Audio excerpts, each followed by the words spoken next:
Rwanda, we have what we call livestock farmer field school. So this is like a version of it, but more really something done by farmers. Farmers teaching each other and then exchanging experience on what is lacking and how to do things really professionally. And this is a very important that farmers can be able to exchange. So it's going to be presenting on how they make that model of extension. The second presenter will be Samson Akankiza from Uganda, as the overall chairperson has already mentioned. He'll be presenting a quality-based milk payment system. As you can know, most of the countries, especially in Africa, we are paying milk as just a quantity, whereby someone who's having milk with more solids is getting the same amount per liter with someone with maybe less solids in the milk. Uganda is piloting that, and we are very blessed that we are going to learn from that experience, because I believe that is something that will be done also in other parts of Africa or even here in Rwanda. So we're very blessed to have you, Dr. Samson, to be presenting that. The third presenter is Frederick Kizito, who will be presenting Uganda School Milk Feeding Program, experience in that and the impact that program is having in Uganda, and as you know, that is really very good to make sure that young kids can drink milk for their nutrition, but also the experience and the habit that it creates, which is everlasting. So without taking much time, I would like to call the first presenter, Terefetaye, please to come and take the floor and give your presentation. Thank you.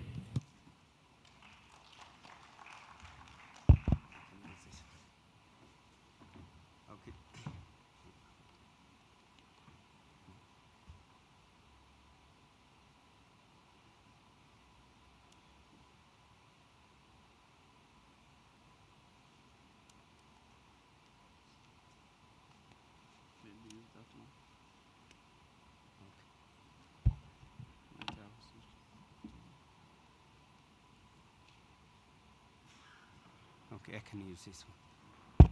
Good morning, everyone, and thank you, Doctor, for a very brief introduction. You make our life very simple, because I'm not going to tell you detail about what's dairy farmer school, but I will explain later what the characteristics looks like. Actually, the last 2 days we were talking about a lot to have best practice, but this extension are really a bottleneck or play a vital role to integrated or disseminated our best practice what we have in research and education. So, but because of different reasons, the extension are not as such really contributing or changing the behavioral geometry of the farmers.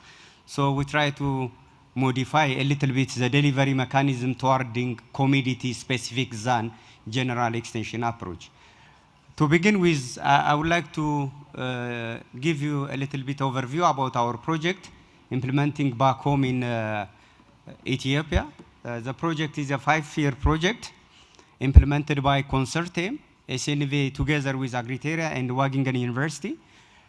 The projects cover both the highland and the lowland dairy producer across the nation in 20 milk shade. Actually, direct beneficiary we're supposed to be at the end of the project 100,000. The copy farmer will be 250,000 farmers. By saying this, the project has the value chain project. So we have 10 components. Each component has his own specific impact and indicators. So the bigger, we have starting from the extension.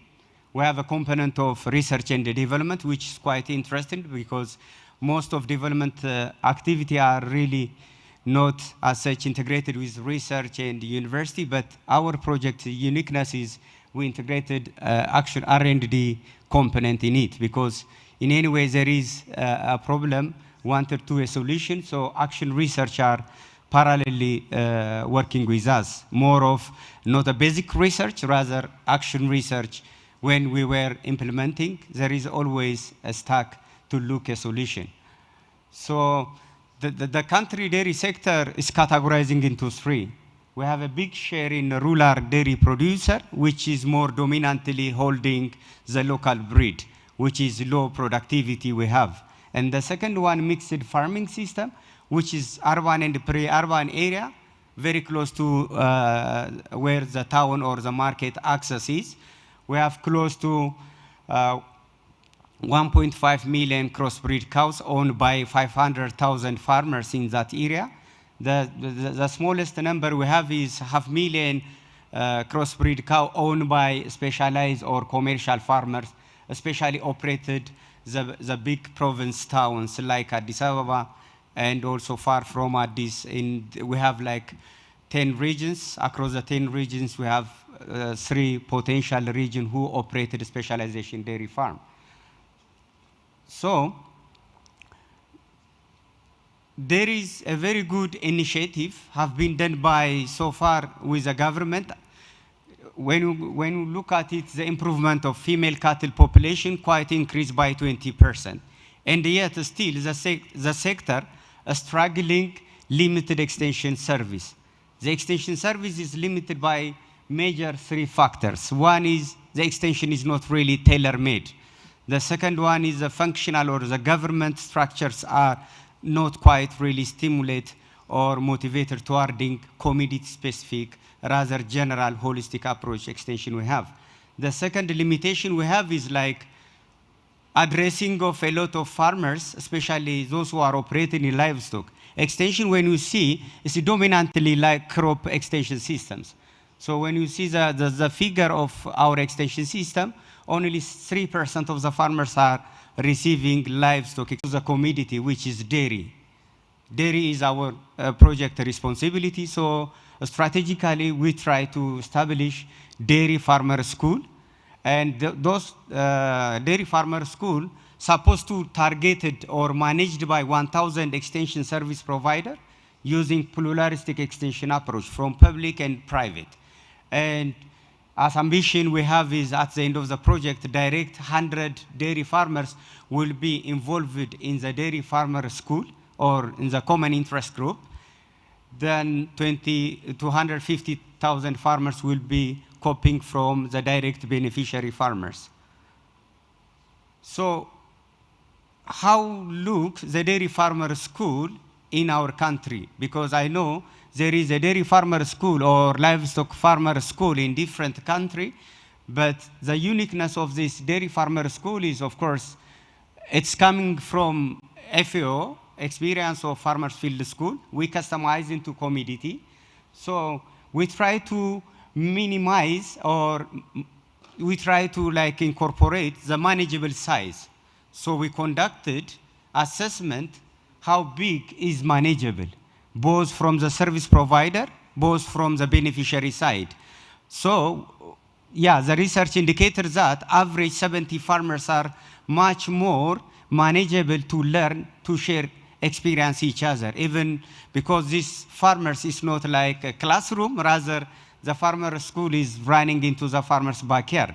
So it's 17 is to host one individual farmers is not a headache, but beyond that, a little bit chaos and very difficult to manage because it's smallholder farmers. So they have a very small plot of land and a very small or few cows. So very difficult to learn each other. So instead, we make it in that regard 17. The other one, we are really recruiting farmer based on the resource they have. One is if the farmers are productive cow, especially pregnant cow, because the curriculum developed along the lactation curve, because we are talking about the milk productivity. Of course, there is unproductive cow, which is dry cow or non-pregnant animal. So if you are investing a lot, non-pregnant cow, very difficult to see the impact. This how proof our experience of the last 1 decade we were intervening in Ethiopian dairy sectors. So strategically we recruited farmers who own pregnant cow, which is pregnancy diagnosis is unfortunately is tested or positively after 3 months of insemination.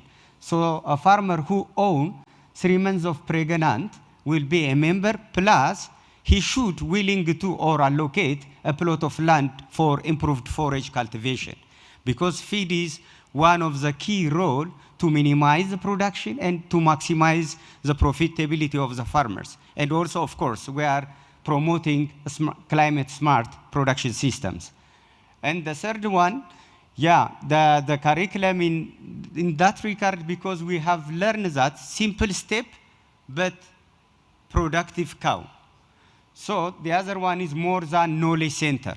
We try to dairy farmer school, instead of only getting knowledge and skill, because if you're getting proper knowledge, the farmer start to ask where is the input. Then he gets the input. Definitely he goes to surplus production. I'm sure surplus production need market. So this dairy farmer school, beyond knowledge hub, rather we make it input and service market linkage hub. So by then, the farmers have a very good knowledge and information. He can change his behavior to adopt good technology. Then he can access a market to sell his surplus production.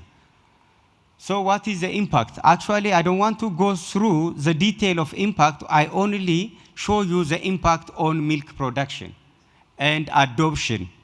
Regarding to the adoption, look at the adoption rate, how big, because the farmers already allocated plot of land. So you can see the graph is really big. Almost 87% of the farmers are really adopted improved forage cultivation because they allocate plot of land.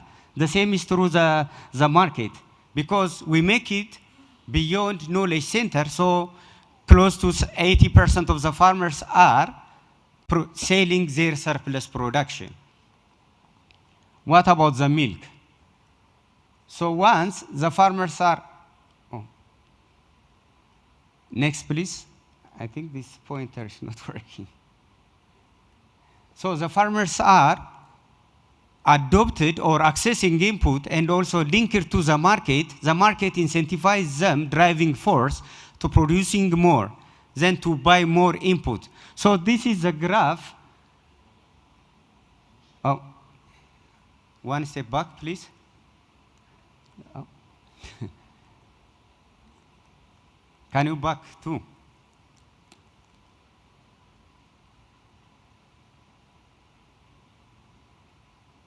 Next. No. Next. No, in the 6th slide. Slide 6.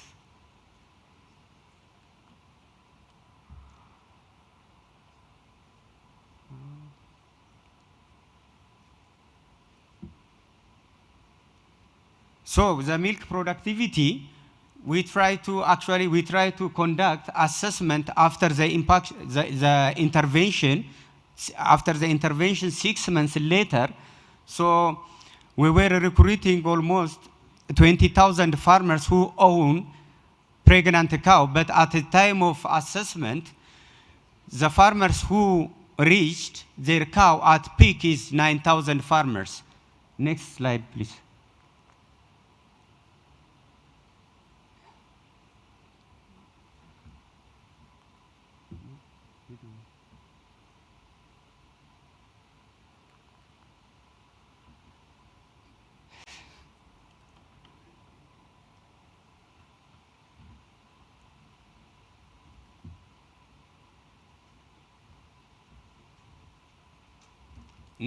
Next slide.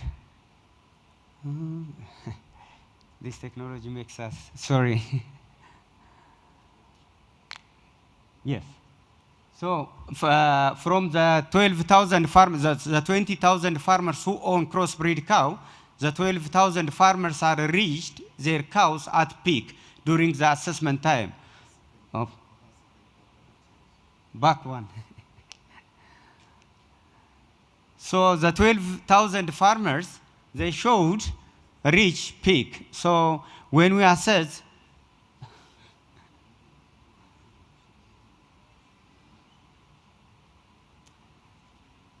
let us speak orally. So when we try to figure out the inventory from the 12,000, almost 87% of the farmers are average 3.8 peak improved.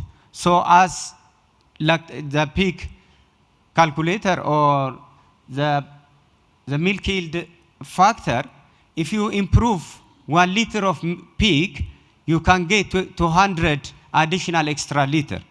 So 3.8 liter average, the farmer were improved their peak, meaning you can calculate 87% means close to 9,000 pregnant cow who reached their peak are improved their peak by average of 3.8.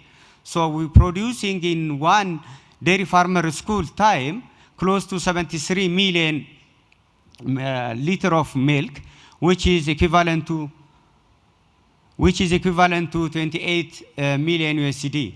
Actually, the project invested close to 300 thousand USD. So return of investment by $1 investing on capacity building to manage dairy farmer school on average of 2.5 by one service provider, getting hand-on skill training on the concept of lactation curve, cow signal, and understanding of where the intervention in the focus area, they generated 47 US dollar return. So you can see how really big economy of return to investment. Only this one is productivity. Whereas when you see the fertility, we improve the fertility in our country, service per consumption on average is 3. After this dairy farmer school, it becomes 1.2 service per consumption. Imagine how it is big. The same is true for calf mortality. Ethiopia, we face 33% calf mortality we have, but because of cow center extension approach together with dairy farmer school, we end up into 80% of calf mortality we have. So which quite big. So the last my thought is, those are the 6 points I really want to give you as a home take assignment. Promote transformative change by adopting innovation lactation cycle-based advisory service instead of blanket recommendation for dairy. The second one, integrate the service into the dairy farmer school curriculum toward this two lactation cycle combined with cow signal. It fosters peer-to-peer learning and easy the farmer can adopt. Okay, if he do this, he can get this. If not, he lose this one because of the cow signal. And the third, empower our extension service provider to have hand-on skill training, especially on lactation cycle, and also the facilitation skill, because the farmers listen farmers are really believing farmers. So to create confidence to the farmer to adopt new technology, better to equip our service providers into facilitation skill. Then allocated a reasonable number of dairy farmer school per each to manage one service provider. The other one is also limit the number of farmers participated in one dairy farmers, and make sure that conducting this dairy farmer school at the farmer's backyard. So considering themselves to feel it, to touch it, then they understand how the impact looks like. Finally, is transformative dairy farmer school into beyond the knowledge center, rather make it the dairy farmer school or any common interest group beyond knowledge center, rather making it input and hub center. Thank you so much. Thank you very much, Terefe. Please let's thank Terefe for this very good knowledge and experience that he has shared with us. That's a good work they are doing in Ethiopia. So I will call the second speaker, Samson Akanhiza, to come and also present this very wonderful topic on quality payment system.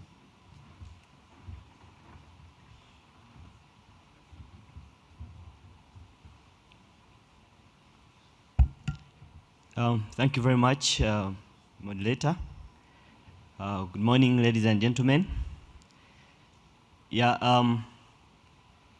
the presentation is coming up, I'll present on the experience of the quality milk best payment system, which we implemented as a pilot in the southwestern part of the country with the 4 processors. And then since 2016, then the second one, it was expanded to other regions of the central and midwestern milk sheds. And we've seen quite good experiences, which I'm going to share. But also, we'll start with the overview of our dairy industry in Uganda, for the benefit of those that are interested in investing in that sector, but also to understand the dynamics around. Now, as a country, we take dairy industry as a key industry because it has a great potential for export-led growth, prioritized as a strategic commodity in the National Development Plan 4, but also it contributes 2.9% to the national GDP, and also accounts for 72% of the livestock GDP. Currently, we are getting 267 million US dollars in exchange earnings through exports. But what is very key is on employment, that it employs more than 100,000 persons annually along the dairy value chain. Because when you add another 20 liters, definitely you create job across the value chain. But also the dairy industry is critical food security and a traditional wealth enterprise. As you know, most of the country is a milk shed, the cattle corridor, and there are so many livelihoods that feeding on that enterprise. The current status of the dairy industry, we are now at 5.4 billion liters annually. On the milk collection, we have installed capacities of 3.6 million liters per day. This is the milk that goes through the chilling facilities, which are around 867 milk collection centers. The transportation, looking at because we license all actors in the dairy value chain, so the numbers that I mentioned are those that are licensed on an annual basis, and we have 329 with the capacity of 2.8 million liters per day. We are looking at the marketed milk, as I will show you the utilization of our 5.4 billion. We are looking at 850 million US dollars. This is the marketed milk, both exported and what is marketed as raw in the country. Then the processing capacity, we have 160 milk processing companies, which are small, large, and medium scale, with installed capacity of 5.3 million liters per day. On milk consumption, we are not doing well because we are at now 64.5 million per capita, 64.5 liters per capita. As you know that the recommended is 200 liters per person. So there's a gap there. We export to different destinations, key USA, Syria, Japan, Nepal, the ESC, of course, being the biggest market, and the SADC. The dairy imports, we are at 2.5 million US dollars, and this is largely the dairy equipment, but also some of the products that are not produced in the country, like cheese and infant baby foods. Now, this is the utilization of the milk produced annually. We have 80.2% of marketed milk. That this is marketed milk goes through the formal channel, where we have 46% of the marketed milk going to the processors, of the 160 processors, into different products for domestic and also export. Whereas the 54% of the marketed milk is sold through informal channel, informal in a way that it is sold as raw, door to door. I think you also have there in all our setup of marketing where they sell from one door to another. But also there are those that have milk sales outlets using coolers and other dispensing mechanisms to sell raw milk to different consumers. Then there are 19.8%. This stays at households for consumption, but also the cow feeding for those that are in that practice. Now, a little bit of what is milk quality. Now, this one is defined as a set of qualities and characteristics that qualify a product. Now, for milk, we are looking at both quantified and qualified parameters, and these are used to evaluate the set requirements.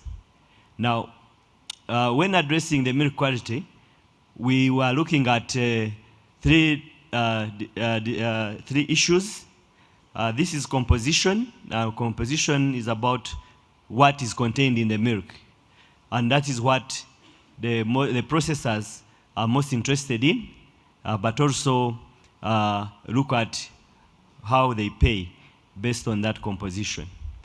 So the percentages, of course, largely water, but this is water within milk as a composition, but also when you look at the adulteration as another issue to look at, the added water is punitive. And of course, when you add salts and other preservatives, then that also becomes a challenge. Now, the third aspect, we are looking at food safety. And this is an issue of somatic cell, the somatic cells, and also the bacteria composition, aflatoxins, and pathogens, which are really very detrimental to human health. Now, in our experience, who should care about the milk quality? Of course, the farmer, number one, because at the farm gate, that's where those are the gatekeepers of quality of milk. As you know that once milk is spoiled on the farm, then there are no other big chances of rectifying that. Milk collection centers, and these are the milk collectors, the milk transporters, the cooperatives, processors, exporters, retailers and wholesalers, then consumers, but also government has a big role to play to maintain the quality. The milk quality payment system, in our piloting, it really increased the food safety of milk and milk products. We saw an increase in milk composition going to the milk collection centers, and there was avoidance of adulteration as we continued to pilot these with the processors. There was a reduction in the transportation cost because you are not transporting milk that has added water, and yet when it reaches the processing facilities, that is rejected. There is better taste of products and with a longer shelf life because of the freshness and the quality.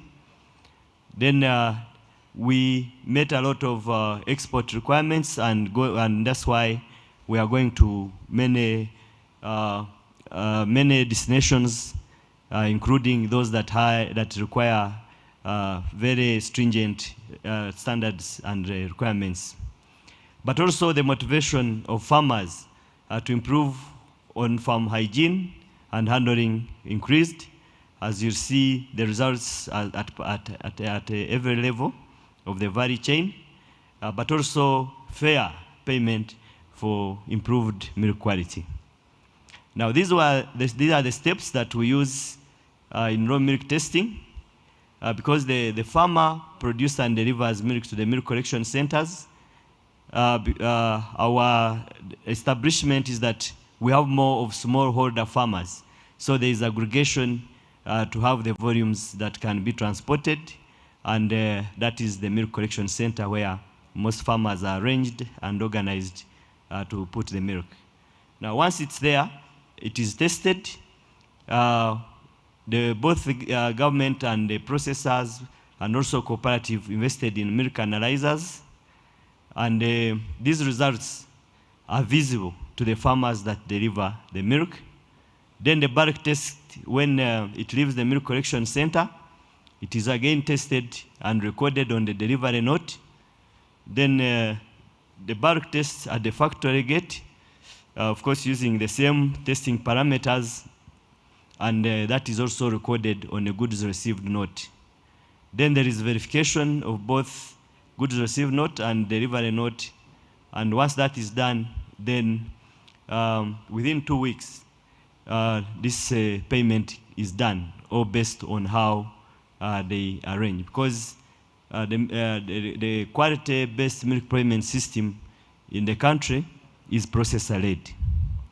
So the arrangements between the farmers who deliver and the processor, they have different terms. Now, the results and outputs that we saw is that at farm level, there has been improved milk quality due to less skimming and water adulteration. Skimming has been a vice in the farming communities because of women wanting to do ghee as much as possible, but skim, and when the milk goes to those milk collection centers without testing capacity, the milk can go unnoticed up to the different levels. But this has been reduced because there is incentive for quality that is paid, which is shared across the household members. Improved awareness about the export of quality, because here we've been telling the farmers the importance of quality milk to the milk collection centers. There is improved knowledge, and also the farm income has increased as a result of bonus payments. Then investment in aluminum cans and to replace the plastics, because this is also another issue. At cooperatives, we have seen increased quality of collected and marketed milk. 85% of the delivered milk was grade A during the pilot, and previously it was less than 55%. Improved record keeping.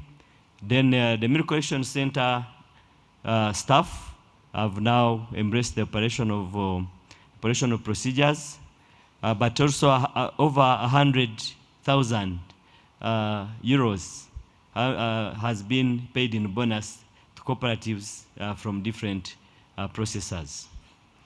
At processor level, there has been improved milk quality. There is less energy and transport costs. The processor paid bonuses at least once, but also what we've seen, we have an example of a cheese processor, Sanatos. They have reduced on the cost as a result of the milk that is converted into cheese. They have saved about 4 liters per kilogram due to the high quality that is being supplied. Now, at government, of course, we've seen the practices, and we are trying to see how we can scale it out to many processing facilities, but also looking at how it can go into legislation to have those regulations incorporated with the quality-based payment system. In conclusion, what we have noted out of the two is that this is just a system, but to achieve it, you need to aim at a goal. We are producing milk for health, from a health cow, ensuring that good hygienic handling of milk is done for effective and economic way to be able to be transparent and pay the bonuses to the farmers. Thank you very much.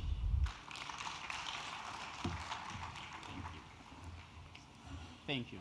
Thank you very much, Mr. Sampson, for a very good presentation, and this is really a very good experience that's being shared. I think this is very wonderful for all of us. And without taking much time, I will introduce the third speaker, Frederick Kizito, to come and also give us your presentation about school feeding. Thank you.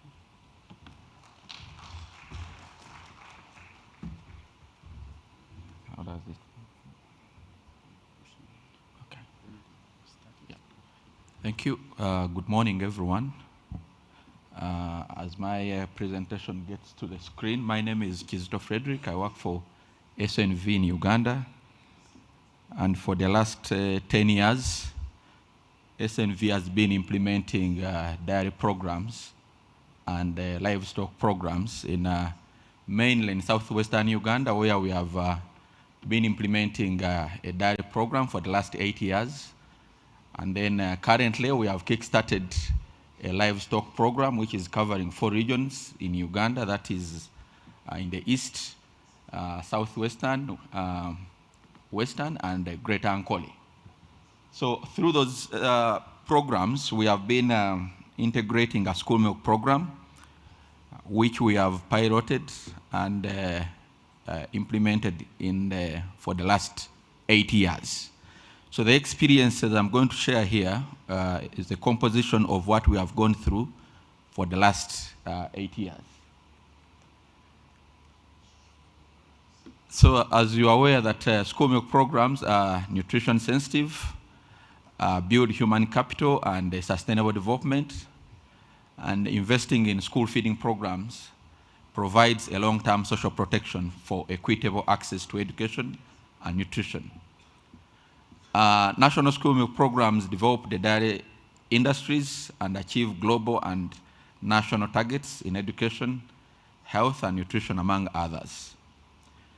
The African Union has positioned homegrown school feeding as a strategy for reducing poverty and development of rural economies. Actually, the Uganda school milk program is positioned as a homegrown school feeding approach. The rationale, milk is a highly nutritious product with immense returns on child health, nutrition, trade, and development. As you are aware, WHO recommends 200 liters intake of milk per person per year. But in Uganda, our statistics for the last 8 years are stagnated at 64 liters, which is not even half the recommended intake by WHO. By the time we started this school milk program, there was a disturbing statistics, and that was in 2017. Only 34% of learners were accessing a meal across schools in the country, meaning that 66% of all learners in Uganda were not having a meal while at school. And that was the biggest motivation for us to start the school milk program under the dairy project that we are implementing. From the ongoing SNV school milk program in Uganda, the trajectory is showing improvements in dairy farmer income because schools buy milk from the farmers. Improvement in education because there is much concentration in class. Attendance is there because children have access to a meal. Improvement in nutrition and health outcomes because these kids take the milk and it has a direct effect on the nutrition status of the learners.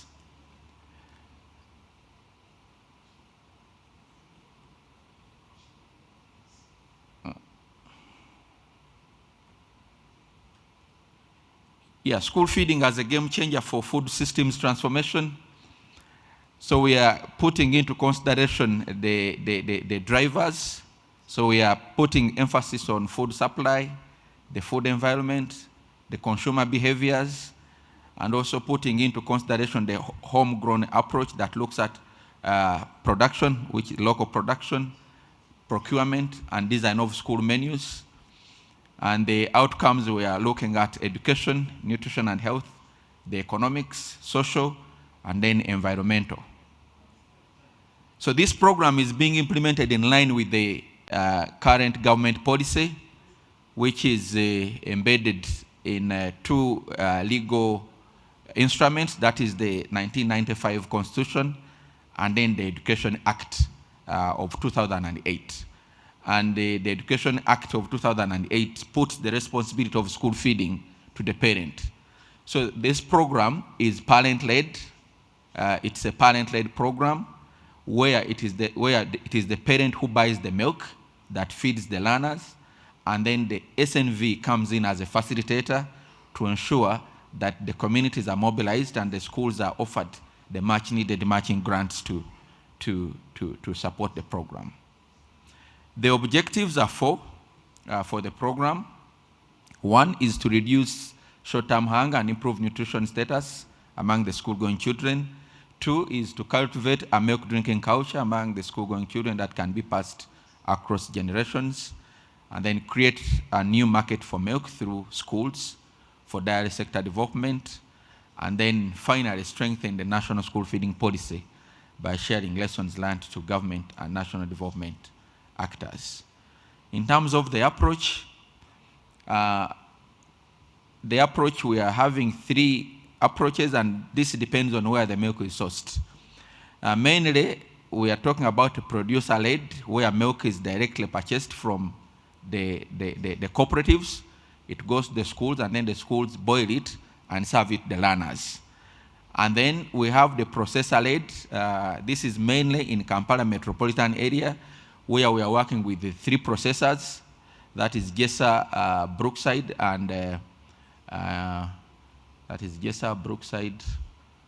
and Milkman, who are supplying milk to the schools, and it is mainly processed milk and yogurt. And they are supplying plain UHT in 200 mils and 250 mils. Parent-led to mean that it is the parents who are paying for all this milk that is either purchased from the processor or the producer. And this campaign, we embed a social mobilization campaign where we are working directly with the communities to mobilize them to, first of all, to understand why children should feed, and the need for them to contribute a fee to feed the learners.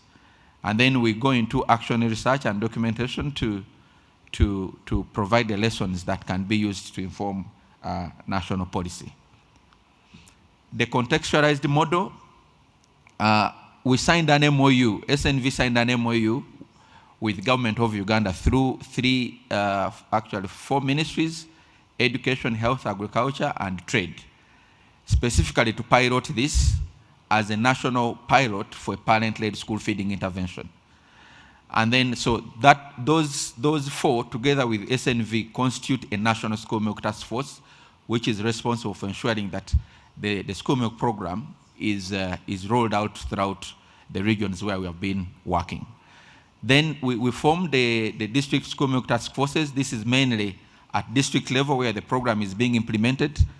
It's chaired by the district education officer, who on a day they come up with a program of community mobilization, but also engaging parents through the PTA meetings.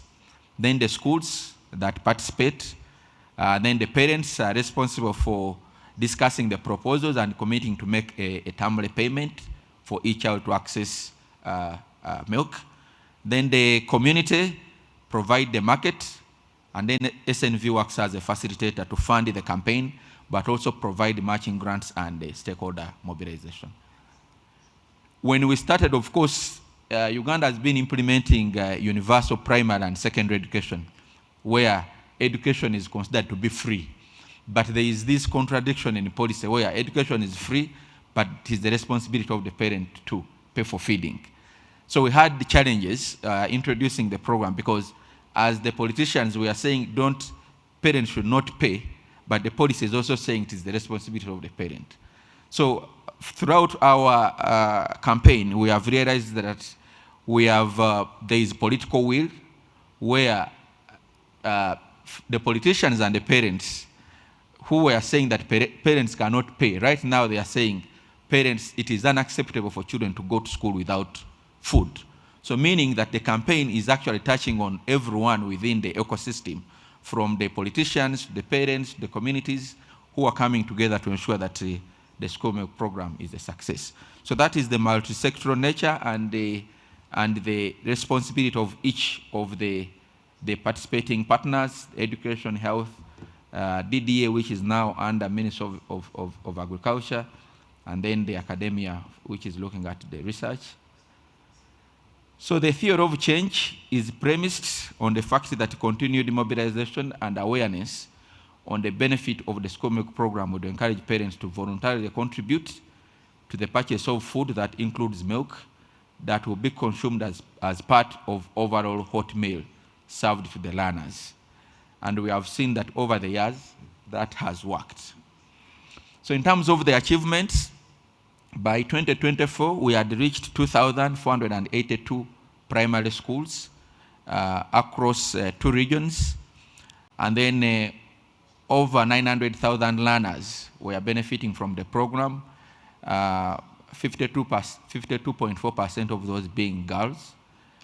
And in terms of milk, 125,542 liters of milk are purchased by the schools daily, and that translates to 126 million Uganda shillings. That is around 33.6 billion Uganda shillings that is invested into the sector by the parents to move.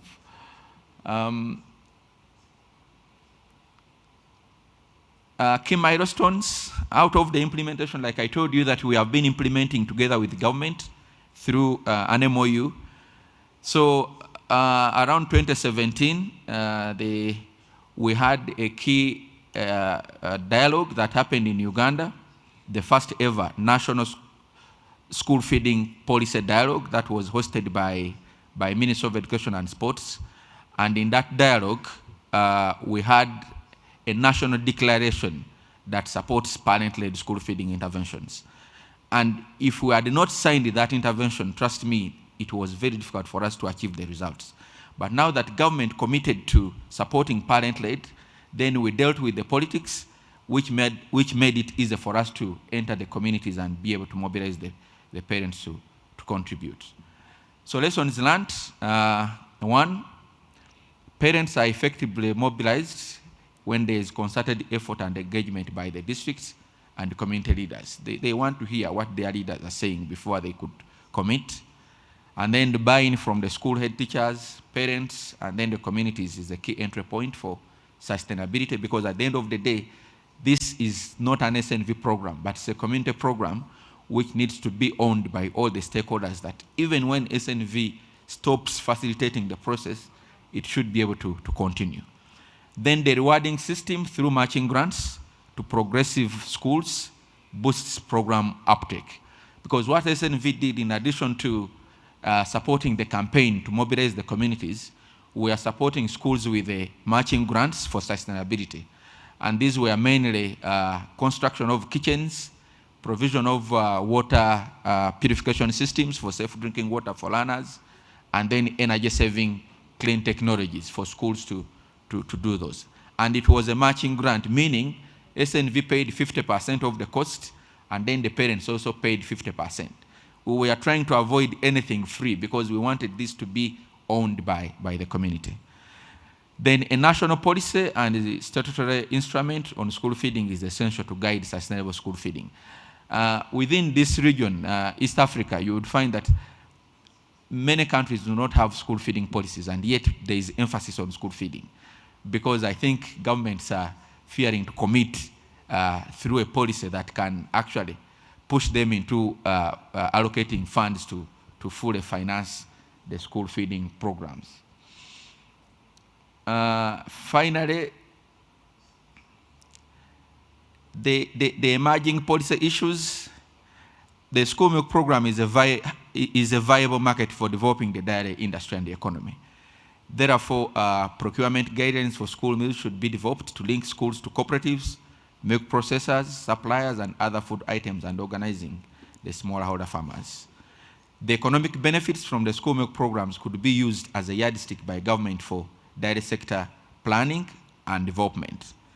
And then measures should be implemented to safeguard the quality assurance and the safety of milk that is used in schools. And then finally, school menu options that utilize nutritious foods in different communities nationwide should be developed and promoted. All I can say is that SNV, through this experience, is moving towards developing a regional school feeding program within the East African countries. And our focus is on Uganda, Kenya, Tanzania, Rwanda, Burundi, and Ethiopia.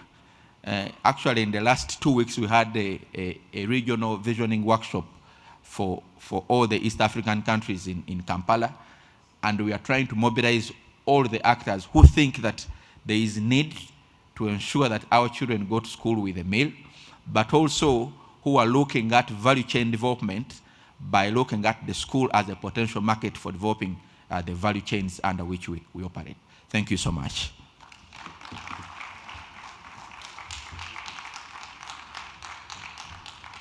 Thank you very much, my friend Frederick. Let's give him a very big thanks. This is a very good program that has very big impact. As you know, the kids or young people are the future, the same as how calves are the future of the farm. So this program also in Rwanda started, I think, school feeding milk started in 2010, following the Girinka program. And usually we say that our kids and the young people are more spoiled than we do, but that's how it's supposed to be, so that they can be able to do better than the way we are doing it now. So I would like to really thank the speakers. They have done a very good job.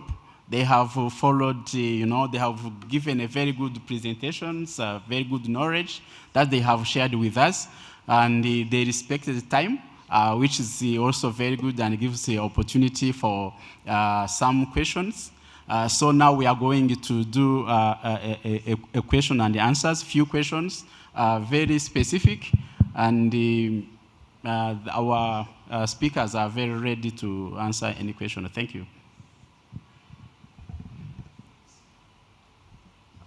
Is the protocol, can you hand the mic to?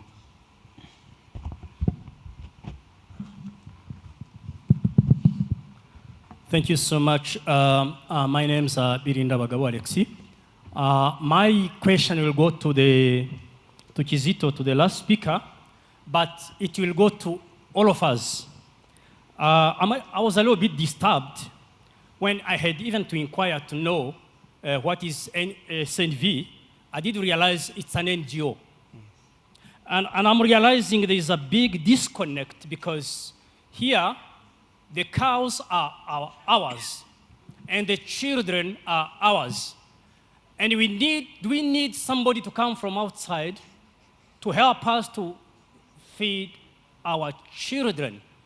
And my question is, what is the exit program of SNV? The job you are doing is great, it's good, I like it. But the question is, when are you exiting so that this becomes a government-led program, or even better, a farmers-led program? Because that is where I see the sustainability. But if I need somebody from somewhere and funding from somewhere, and the recent experience has shown us that that money coming from somewhere can be withdrawn anytime. And when that money is withdrawn, then there's a big drop. Our children are no longer having milk, and yet we have cows and you have children, and there's a disconnect because somebody somewhere has withdrawn his money because of what he wants. So what is the exit program so that the program is owned by farmers entirely, is a farmers-led program? And I'm saying this because when you dig, like the Rwandese, especially, let me speak to the Rwandese people who are here. When you dig in our tradition, back in our tradition, children there were a lot of mechanisms for these children to have access to milk. I don't want to elaborate on this. It was there, and then we lost it. And then we need somebody from somewhere to come and teach us how to do it. There is a disconnect. I think we have a problem. I'm not saying that this should be dealt with by Kizito alone. Akankiza could help as well, but also the others could intervene, because as long as we are not yet there, if it is not a farmers-led program, I think we still have a problem. Thank you so much.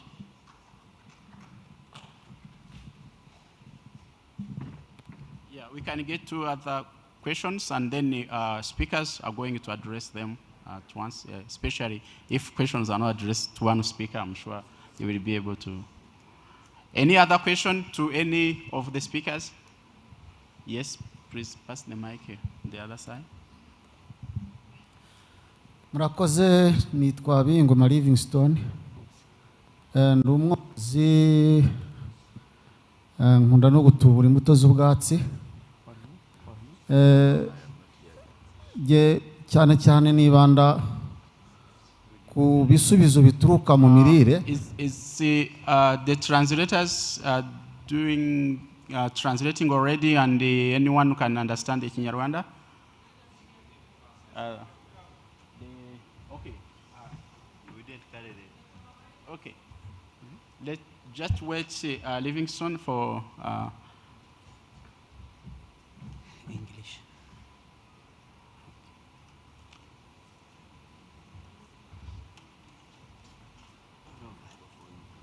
Sorry, I was forgetting because I could understand what he was saying. So it took some time to know that some of my colleagues here can't understand Kinyarwanda. But I think like colleagues from Uganda, you can understand, I think. We are very, very close neighbors. It's very easy to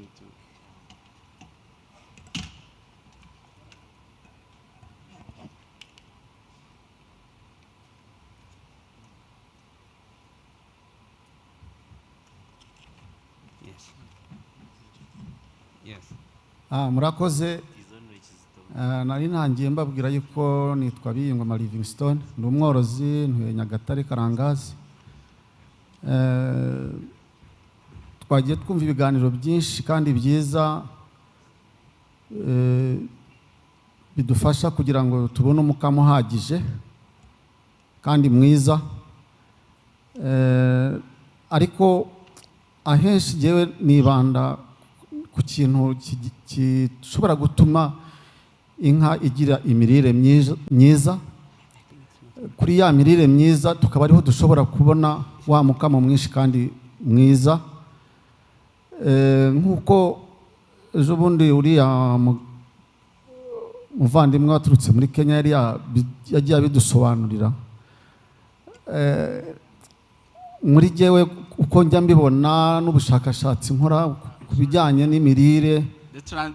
The gadgets here are not working well, so you're going to speak slowly and specific to the question, and then I will be translating. Muravuga buhoro mbega murasa ku ntego, noneho nsemuri bajyana. Muri je ibyifuzo wenda cyangwa ikibazo cyane uko kimeze, numva cyane dukwiye kubona abantu badufasha kubijyanye n'imirire cyane, kuko niho dusanga ikibazo muri kwa kuvanga imirire nka kugira ngo ishobore kubona ibyubaka umubiri n'ibitera imbaraga, ni gute bashobora kubivanga no kugira isuku mu nka. Ibyo bintu mbona ari byo bintu byadufasha cyane, kuko mu mirire niho hakomoka umukamo mwiza kandi mwinshi. Murakoze. So he's a farmer, but also he is very much interested in animal nutrition, and he sees that there is a need to have to do like extension on animal nutrition, how to formulate feeds, how to make sure that the animals are getting a balanced diet, and to have hygiene generally or general husbandry in a farm.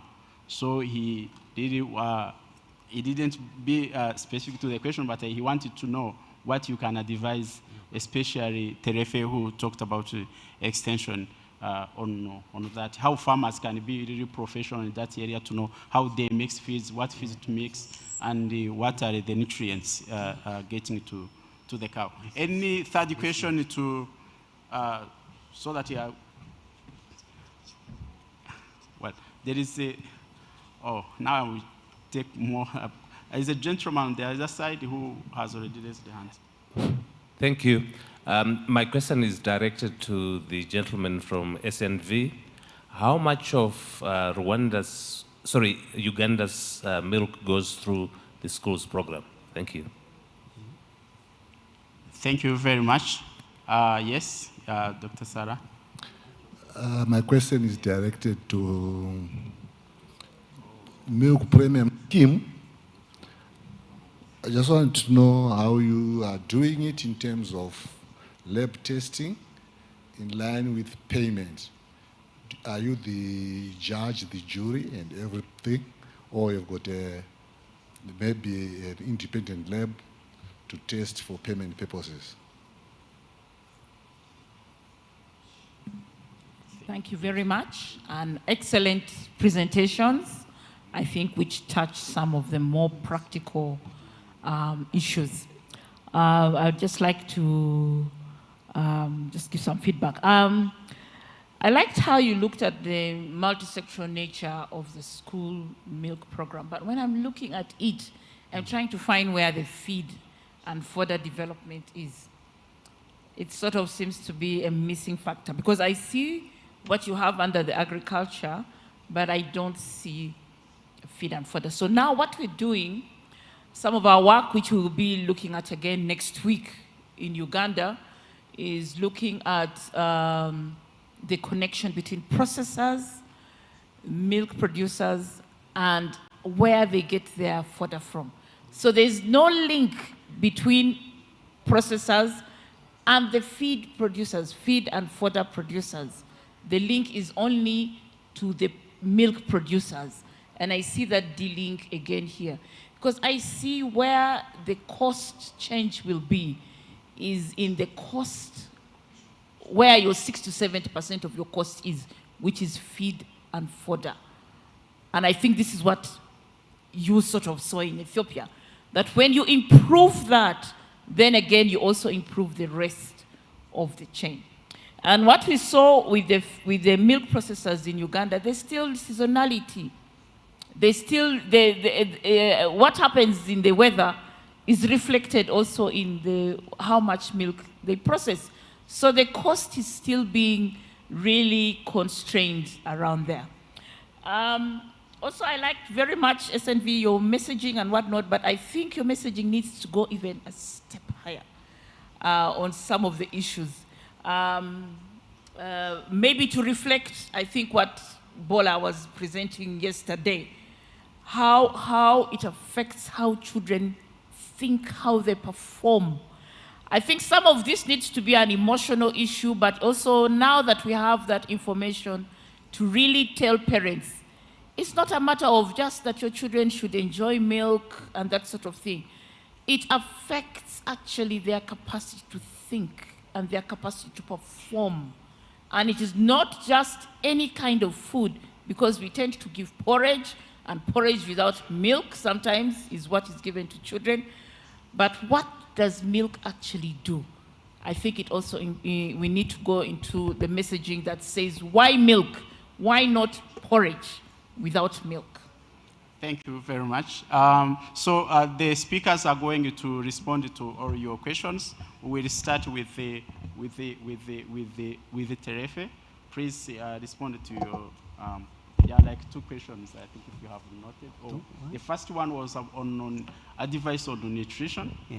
And then Dr. Sarah also mentioned on how generally the system can be improved. Yeah, thank you so much, both question. I think very valid. I will start from the first question about the practitioner or the farmers, the one who asked me about the nutrition. Yeah, I think what I advise you, first, you have to categorize your cow based on their production systems. I mean, based on their production capacity. Meaning, for example, if you have 3 cows, 1 cow on the stage of dry off, meaning at the 7 months of pregnancy.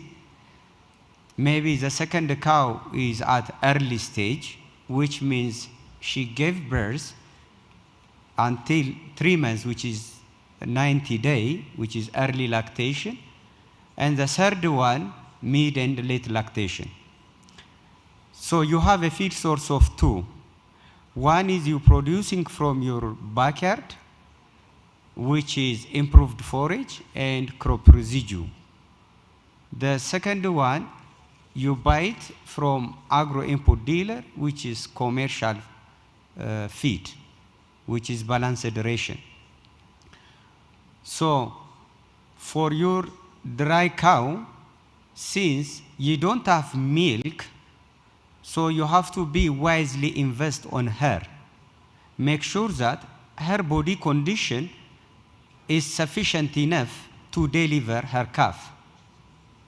Which means, like, I don't know how I can give you example, but yeah, for me it's simple. If the cow thin like me, you have to feed more energy and a little bit concentrate.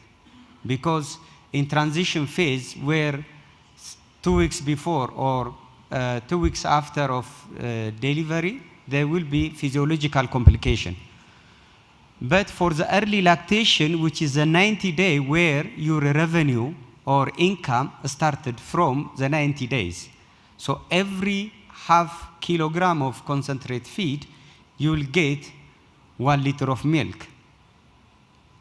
So if you want to generate money, not in the dry period, not in the mid, not in the late lactation, rather on the early lactation. So you have to keep your eye the cow who have in early lactation stage, which is the queen of your farm. So where you generate money. So how you see whether it's balanced or not, you can observe her manure.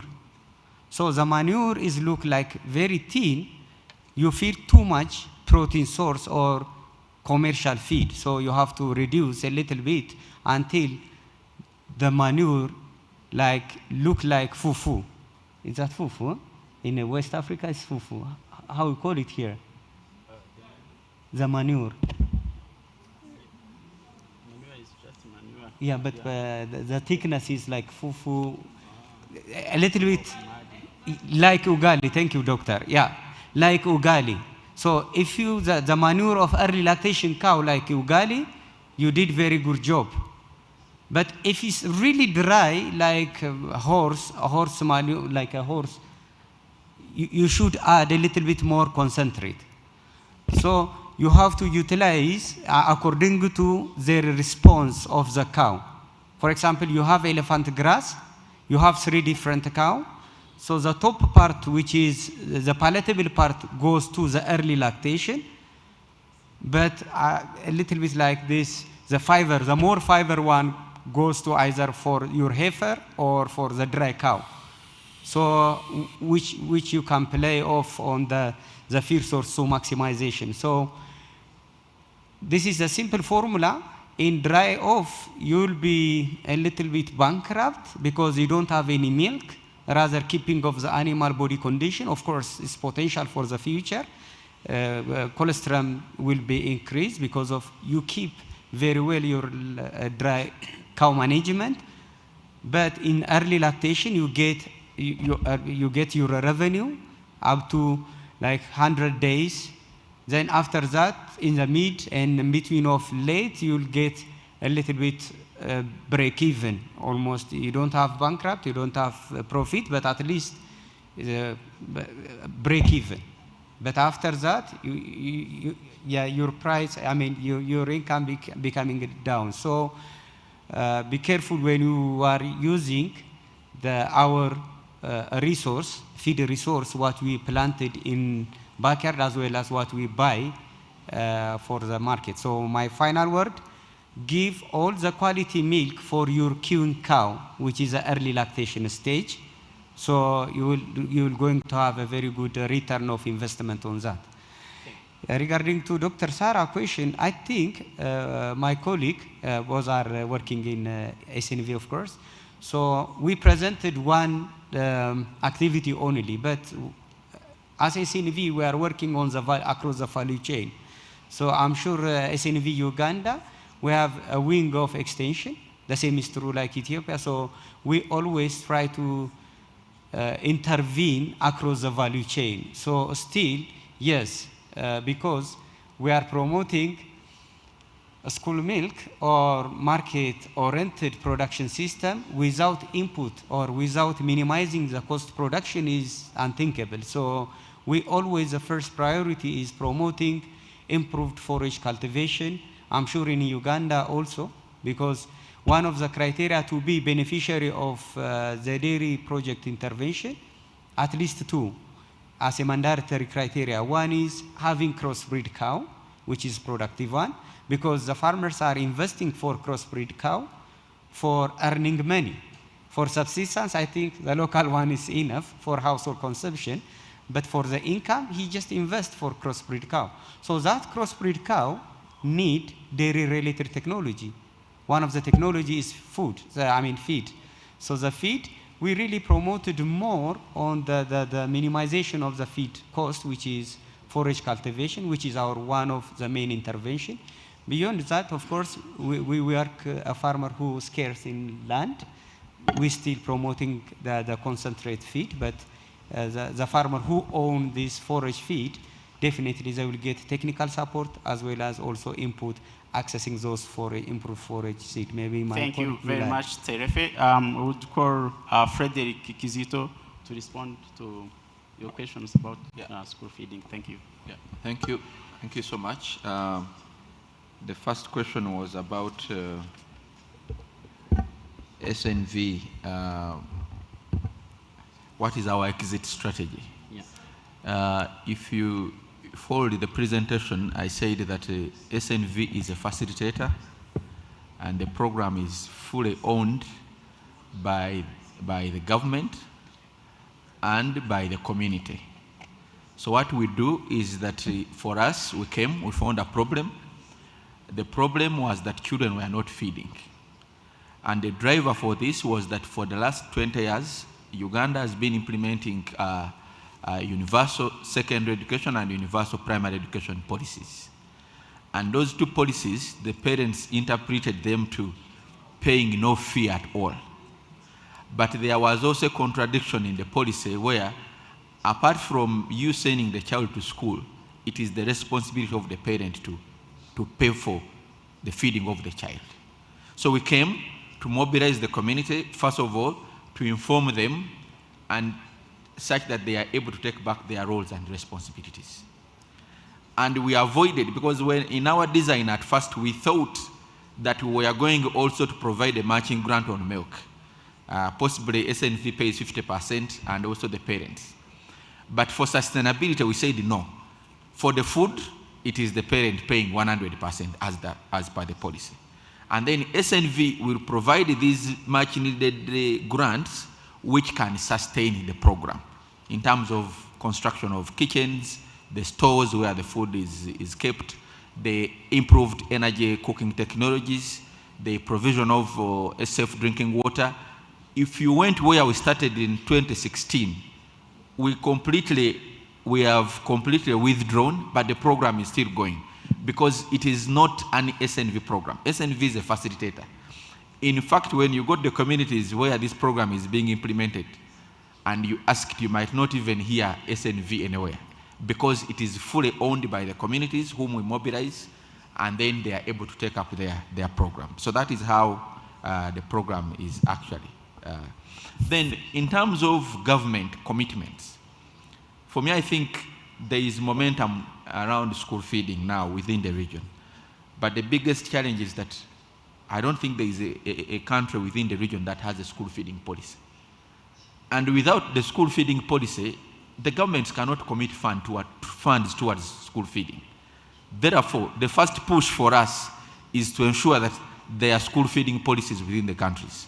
And then once they are there, then the countries can actually allocate budgets directly from Parliament to feed our learners, and that will be the solution. Otherwise, for now, we can only do a few interventions to support those children who are in need of this much needed school meal. In terms of how much milk goes to the school milk program, it is actually still very little. Well, like I said, this is a pilot. In my presentation, I indicated that like 125,000 liters of milk is what is purchased by the participating schools. But milk production in Uganda daily is 15 million. So you can see that the percentage is still very small. But as a project, we also have a projection, because the school-going children in Uganda, they are like 15 million. And we have made a calculation to say there are 15 million school-going children. If each of those had a 200 ml of milk per day, then we shall even have no milk for export. So we are working with the ministry here. Samson is here. We have been working with him all this long to see how we can make the school milk program a national program. But that requires government commitment and funding to ensure that every child has access to a cup of milk per day. And by doing that, then we shall solve all these challenges we are having with the market of our milk that we produce. Thank you very much, Frederick. And now that you here, I think in Rwanda there is a policy for school feeding, and there is a budget allocated to it. So later you can discuss with the DG Livestock and the DG Solange, who can, for more elaboration on the policy and what kind of processes to have it confirmed by the relevant authority. So I would like also to call Samson. I can use that to really briefly respond to the questions. And they have been applauding us that we are on time. I wanted that when we are done, they also will get the applause. So you'll be very brief, so that the overall moderator is happy. Thank you very much. Yeah, thank you very much. There was a question on the testing and how it is done.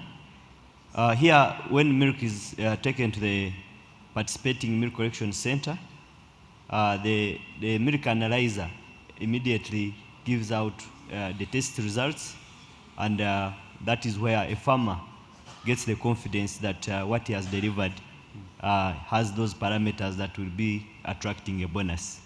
Then going forward, the milk collection center takes on, and this is where I said the delivery note reconciles with the goods received note, and that's the confirmation for payment. To add on the exit strategy, as Frederick presented, it is a multi-sector steering working group that where Ministry of Agriculture is taking lead. So we are looking at the school feeding policy in schools, but also the strategy for domestic consumption of milk. And we're in advanced stages to have it into the processes. Then on the feeds and the processors, Doctor, there is a big gap there, and we are happy to partner with the big processors to ensure that we avoid the plenty and the dry season scarcity, which brings price fluctuations. Thank you. Yeah, thank you very much. I would like to request the audience to really help me to thank the speakers. And also I would like to request the speakers to help me thank the audience. They are very attentive and very active. Usually they say when you are here and you are a moderator, there is God and then there is you. But today I didn't have that privilege. I have the overall moderator, so I was not able to add more time. Otherwise, I would have requested God to give me more time. So, yeah, Dr. Ariong, thank you very much. Thank you. First, remain seated. Remain seated, kindly. Okay. Thank you very much, Dr. Felician Shumbusho, for such a very wonderful lead through this particular session. So many takeaways. I'm very sure the rapporteurs have picked up a number of things that are actionable. We are talking about school feeding programs, specifically school milk programs. And what I'm hearing from the presentations here is this is what Rwanda is doing, this is what Uganda is doing, and probably if we had more speakers speaking on the same topic, we would have had probably what Tanzania is doing and the rest of the countries. My immediate take there is this time to make this topical at a regional level?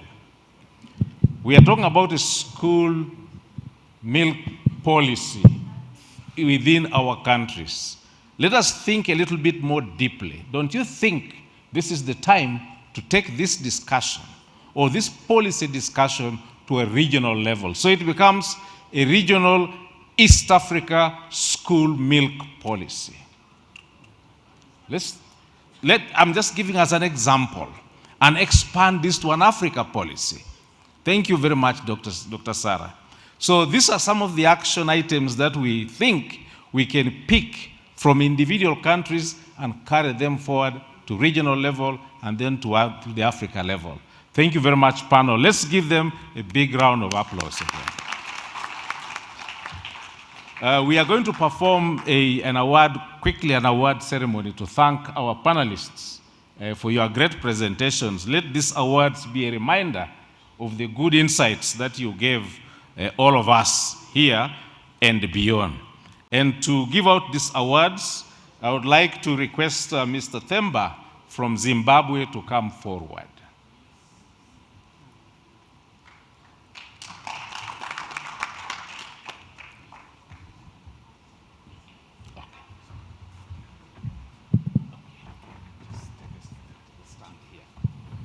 Okay, thank you again. May I request then Mr. Themba to go ahead and present the award first to Mr. or Dr. Terefe Tai. Terefe Tai, please. I wish you could just do it somewhere there so that we have a good camera angle.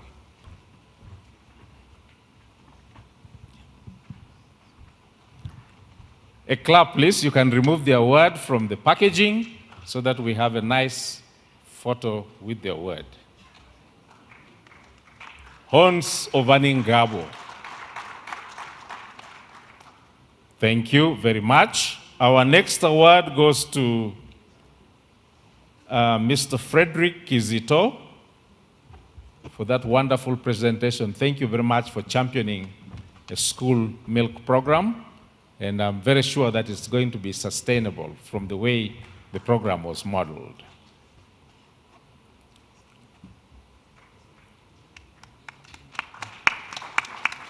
Thank you very much. I'm rightfully informed that Dr. Samson Akankiza has already been sort of adorned with an award, so we shall just thank him for now, for the second presentation. Please, a handshake.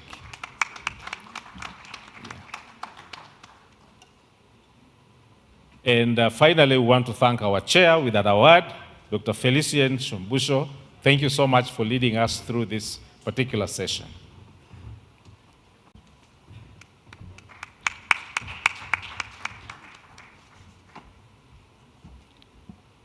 Clap again, please. And now may I request all the presenters plus the award, plus the person who was awarded to sort of pose with your awards out of the packages for a group photograph.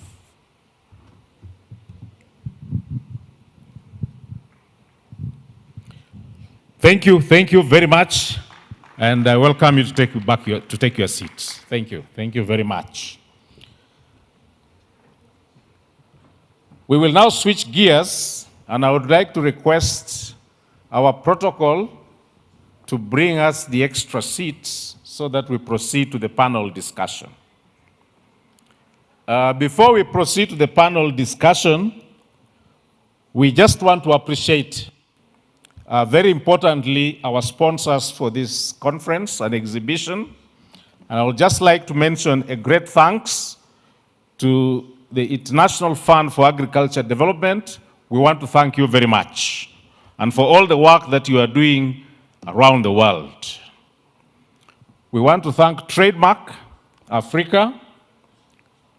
We want to thank the International Trade Center, the MasterCard Foundation, the Bank of Kigali, and Bank of Kigali Insurance, NCBA Bank, Haifa International, Equity Bank, the Madivani Foundation through Madivani Kabuye Sugar, the Food and Agricultural Organization, FAO, Ripple Effect, and Radiance Insurance. A big clap to our sponsors.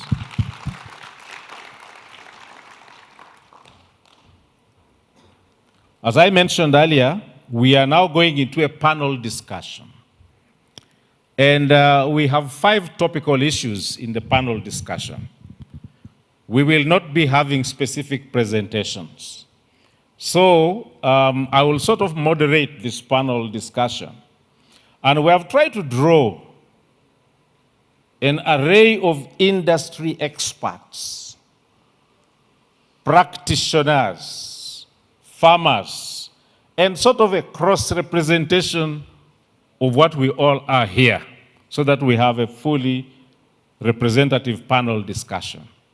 But on top of that, we will all participate as and when we throw the topic for discussion. Let's be as open as possible. It's time not to talk about gaps and challenges and problems. It is time to talk about solutions and actions. I would like the responses, all the contributions to gear towards, I'll keep on asking you, then what do we do? You're saying this is the problem, then what do we do? And I think that's a beginning point for us to look in front, not to look behind. We have 10 panelists, and I will invite them to come through in no particular order. From AU we have Dr. Sarah Ashanut Osia. Please do come forward. Please, the sitting is free. There is no particular sitting. The only seat that you may not occupy is the one on the far right. The moment you sit there, then you are the moderator. So any seat on this side. May I also invite the chairperson.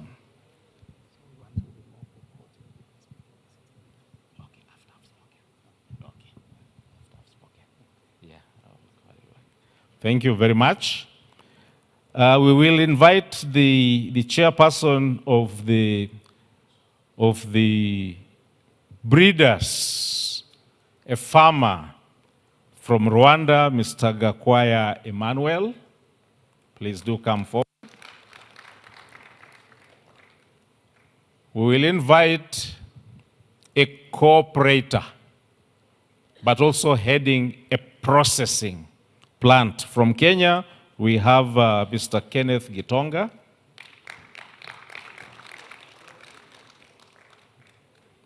Policy in terms of the dairy industry and livestock and agriculture in general. From Rwanda, we would like to invite the Director General of the Ministry of Agriculture and Animal Resources, Mr. Cloud.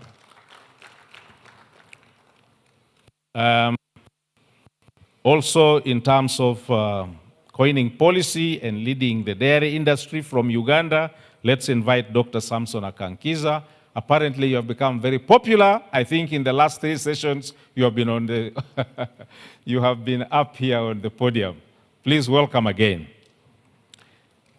From Zambia, we would like to welcome Dr. Joshua Ngwisha. Please do come forward. From Nigeria, we would like to welcome Professor Demo Kala. Professor? Okay, good. Thank you very much. From Zimbabwe, I would like to invite Mr. Themba. The other name, I don't want to mispronounce. You will pronounce the name yourself.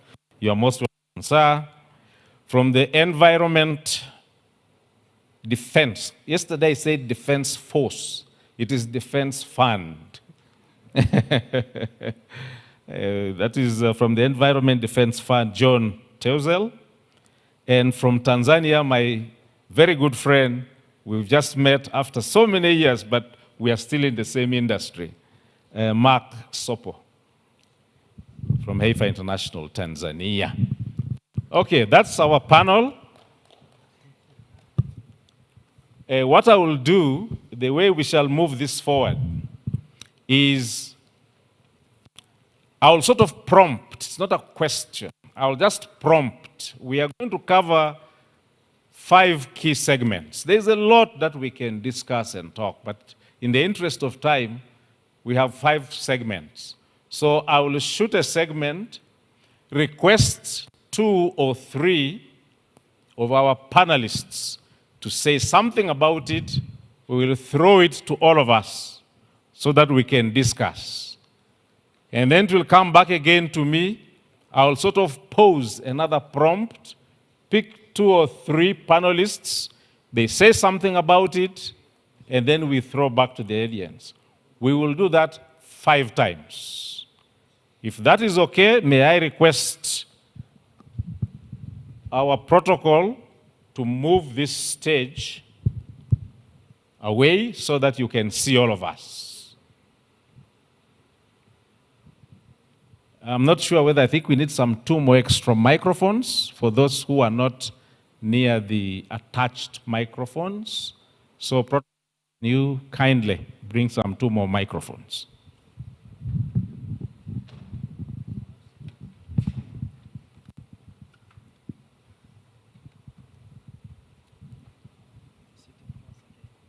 I hope the translation is also ready. And I don't know whether we have enough translating equipment that you can bring forward. So again, protocol, sound managers, if you can bring us sort of more microphone, more translation equipment.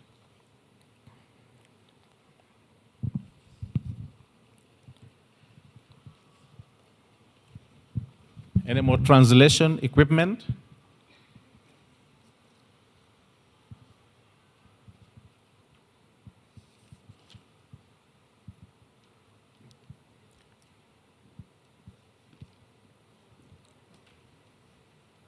Okay, as that is being arranged, I think we can get started. And the first topical issue that we want to talk about here, dear panelists. Yesterday, we had a very stellar presentation from Professor Adesogun, speaking, and he's from the University of Florida, the USA. Very stellar presentation. And he gave us a lot of background information, research information, insights, and really what touches the dairy sector in this part of the world. But in his presentation, he outlined 4 pillars of dairy production. And the pillar, he said, was most key on top of the other pillars is feeds and feeding dairy cattle. But in other presentations that we had very clearly that our cattle are hungry, poverty hungry. When the banker who was in the last presentation last evening heard this, said, oh, then that is too risky a sector to lend to, isn't it? I had the insurer saying, okay, they raised the notch, the premium notch for insurance for a cow, I think to 2 million francs, if I got him right. So then the question begs, And I would like Dr. Sarosia and Mr. Gakwaya Emmanuel to be the first responders to this. So, what policies at national and or regional or continental levels should be in place to address this challenge? And the other part then is, which I would like Mr. Gakwaya to look closely at, is then what do the farmers, how do the farmers go about this? How do they address this huge challenge? Dr. Sarah, please, you can start off. Thank you very much, Ariong, for that big question. But I want to say that I think the time has come. The time has come. We have had this kind of meetings before, and we have discussed Africa's dairy sector. But I want to tell you something. We have never concluded that Africa actually doesn't have a dairy sector. This is the first time for me, myself. And I want to say it. There are few countries on this continent that have an emerging dairy sector, but if we ask certain questions, they cannot answer those questions. As long as a country has stunted children, it does not have a dairy sector. As long as Africa's average is 30% of Africa's children are stunted, we do not have a dairy sector. We have a sector that is producing a luxury good for those who can afford it, but we don't have a dairy sector that is actually producing an essential nutrient for our people. And above all this is, we don't even understand what dairy is about. We don't understand what dairy is about. So this is the time for Africa to change that, because for the last 20 years, we have not dealt with addressing dairy as an essential good for Africans. And now the time has come, because the rest of the world is not going to produce for us anymore. And what they produce and they can give to us is fat-filled skim milk. And I think that one, apart from it being that it gives us something, it actually may have problems later on, because what fat are we using as fat-filled? It's of course a vegetable fat. And we know that those are not necessarily the healthiest fats that we're using. But this is the time now. While the rest of the world has to take a different direction, for me, this is the time now for Africa to say, let's own this space and let's take this space. So there are two policy areas. And I really want to thank the last panel, because in discussing, he said, we had to first of all get the policy right. And we went back to the Constitution. I'm telling you, we've been looking at the Constitution. We've been looking at country constitutions. And when I've had this discussion, some people are saying, please don't go too far into the constitutions, because it becomes mandatory to do these things. No. Now is the time for us to look back at our constitutions. What do they say? Our constitutions are explicit. I think all African constitutions are explicit on something. They say, people should have access to good food at all times in good quality. That is the first thing that needs to actually give impetus to grow our dairy sectors. That's the first one. There's a second one, which is also equally important, that we shall protect productive resources, assets, and that's our cattle. So from there we have two policies. One is we need a sustainable dairy policy for Africa and guidelines for how to develop that sector. And here I want to look at two sides. There is the side of those who are producer countries, and there is the side of those who are markets. Because if your country does not have a strong basis for having a dairy sector, why are you still allowing your children to drink fat-filled skim milk? There's a place for it. But for our own children, because we are dealing with, I wanted to ask, what is the cost? For example, you say, I think the person from SFV said, if you have 15 million children, you use 200 milliliters per day, there's no milk for export. But I wanted to ask, what is the cost of 50% of the children who die between 0 and 5 years from deficiencies, nutrient deficiencies? What is the cost? Very high cost. So you need to check that. And our data shows Africa's GDP has been reduced by 10%, and on the other side, I will round up shortly, if you take all malnutrition, in some countries it goes up to 17%. So I will not go back to the problems. But just to say, this is the time for us to have a policy for sustainable dairy sector, development of sustainable dairy sectors. The second thing is, and this is why I asked that question, you cannot actually have a sustainable dairy sector when you cannot feed your animals. And I want to tell you, this is an African thing. They say, I'm going to buy a cow, but nobody asks, how will I feed it? But so we need to have a feed and fodder development policy. And the thing is, we are all worried about how these work, but imagine the business opportunity that is there. I think Indians are listening to us, and they're saying, these people don't understand how much business it is. But I will tell you again, it is the difference between a landline and the mobile phone. Okay. Yes. Okay. That's the difference. Okay. By having those Okay. two policies, it will take us from being landlines Okay. to being mobile phones. Okay. Thank you. Thank you very much. And in the same vein, then, from a farmer's perspective, I want just to hear from Mr.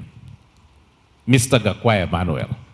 On the same topic of feeds, what should we do? What should we do at the farmer level?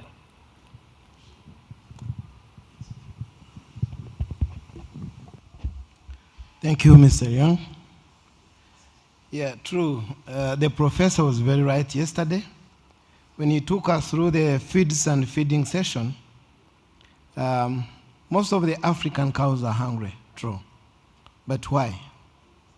But I want to dive into the Rwandan perspective. A few years ago, the Rwandan government introduced the land utilization policy. 70% land to be cultivated, 30% for cow grazing. But even then, you went beyond that percentage. You would not have done wrong. I'll give an example. Recently, we had a Kenyan farmer and a banker discussing and training some Rwandan farmers. He was telling them that every 1 kilometer a cow walks, 4 liters of milk are lost. And this is a loss to farmers. And we will not wish to hear this in the next near future. This is why we are changing. According to the professor, he said we have to write our rules. And how do we write our rules? I liked that approach. He said, if we are still using a hoe, we will not do much to feed our cows. And I'm happy to say this. If we want to be a successful farmer, you may need about 3 things. Number 1, land irrespective of size. Land irrespective of size. Some people are used to open grazing and thinking that much as a cow grazes all over and walks several kilometers, it has grazed enough. No. It has lost more energy, it has lost more milk, and it gets tired. Number 2, infrastructure development at farm level. This is what we are encouraging our Rwandan farmers. Invest. And I'm happy that the Rwandan government is doing a lot to support our Rwandan farmers.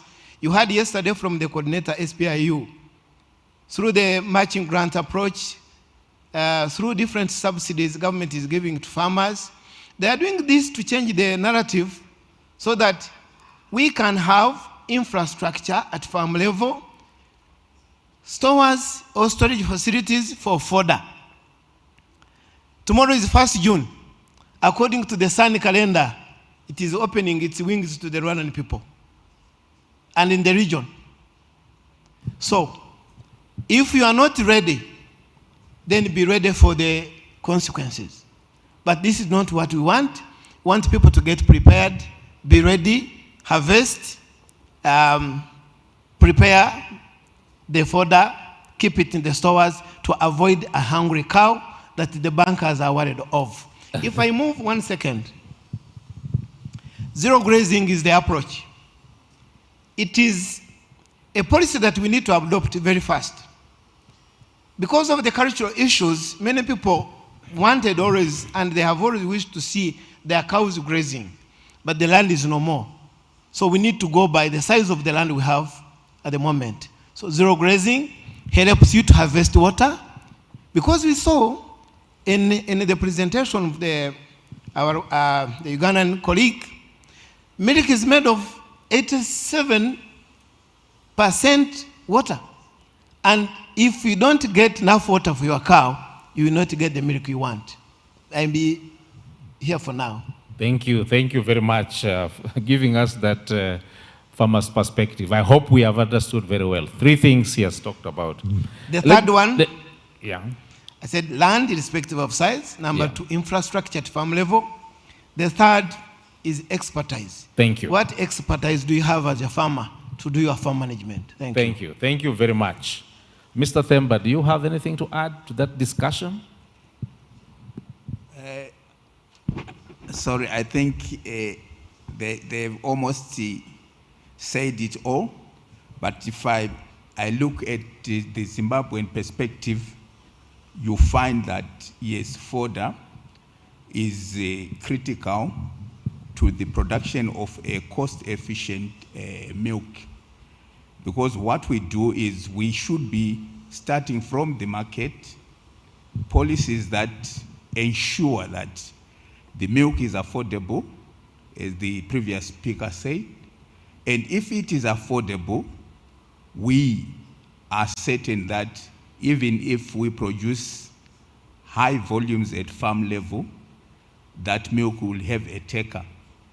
The main problem that we have currently is that milk has become a luxurious product, and therefore we need to come up with those policies that ensure that we are producing cost efficiently across the value chain. Thank you. Thank you very much. A number of speakers have talked about a forage of fodder, which is mostly, farmed on land. But also, I like to hear something a little bit about supplementary feeding, which includes an element of imported, feeds into the farm or into the country and so on. But I just want to open this up to the audience. Our protocol, please, could you kindly be nearby, and can you please respond to what the panelists here have said, or if you have something to add, this issue around feeding cattle. Thank you very much. All of us now. This is open to all of us. There's a hand up there.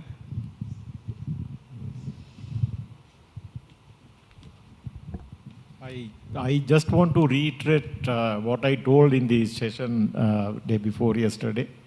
I think in the countries like Africa and other developing countries, it is very important to first understand the food security of human and then decide the feeding model for the cows. Otherwise, if we adopt, for example, high input, high output model, it may pose a risk for the food security of the people. Thank you. Thank you very much for that observation and that input and that point. He's just emphasizing. I can see a hand right across to my far left.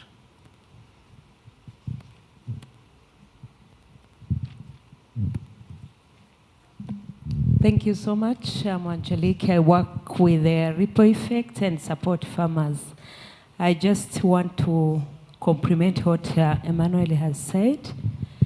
For the farmer to improve productivity, looking at the feeding, we need to look at the aspect of inputs in terms of animal feed input, that is seed, but also that goes with extension services. So farmers need to be taught, farmers need to change mindset for them to have for their animals and then for improved productivity. Thank you. Thank you very much. Any other input? Yes, even from within. Please, Kenneth.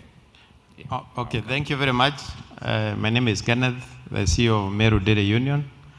I want to end my contribution on the discussion of fodder and feed. To me, I think the issue is not the production or the availability. The issue is the conservation. Because during the rainy season, we have excess fodder. But during the dry season, we have a shortage. So in Kenya, we have done research and we realized that there's a lot of wastage of fodder. We don't have we have not set our minds properly on how to conserve fodder so that we are able to feed the animals throughout the year. And that's why we have milk spikes in one season and then low season in other seasons. So to me, the issue is the conservation policy and not even the production, because in the looking at our seasonalities, there's a lot of grass, there's a lot of fodder all over, but I don't think we, either farmers or processors, or the governments, we have taken the initiative to act on conservation. Because even for human beings, the food we eat is produced seasonally, but for ourselves, we know how to conserve and have food from January to December. But for the cow, I think we are losing the game. Thank you. David? I mean, sorry, not David. John Telzel.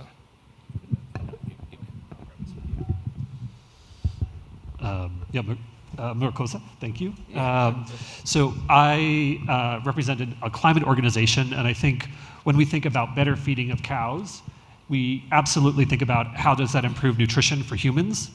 We think about how does that improve livelihoods for farmers, and it also has the added benefit, the science is clear, that feeding cows better is the fastest way to reduce the methane footprint from the dairy systems as well. And so we think it's absolutely critical to find ways to drive solutions to better feeding of cows overall.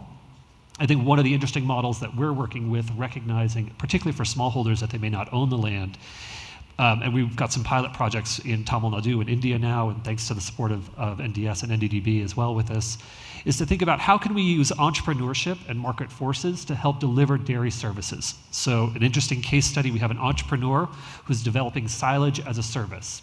So he makes silage, he conserves feed, as we talked about, the importance of conserving feed, and then he delivers it in small packages, small enough so that women dairy farmers can actually handle these silage packages, and then that way increasing the ability of fodder and feed forages through market forces. Thank you very much. Mark. Yeah, thank you so much. I think David had already said all, but I just want to add, yes, apart from the issue related to food security, we also need to come up with a term on feed security for our own animals, because otherwise, if we won't keep that as an agenda, as a policy agenda within our country, we are going to have a problem.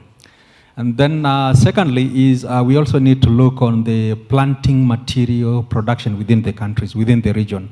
That is very key, because in most cases, we are depending on the seeds and planting material from elsewhere.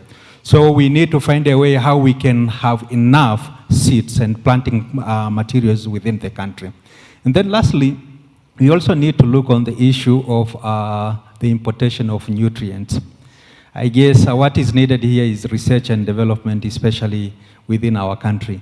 If there is something that we can develop to a commercial level within our country, sounds like a nutrient that will save our lives. Thank you. Thank you very much. Very interesting. Feed security. We talk about food security. I like that point. Let me just go first of all, straight to Cloud. Thank you very much, moderator. We have been talking about feeding our cattle, dairy cattle, emphasizing on enough, feeding enough, but enough composed of what? Our cattle need a balanced diet.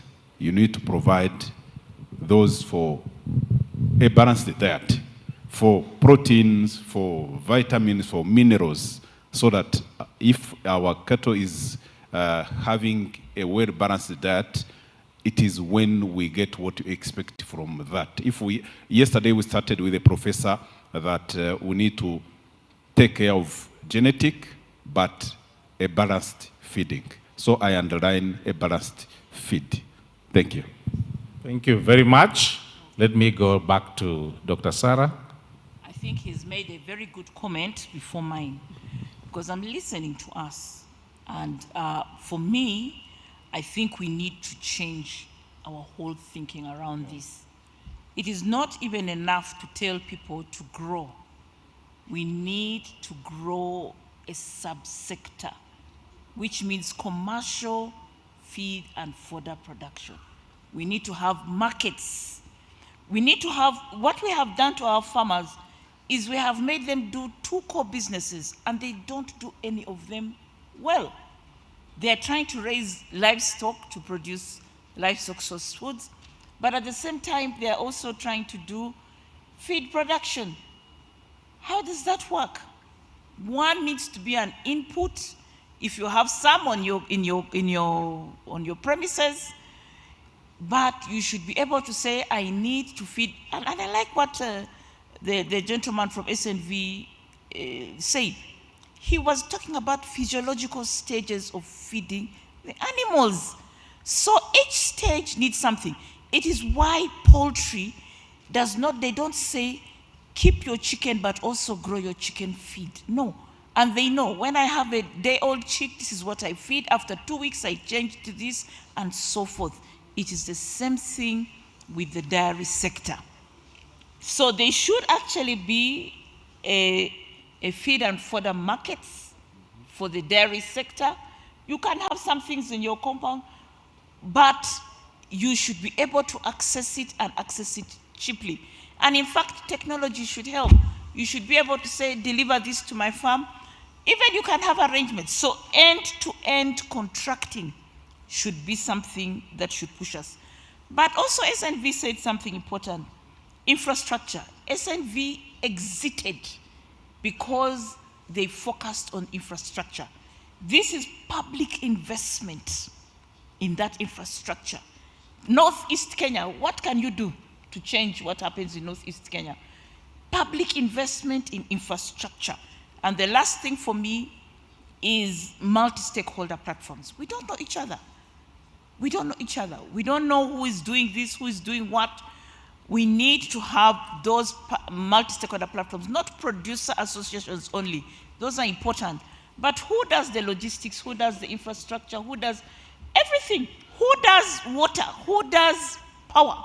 Who does, all of these things? So we need to organize ourselves as a sector. So the policy framework gives that opportunity. But here, the exit strategy really into business is for government public goods into infrastructure, and then after that, we have end-to-end contracting business so that we reduce the cost of feed and fodder, and we now reduce the cost of production. Thank you. Thank you very much. Any further thoughts from anybody else? I can see a hand very close to the translation box. Please go ahead. Muraza kunyihanganira ndavuga urunyarwanda. Mazina ni yayandi nabingoma Livingstone, ndi umworozi kandi norora nkuru ubushakashatsi navumbura. Twagiye twigishwa n'umushinga wa RAB ibintu bijyanye no guhinga ubwatsi n'imigaburire. Ikintu nshaka kuvuga ku mirire y'amatungo ni uruhererekane rukomoka ku butaka n'ifumbire. Iyo ubutaka ari bwiza ukabushyiramo ifumbire nziza, biguha ubwatsi bufite intungamubiri zihagije, kandi ubutaka benshi turabufite. Ikindi nshaka kuvugaho, turimo turavuga gutera ubwatsi, ariko ubwatsi hari ibitera imbaraga n'ibyubaka umubiri. Iyo wabiteye mu butaka bufite ifumbire, bishobora kuguhereza intungamubiri ziriya konsantere zindi dushobora gukura mu nganda, ukaba ushobora gukoresha nkeya kuko ibyinshi byaturutse mu butaka. Ikindi nanone kumenya igihe cyo gusarura. Hari benshi bashobora guhinga ubwatsi bwinshi ariko bakabusarura bwarasaziye mu murima, bwaratakaje intungamubiri. Abenshi nanone bashobora kubusarura bugatinda mu murima, izuba rikabutwika, bugatakaza intungamubiri.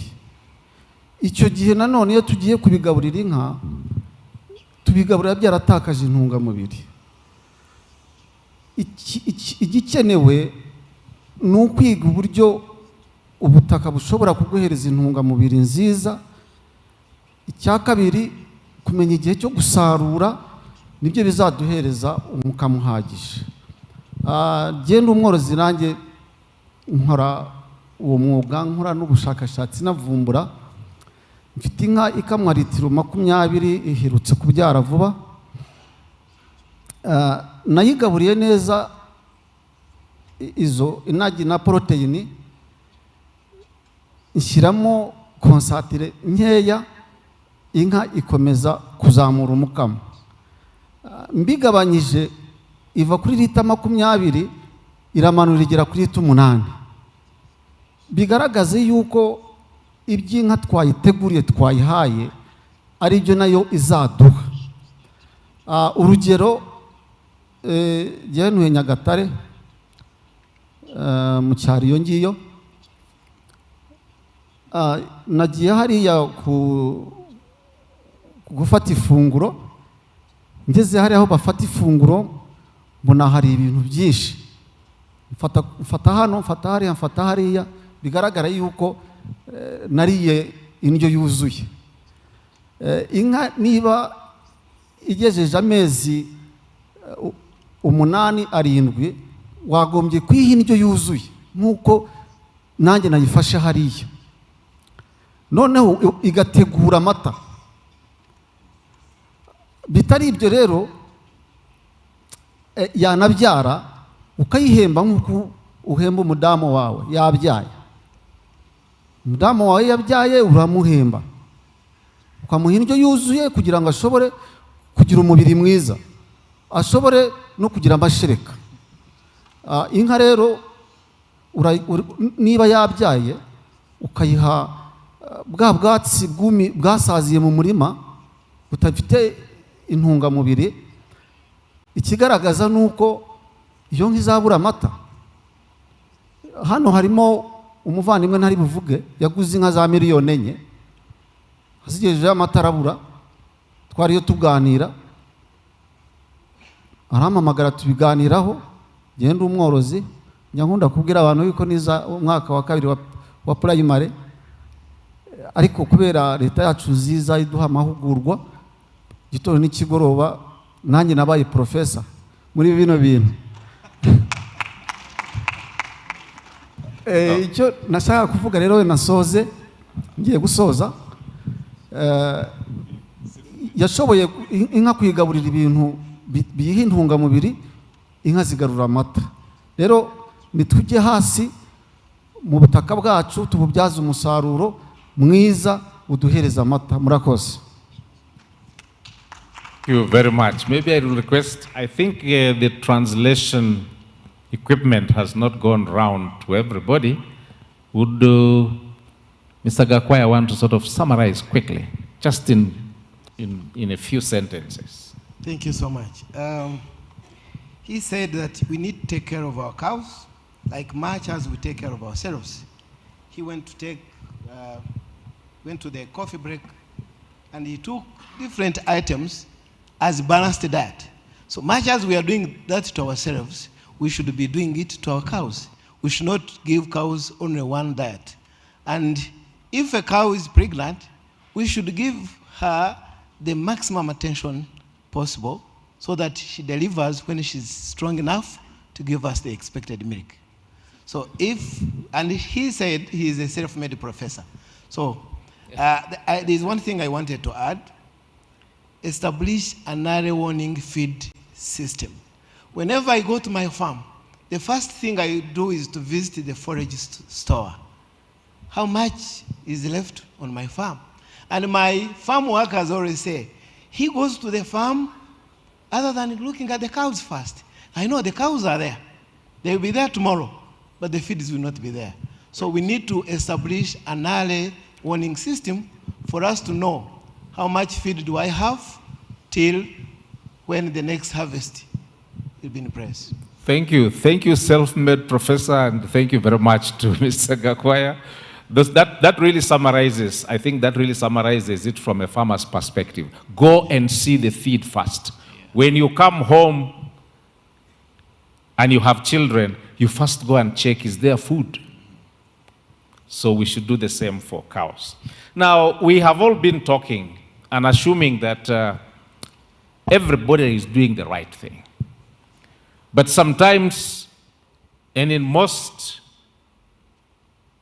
of our cities, people sometimes don't do the right thing. And so we have had a huge influx, unfortunately, of fake inputs. And it is sometimes so bad in some countries that you wonder whether we are really making sure that our farmers are getting the right thing. So it has become a major challenge to livestock development across Africa. Fake inputs. It ranges from feeds, veterinary drugs, even light equipment. I have seen a wheelbarrow whose wheels and that pivot are plastic and just cannot even carry a 50-kilogram bag of feeds. So this leaves farmers frustrated and unsure of what is wrong and what is right in terms of what is in the market. How should we solve this problem? We have 3 policy influencers in the panel today. We have the Director General from the Ministry of Agriculture, Rwanda. We have the Commissioner for Dairy Development in Uganda. And we also have Dr. Joshua Ngwisa from Zambia. I would like the 3 of you to take the first shot at this problem of fake inputs. How do we solve it? Okay. DG. Claudia, you can take the first shot. Thank you very much. I think we need a synergy from the beneficiaries who are the end users of these inputs, which become sometimes fake. So we need the end users, the beneficiaries, to be alerted and make sure that what they are buying or they are getting from the market is what they need. So if not, then the government institutions and other partners, they play their role of protecting farmers. How? The government institutions, we have, for instance, in Rwanda, we have Rwanda FDA for all processed food, including animal feed. So the Rwanda Bureau of Standards, the Rwanda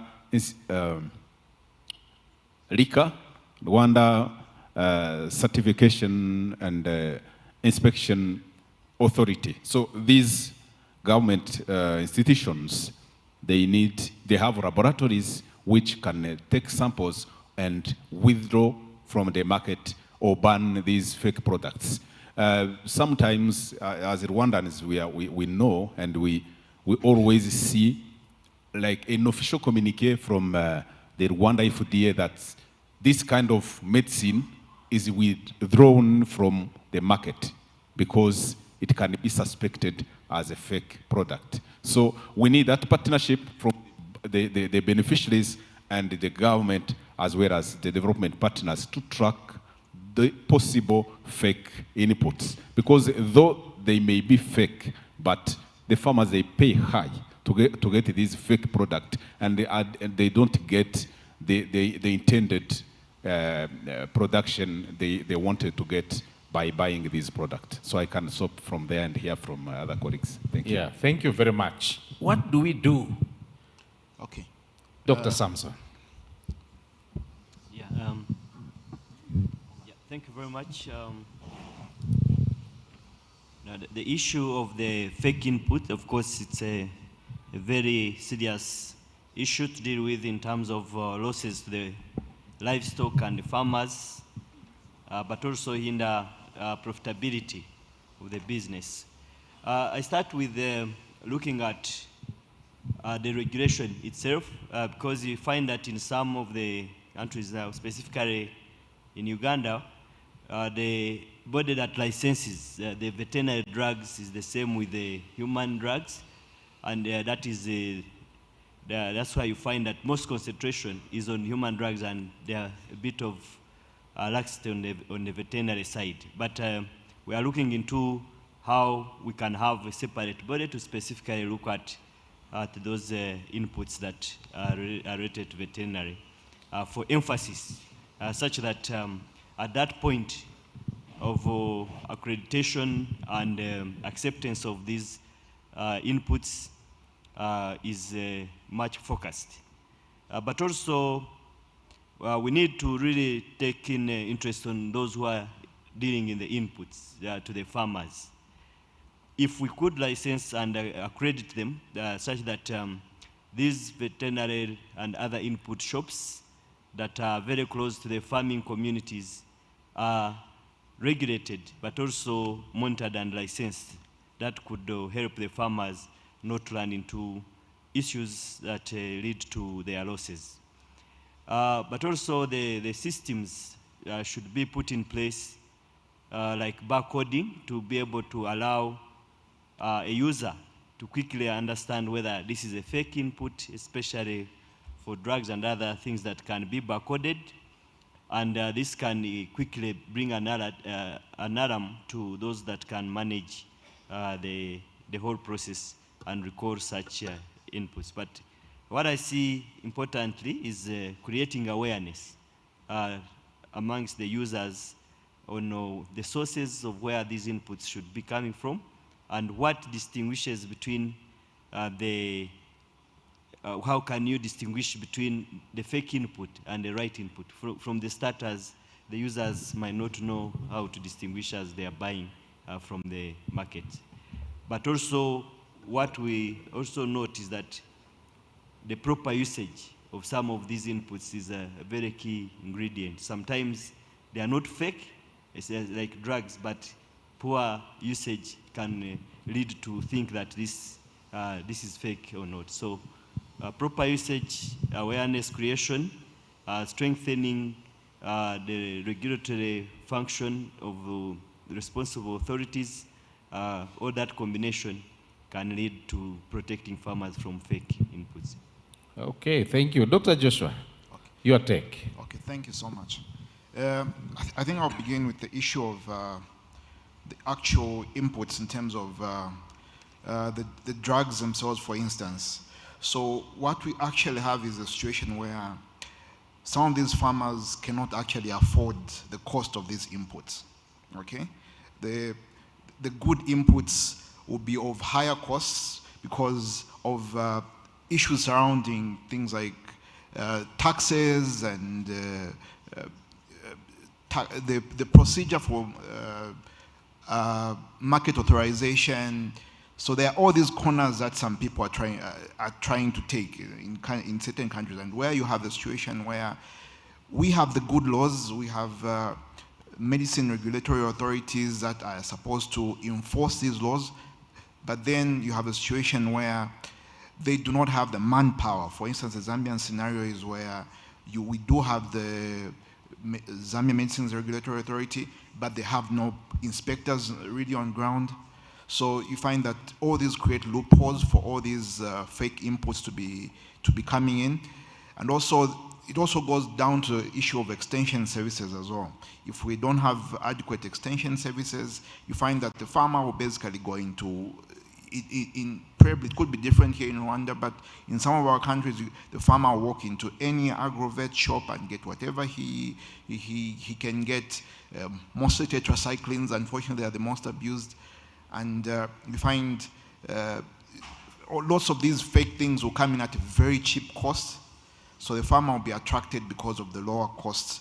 And also we realize that we have not invested so much into research, okay? You find that we are basically not getting these things at a higher cost because we are not able to produce most of the things that we need to sort out our problems locally. So we have to rely on whatever fake thing will come from wherever it's coming from, because we do not have the capacity to produce what we need on our own. Yeah. Okay, Prof. Debo, do you have anything to add on this? Yeah, many thanks. Few thoughts comes to my mind, as we look at these problems, because we want solutions. And part of the solutions would be, if the farming cooperatives, identify a reliable source, then, it gets back. Unless we have a feedback system in such a way that we understand that picking up either a veterinary product or feed or any of the inputs, so it could even include human resource that you have a quack rendering service to the farmers, so we must have a traceability system, and we must self-regulate, the input system in a manner to which, the consequences. For instance, I would want to imagine, what happens here in Rwanda very positively if you drink and then you drive. If it becomes very functional that you are found, to either parade, products that are fake or they are substandard, or you have kept the products that are of good quality, under a condition that is not good, that have literally, brought down the quality of that particular product that is supposed to be in the market. What I pay, to the community for doing such disservice should be so strong in such a way that it will stop me from doing that. So if we are able to get some of these regulations, fully in place, the veterinary council should be able to get the registered members that have their, annual practicing license, the animal science. I don't know how it works here, but in Nigeria we have the veterinary council regulating veterinarians. We have the Nigerian Institute of Animal Science regulating, animal scientists, and then we now also have the standard organization in place with the national food regulatory agencies that comes together, collaborate together to make sure that whatever product that would be placed in the market is such. So have reliable, chain supply systems of inputs, trace back where there are abuses and misuse, and ensure that within the system we have a self-regulation that punishes whoever errs and then reward, good areas where people have done the right things. Right, thank you. Let me put it this way before I just call some few arms. If you're not a farmer, a livestock farmer, you may probably never understand the pain that a farmer feels when a cow dies.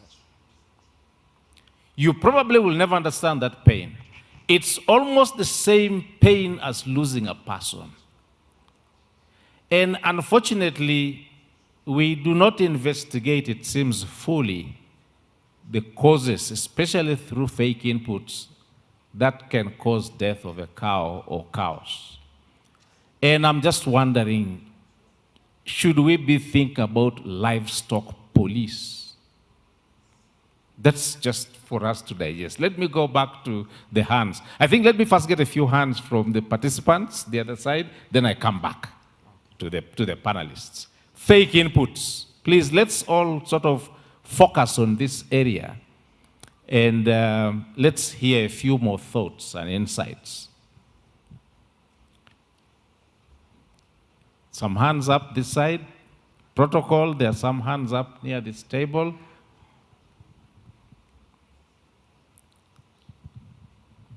Murakoze, ndi umworozi waturutse mu karere ka Ruhango. Ikibazo cyanjye Dogiteri Saraya gikomeje kugikomozaho.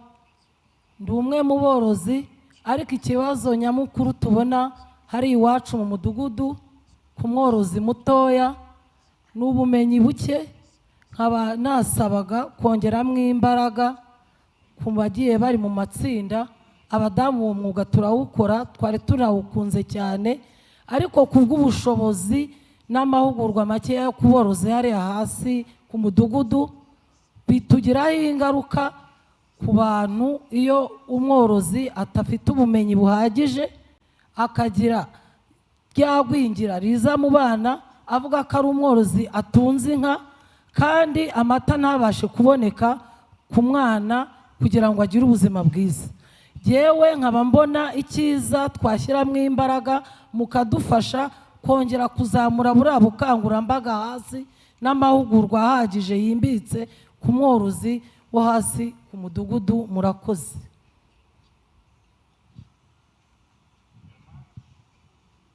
Thank you very, very much for that input. Can we have, I saw more hands. I saw another hand right close to the entrance. Yes, and the other hand, and then we shall come back. So two more, and then we come back to the panelists. Good morning.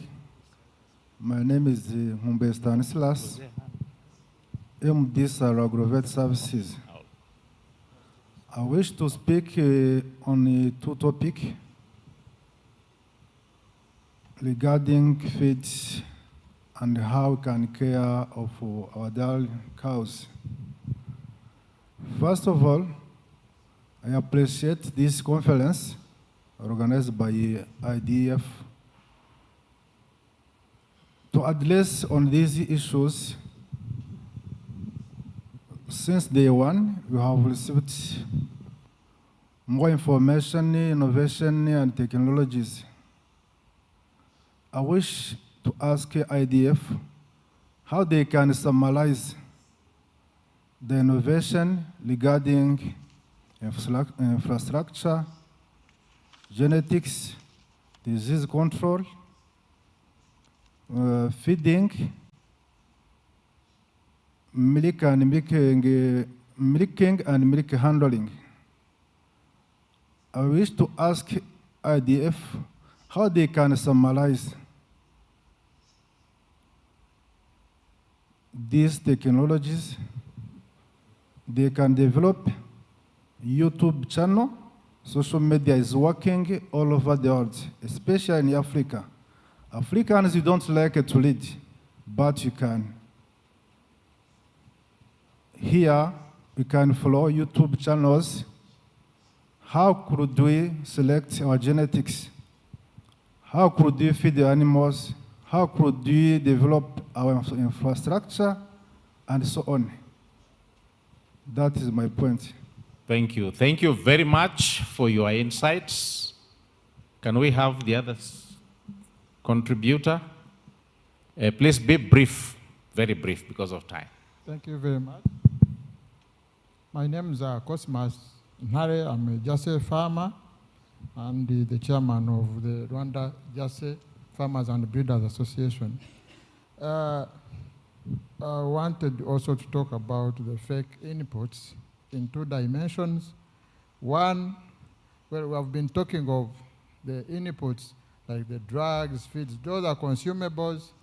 You consume and they are finished. But there is another section of inputs which goes about the equipment. These are valuable and durable inputs which we buy, but it's very unfortunate when you buy fake equipment. We have equipment like choppers. All the progressive farmers have choppers, but it's very unfortunate when you find a farmer has like 4 choppers, all dead on the farm, like in 2 years. It's very, very bad and paining. There are choppers, there are sprayers, there are dam sheets. Equipment are very critical and expensive. We need to have durable equipment. The other dimension is on service delivery and extension. We need to see these as inputs. We are having fake services. We are having fake extension services. We need to have good extension services which are not fake. If we have to move forward as farmers, we need to have proper and adequate and services which we can trust. Otherwise, if we continue to have fake extension services, veterinary services, then we are going nowhere. Thank you. Thank you very much. I will add another one to what you have just mentioned, certified extension workers, so that we know that they are trained. Let me now come back to the panelists, and I will start with Mark closest to me. Yeah, thank you. We are in a continent whereby the extension piece is manned by the government in most of the countries. But it's very unfortunate that the number of government extensionists, service providers, they are not that enough. For example, from my country, Tanzania, we have about 3,000 to 4,000 government extensionists, while the requirement is 17,500. So you see the gap is very big. And the demand is so high from the farmers. So I think the solution to that, it is until we pull the private sector into last mile extension service delivery is when we are going to tackle that kind of a problem. Otherwise, it will be our biggest challenge. Coming to drugs, which are going down to the farmers without being certified. Compliance, business compliance is very tricky sometimes in our countries, and I'm sorry for the guys who are from the institutional point of view.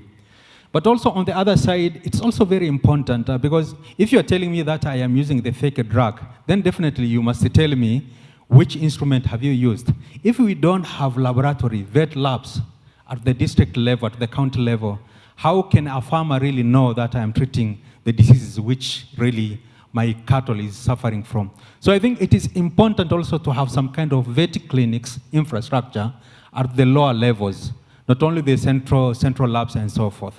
And lastly, sometimes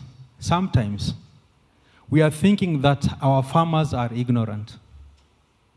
Our farmers are not that ignorant. And actually, sometimes we think that without providing training to farmers, then they are not going to produce enough like we want. It is until we put something there. It is until we give incentive. And this incentive is any adoption comes with a cost. And that cost needs to be reaped when you are selling the milk. If there is no market for milk, forget about adoption, forget about business compliance, forget about requirement for the quality extension services and so forth. So I think we need to address the issue of market here and ensure that our farmers are really getting access to reliable and good markets for them. Thank you. All right, thank you very much. That's expanded. Dr. Sarah, you had a hand up. Thank you very much, and this is a very interesting discussion. For me, I also want to look beyond just inputs for farm level. I also want to look at this dairy sector from the consumer countries. And I think that most of Africa's countries are actually, at this point, are consumer countries. They are not countries with a dairy sector. I remember very clearly when Uganda used to be an importer of milk powder and reconstitute milk powder. And that was the basis for how Uganda's dairy sector functioned for a very long time. But what is the quality of the inputs that you're getting for those countries? And I think we saw the whole of Central Africa, the whole of West Africa, parts of North Africa. And by the way, we tend to talk about Sub-Saharan Africa. African Union does not talk about Sub-Saharan Africa and North Africa, no. We need to discuss this continent as a full continent, because we still have some of those issues are still pertinent to North Africa as well. Very importantly, we need to check to look at what we're importing into our countries. And I think those are significant inputs that come into our countries for our dairy sector, for what our people are drinking as dairy products. That needs to be also put on the table. And I think if we agree that we need to have a policy, a continental framework for development of a sustainable dairy sector, that is one of our beginning areas. Yeah, so I think those are things. The other side of it is data. And I think IDF is here because it's running on data. And do we have those data frameworks? Are we able to have the right data on this continent? Starting with what is the size of our sectors? What is the size of where we want to build? I think Nigeria, you're asking that question. Where do we want to take our dairy sector? You do not have a sector until you can define its size, its structure, its functionality. Those are things that are inputs. And that is where the business propositions come through. I think, Ariong, you taught it to me. Yep. Start by knowing the size of the market. And for us, our market, it is not about purchasing power. Our market is purchasing power plus nutrition gap. Thank you. Thank you very much. As a last contribution to this topic, can we have Professor Demo, please? Many thanks. I guess there's a practical issue that I think I will need to raise. I'm a reproductive biologist, and I'm very much interested about the discussions around embryo transfer, around artificial insemination. We can start, by putting up a database. Which inseminator used which semen? From which source? At what cost? How many pregnancies has he achieved? And, what were the success rates? Does this inseminator require further training so that we bring him back to the centers? Or what are the outputs? What are the final products that we are getting from this? Because if you have an inseminator inseminating 100 and you are getting only 3, it's likely to discourage that entire process and make farmers not to adapt. But if we are able to have a traceability system, I'm just using that as a key so that we can now look at the various inputs nodes that would come into the dairy sector, and then use them, as a means to have data, generate data that would be useful for planning, that would be useful for implementation, or can be useful, to guide the sector forward. I think that would be helpful. Thank you. Thank you. I think that really sums it up. And thank you very much for the forward action in that. I just want to quickly now switch gears. We have fed the animal. We have treated the animal, assuming that we have used the proper drugs and whatever inputs we have put. Now the animal is satisfied. After that, the animal starts emitting gas. So the issue of gas emissions from livestock is a very topical issue. among climate activists and climate aware, professionals, experts, and everybody, and practitioners, and so on. Is this a worry for livestock in Africa? That's my first question. And so then also, what climate smart practices should then be used by producers to mitigate these effects? And can we have some national and regional policies to support this mitigation? I will give two panelists to sort of kickstart us on this discussion. John Teusel and Professor Demo, you'll kickstart us on this. Let's start with John. What are your insights? Great. Again, Murakosa for the time today. So as I mentioned, I work for the Environmental Defense Fund. We are a climate organization, and we focus on how do we help people solve climate change. We've been thinking about methane as kind of the fastest opportunity we have to solve climate change. And I think what's important for the dairy sector to think about, we think about sustainable dairy production. And fundamentally, we know that dairy farmers are on the front lines of climate change. And so they are the ones where we can't feed our people if people are hungry.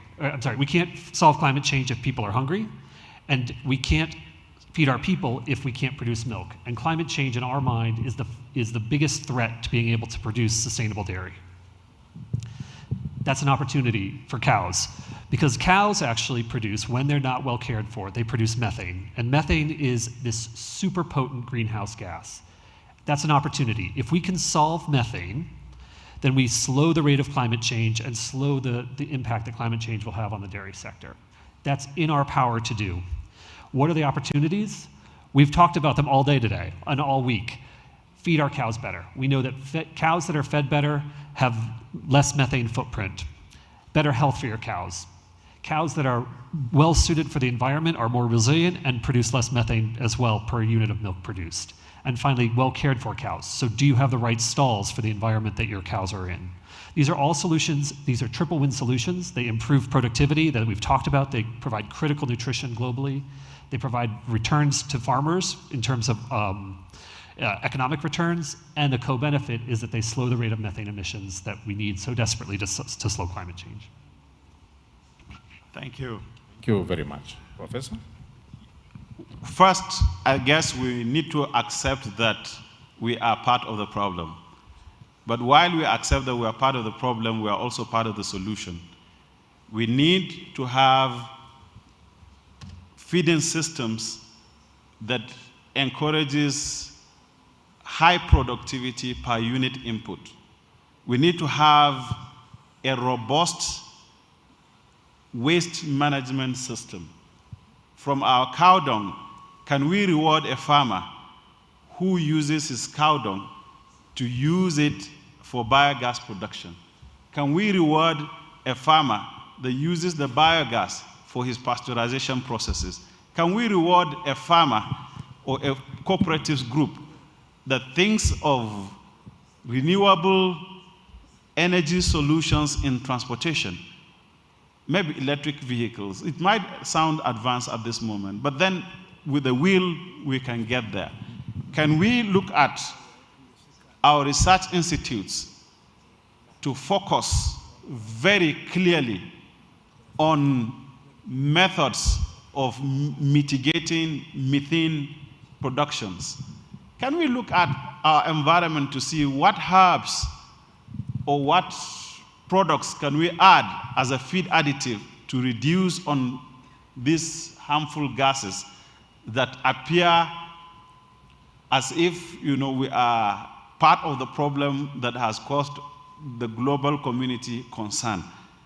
But I believe that the solution is with us and within our communities.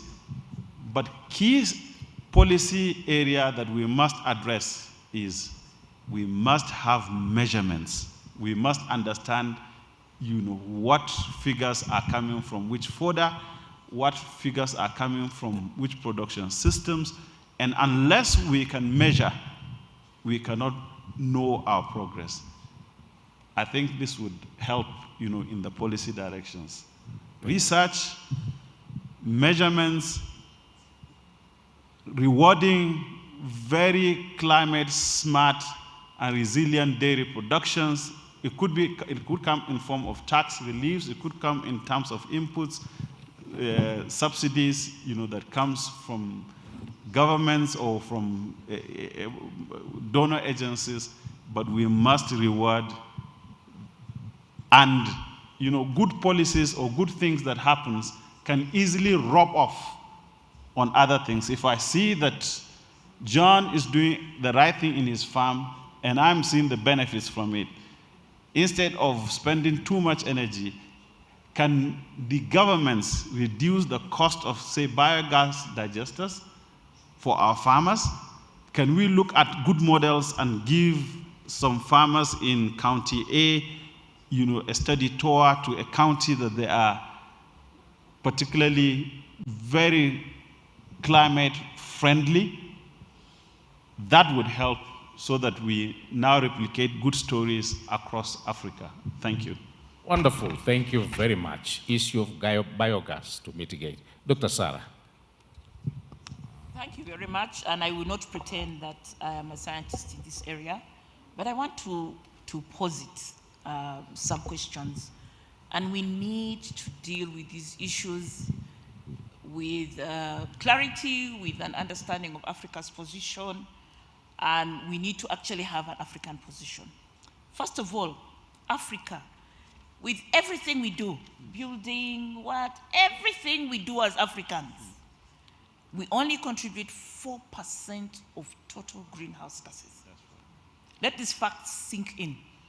4%. Everything we do, from cement to mining to agriculture, everything entirely that we do, that is key starting point. That's our reality. That's number one.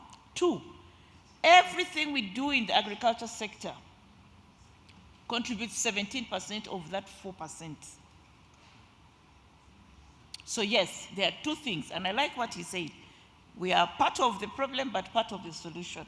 So start by first of all saying that even some developed nations have more greenhouse gases than we do. We cannot be viewed the same way that they are viewed. That is number one. Number two, yes, for us as Africans, now we need to look back at our reality. Number three, we are suffering the effects more than other places because of the way we are arranged. So we need to keep that reality in focus for us. That's the starting point.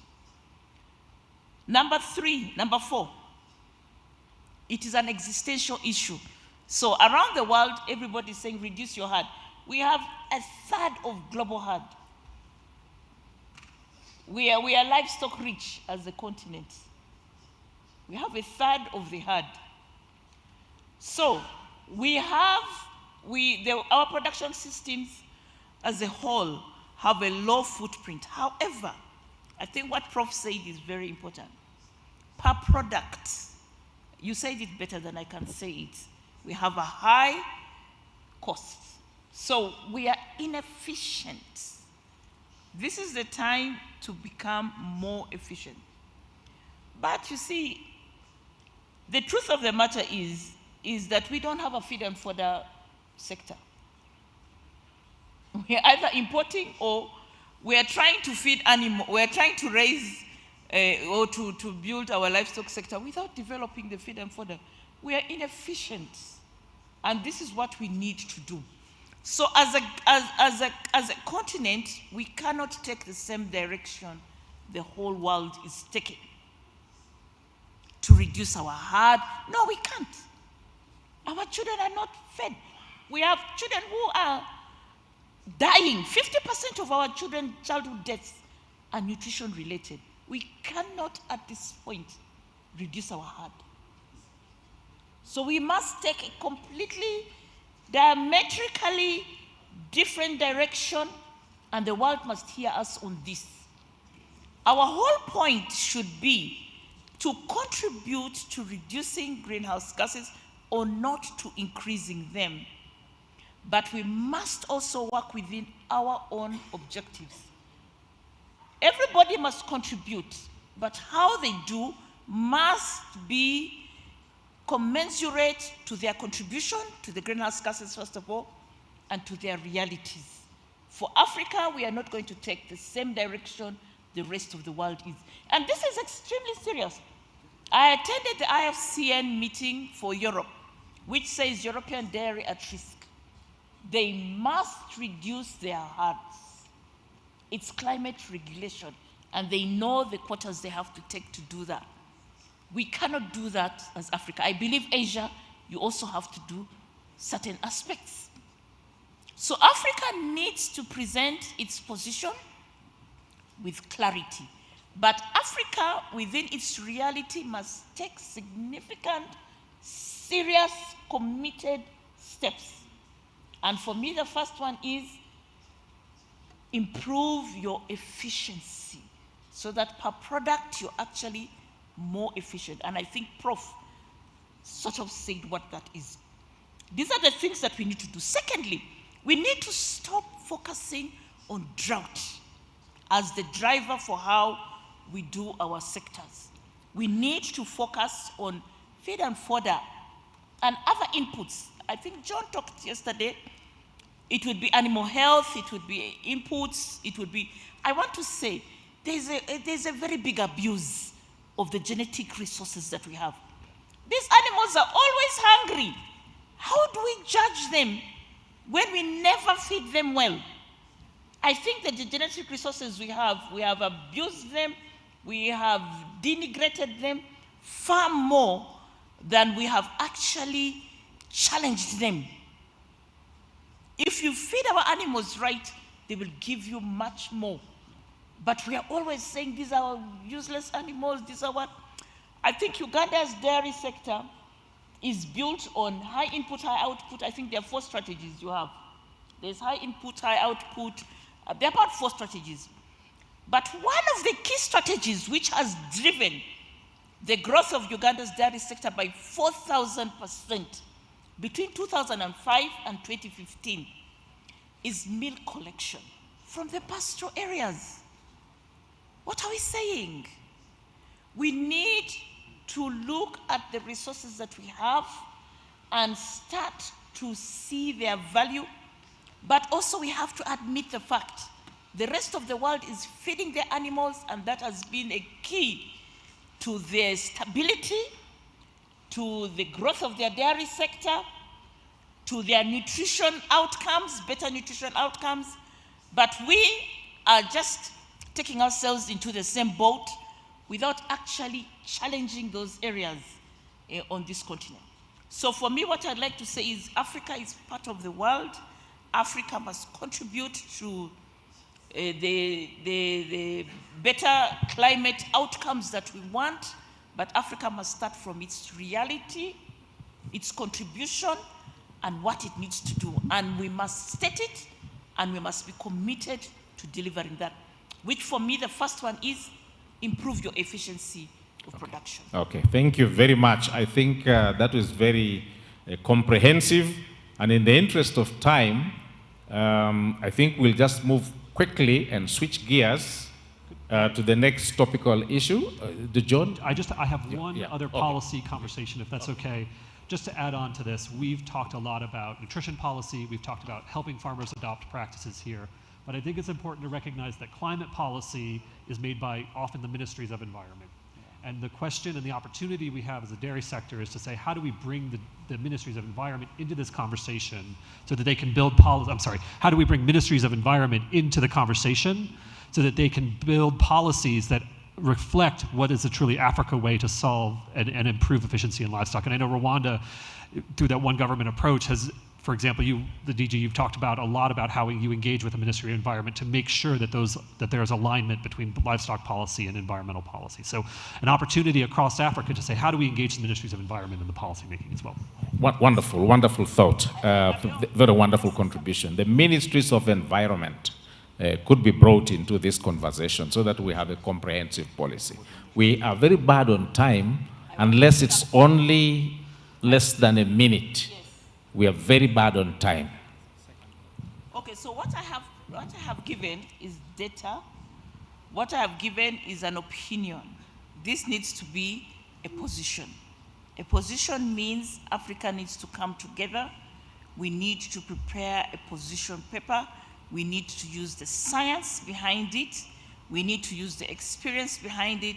We need to have a multi-sectoral perspectives come into that paper. And that needs for us to be one of the things that we need to do.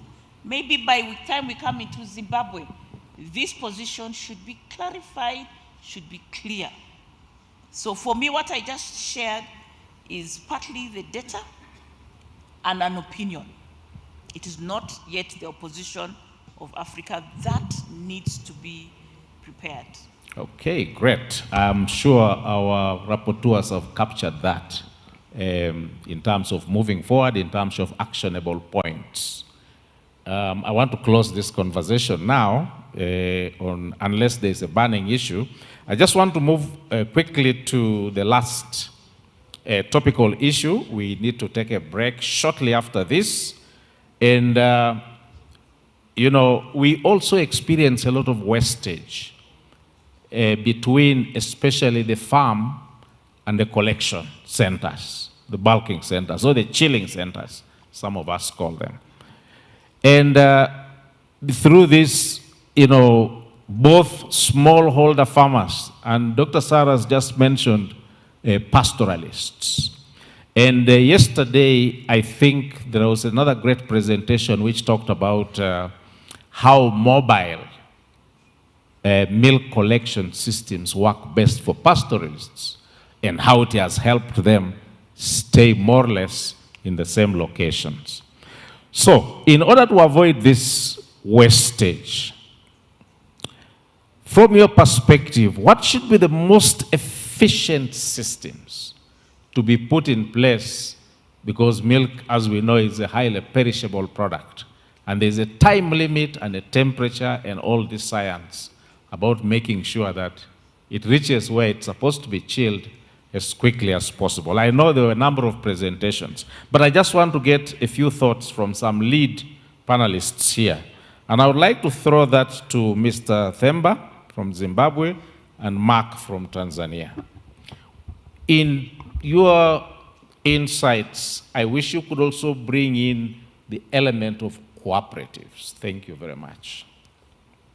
Okay, thank you.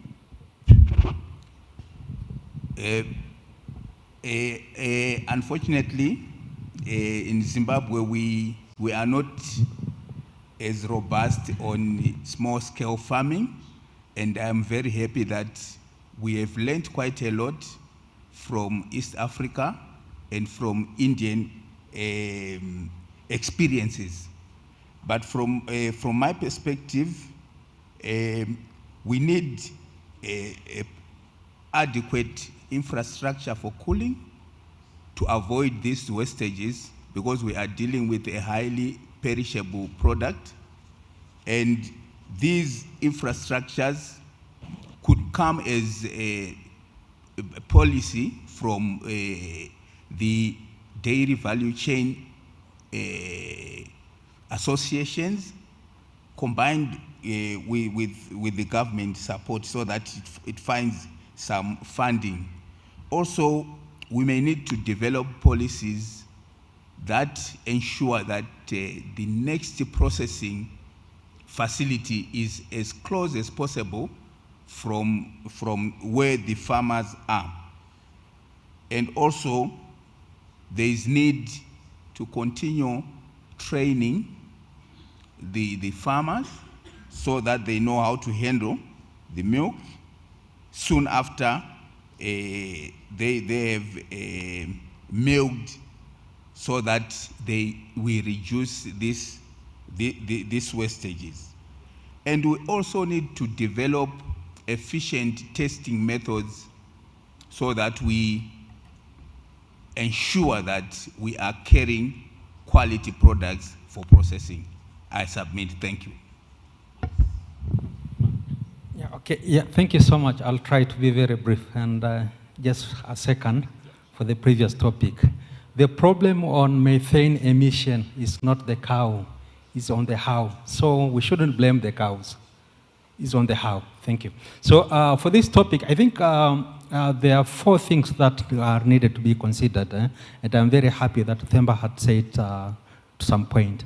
But the starting point is market. Where are we collecting this milk?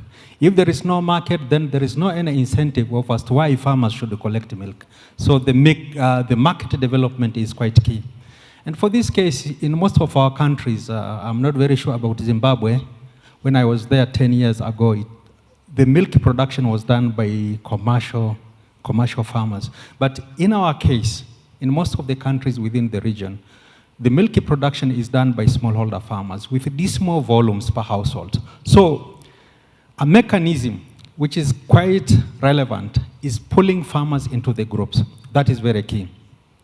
Pulling farmers or pulling people together in Africa is very easy because we have a socialist hangover, especially in my country. But pulling them in a group for a purpose is very important. And the purpose here should be business. And that is where the element of cooperative comes in. Then you need to think about infrastructure. My colleagues has already said it all. The challenge is, how are we going to get this? Can we get this from the processors who buy the milk? Can we get this from the cooperative? Then therefore, there should be a mechanism which is relevant to that case. And then lastly is the issue of quality, because when you go to a processor like Inyange, they will ask you, okay, we need volumes, but volume of good quality, Q and Q, quantity and quality. The quality in milk is something which is related to human behavior by 90%. By 90%. Milk is clean by over 90% when you are milking it. So handling is a big issue. Changing the behavior, then you require a training. Yes, I was very happy having the presentation from our colleagues in Uganda. But then the question of quality is a bit tricky, because most of the farmers do produce milk, and they sell milk to whosoever comes to buy it. If you go to an ecosystem whereby the formal market is quite strong, then definitely there is no competition from the informal market, which is the largest in some of our countries. So therefore, you also need to think of quality. How can you incentivize that quality? Because eventually, the quality will give you a good product. A good product will fetch a good market from the market. But that price, that money, goes to a seller, not to the farmer. So we should need to find a way. How can we also reward an effort from the farmer in terms of the quality? Thank you. Thank you very much. I think that sums up. And I would like to request you to give a very big applause to the whole panel. Something on waste. Okay, just one more. I want to say that we always say milk is perishable. Milk is transformable. And we need to change that narrative. And like I said, even now traditionally, we always looked at milk as both perishable, and on the other side of the coin, we always looked at it as transformable. It was always transformed. To the pain of some of us, we used to check words. And I think Africa has to develop its own narrative.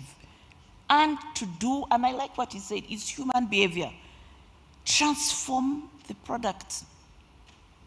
Where are the African cheeses? We don't have African brands. Where is this? Number 2, the wastage starts with the feed and fodder, our resources. We have done these assessments in 2 countries. The waste of feed and fodder resources is 40 to 60%. Actually, from all the 6 countries that have done, 5 countries that have done assessments, their wastage of feed and fodder resources is 40 to 60%. I think we are a very wasteful sector. And that is the first low-hanging fruit to change the course of production is that we should address waste. Thank you. Thank you very much. We would have liked to continue to discuss this. However, time now is against us, but still I would like to request you to give a second round of applause to all our panelists. Thank you. Thank you. Thank you for your insights. We have captured most of what we have discussed here, and we shall share it shortly after the break. For now, let's wish ourselves a good and healthy break, which will be in the same place that we were in this morning, Kivu Hall. Thank you very much. And when we return in the next 15 minutes, we start the closing ceremony. Asanteni sana.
Here to have a representative. Just a moment.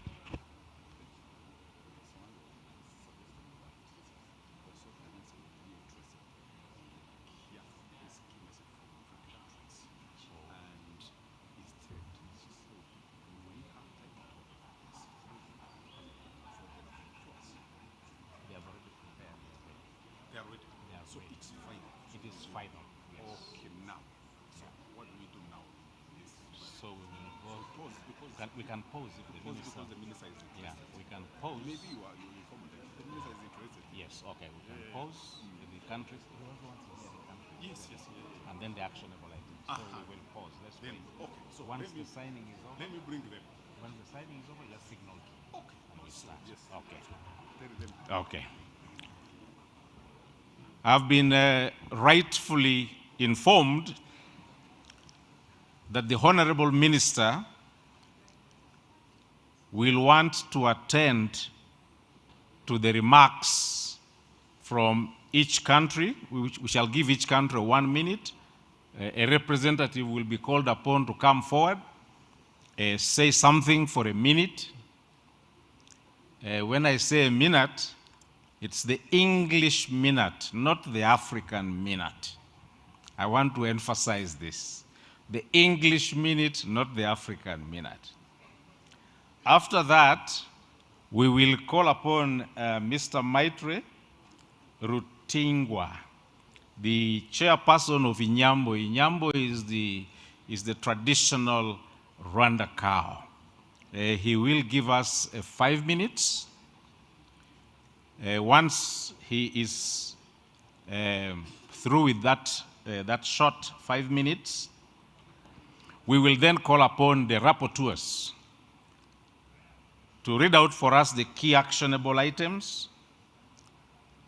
And once they have presented the actionable items, we will need your signatures. Elevator speech. If you met at a lift and you met this person that you would have wanted to talk to for a very long time, and you are going to the 5th floor, it's only about 1 minute. So let's give ourselves like say, 4 or 5 minutes to do that as we wait for the Honorable Minister to come in.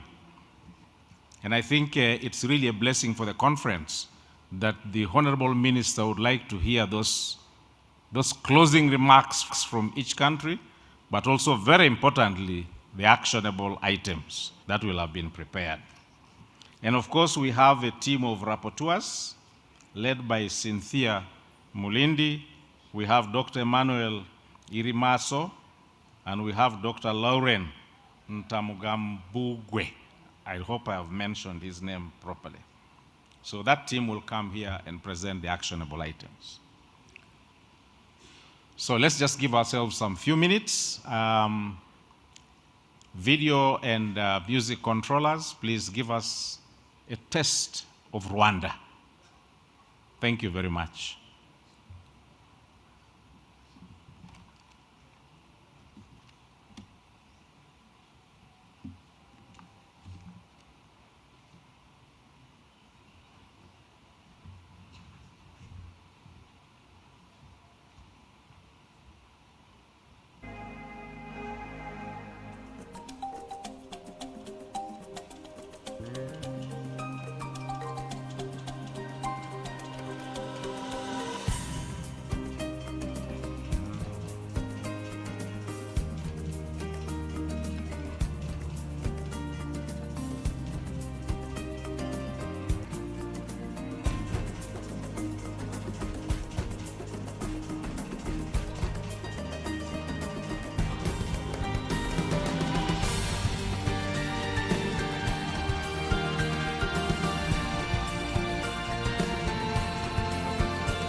Okay, thank you.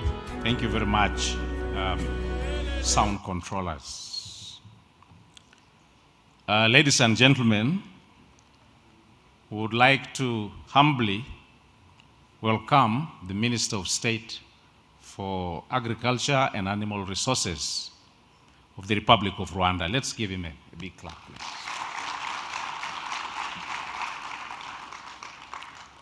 All protocol observed. Sir, we have had the conference running since Thursday. This is the third day. And with us here, we have a very big cross-section of dairy sector players across the continent of Africa and beyond. And we have had very, very fruitful discussions. We have had a lot of insights. We have acknowledged the challenges and gaps in the Africa dairy sector. But we have also come up with what we think are workable, actionable items that all of us will go away with from here back to where we are. Some of them are national in nature. We have those which we want to have a regional perspective. But most importantly, we have those that are continental, Africa, so to speak. This closing ceremony, we would like to invite each country to give us a very brief statement so that you get an idea of the appreciation, I'm sort of pushing this word forward, from all the perspectives of the countries represented, what they have gone through and what they think we shall have in terms of developing a sustainable dairy sector for our continent.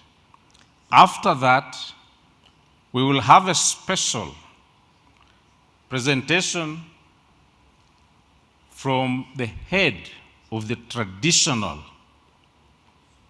cows or cattle in Rwanda, who is also the chairman of the Nyambo cattle, briefly.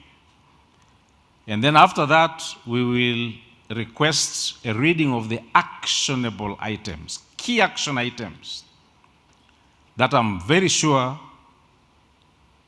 all of us in Africa would like to move forward with. And we want to appreciate and also request the organizing committee to say a few words. We will request Dr. Solange, who is the Deputy Director General from the Ministry of Agriculture and Animal Resources, to say a few words on behalf of the organizing committee. And then we will also like to give awards to our exhibitors. We will kindly request your presence, sir, to come and give out those awards. And then we would like then to listen to your wise counsel and wisdom, after which then you will kindly close this conference.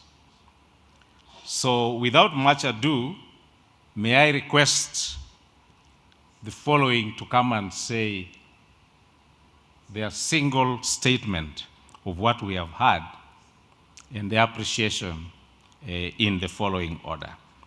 Can we have Tanzania? Tanzania representative, please come forward and say a word.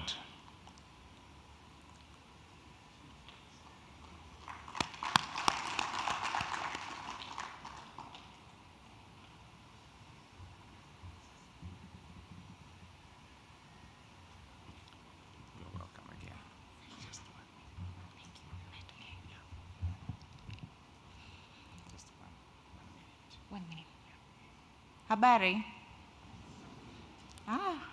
Thank you. You know Kiswahili. First of all, I would like to extend my heartfelt gratitude to the organizers of this conference for their hard work and dedication. Your efforts have created a platform where we can collectively address the challenges and opportunities facing our dairy sector. As representatives of our countries, we recognize the vital role that the dairy sector plays in food security, rural development, and economic growth. The collaboration among nations, organizations, and industry leaders is essential to overcome the hurdles we face in the dairy industry, from climate change to the market access. Together, we can foster a resilient and sustainable dairy industry that benefits the farmers and consumers alike. While we are closing, I would like to extend my heartfelt gratitude to the organizers of IDF Regional Dairy Conference. I want to take a moment to reflect on the invaluable discussions and insights we have shared over the past few days. It has been a privilege to engage with such a diverse group of experts, practitioners, and stakeholders in the dairy industry. Thank you so much. Welcome to Tanzania. Karibuni, the next ADF. Thank you. Many thanks. Thank you very much. You can take your seat. Kenya.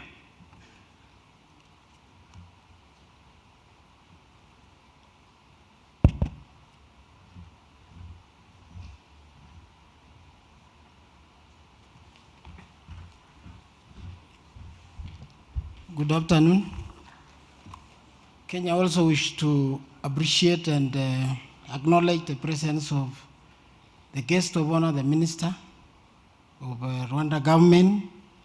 We also wish to appreciate the organizers of this momentous event. I think it has been very tough for 3 days. The presenters who are chosen based on their areas of expertise, the farmers and the Rwanda people, we say a very big thank you, and we have learned a lot of things in this conference.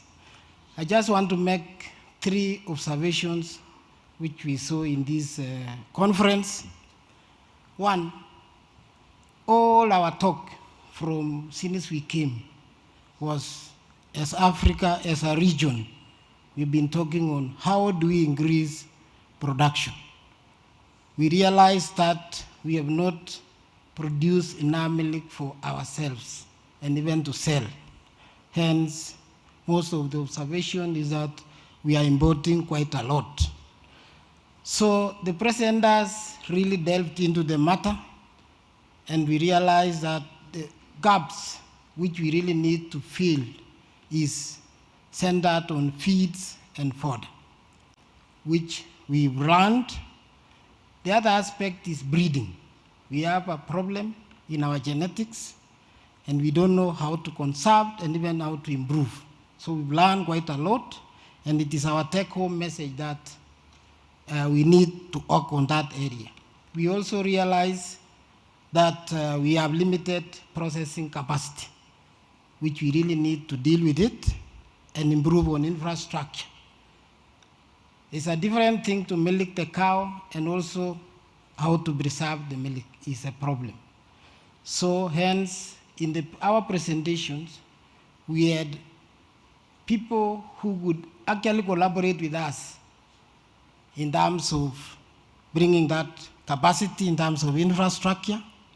We also learned that we cannot have milk if the cow is sick. So we had quite a number of aspects of challenges in that area of disease control.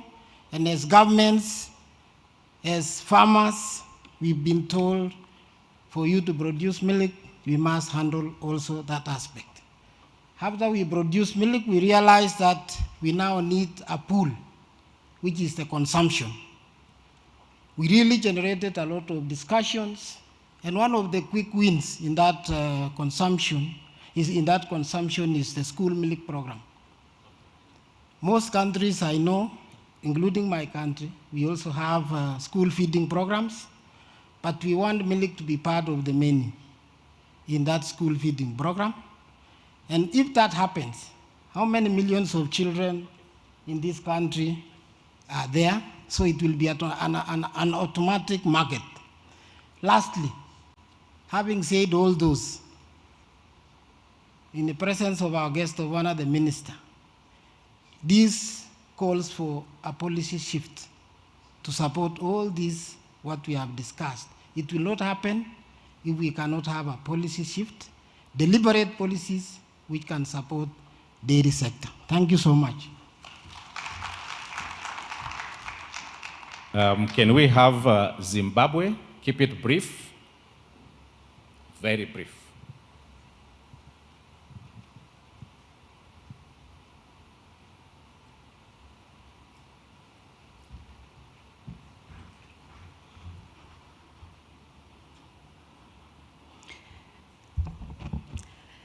Thank you.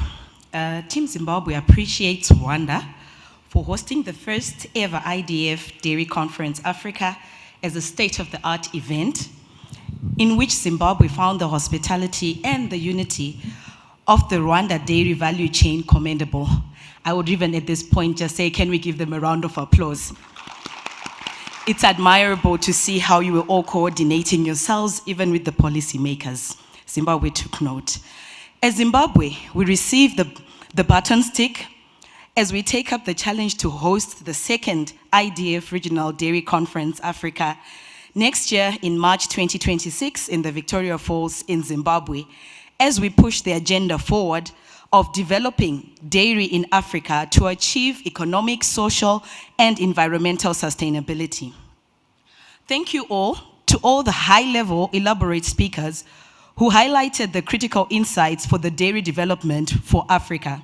Some of our key takeaways include the emphasis on the nutrition gap, which bestows the responsibility to feed the growing African population on Africa itself, and the potential that Africa has to grow the dairy sector at a continental level. And this is our major takeout.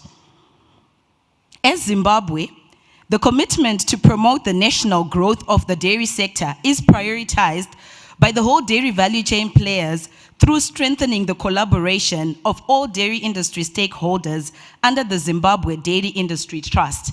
So as you come next year, you will see how that collaboration actually is functioning and how we are organized.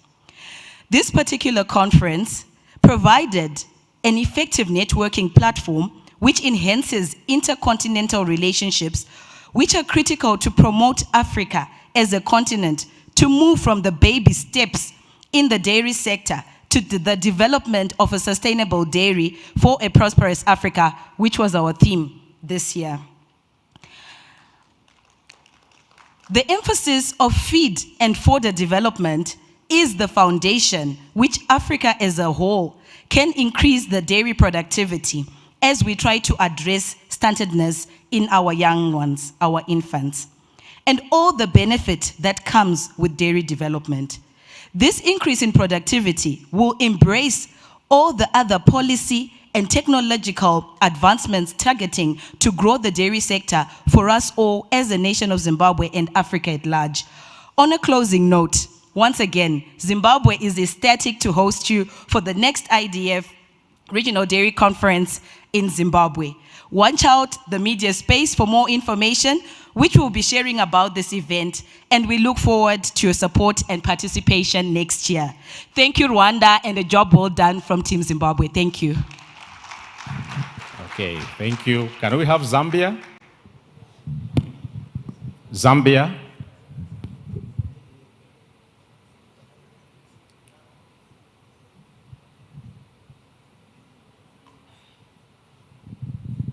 Okay, as we wait for Zambia, we will call them. Oh, well, thank you. Thank you very much. The Honorable Minister, allow me to say all protocols observed. Distinguished guests, ladies and gentlemen, on behalf of the people and the government of the Republic of Zambia, I wish to extend our sincere appreciation to the organizers of this important forum and to the government of Rwanda for the warm hospitality accorded to us throughout this gathering. The conference has been a timely and vital platform for sharing innovative approaches, traditional knowledge, scientific breakthroughs, and policy frameworks that are shaping the future of dairy production globally, and more importantly, across the African continent.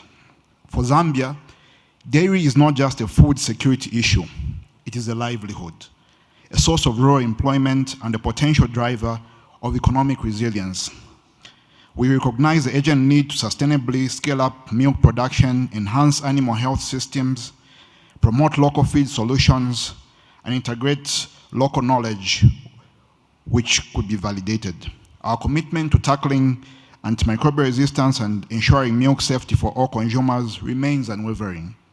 As we return to our various respective countries, I hope that we do continue with a renewed purpose and that we harness the spirit of African solidarity, innovation, and evidence-based interventions so as to uplift the smallholder dairy sector and meet our nutrition and economic goals.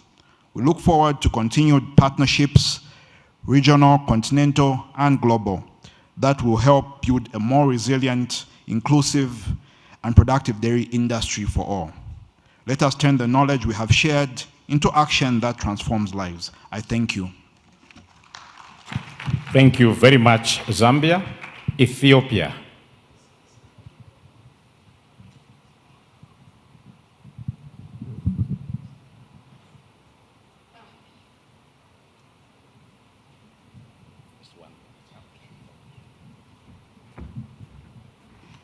Thank you so much. Let me join the organizer committee. Congratulations for your successful and amazing the last 3 years productive conference. Please applaud them. Really, as Ethiopian delegate team, we're really excited to be part of this very vibrant 3 days active participation in a conference, also the exhibition. So we take 3 important takeaway after this conference, since we are really struggling to make the Ethiopian dairy sector attractive for all, for the farmers, for the practitioners, for the investor. But always, the how part is remaining a challenge. But now I can tell you, this conference, at least we gave us some unlocking 3 key important messages. The first one, it's critical to make our development activity toward this inclusiveness, inclusive from end to end. The second one, the power of technology and data. Because yes, we do a lot of things, but we didn't really integrate it with technology, and we didn't integrate it or generate data. So those data and technology are really making our effort simple and attractive for all. Because in Africa, there is a lot human resource we have, but still unemployment rate is high. So there is one of the key points to create job opportunity for youth, if we make it attractive for them. The third, and the last but not the least, is replaceable. I mean, it's very difficult to think of without having well-organized dairy farmers. Because the strong farmer organization and inclusive growth makes leverage whatever activity or development intervention we are doing. Really, that's how we learn from the participation of the farmers here attending the intensive 3 days conference. So please, I can asking you to upload our farmers who are attending and sharing their knowledge. By saying this, I thank you so much, and thank you. Thanks, Ethiopia. Uganda.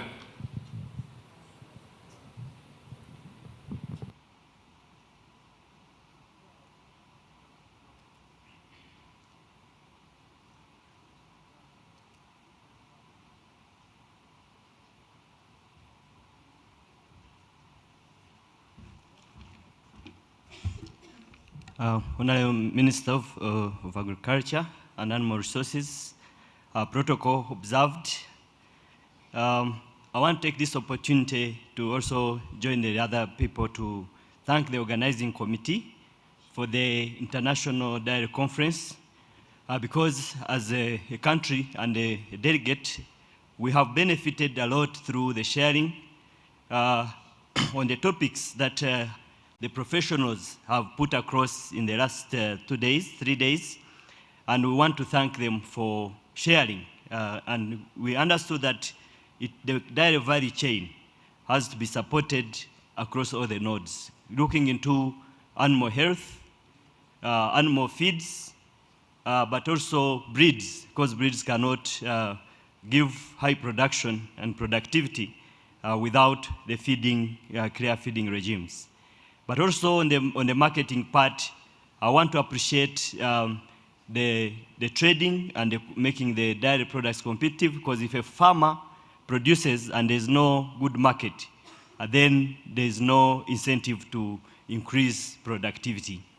But also to thank the East African community, because as Uganda, that is the biggest trading partner with over 50% where we take the processed product. As the government of Uganda, we welcome all of you who want to invest in the dairy value chain. We have immense opportunities in all the nodes of the dairy value chain, because we are fast growing in terms of production, but also value addition.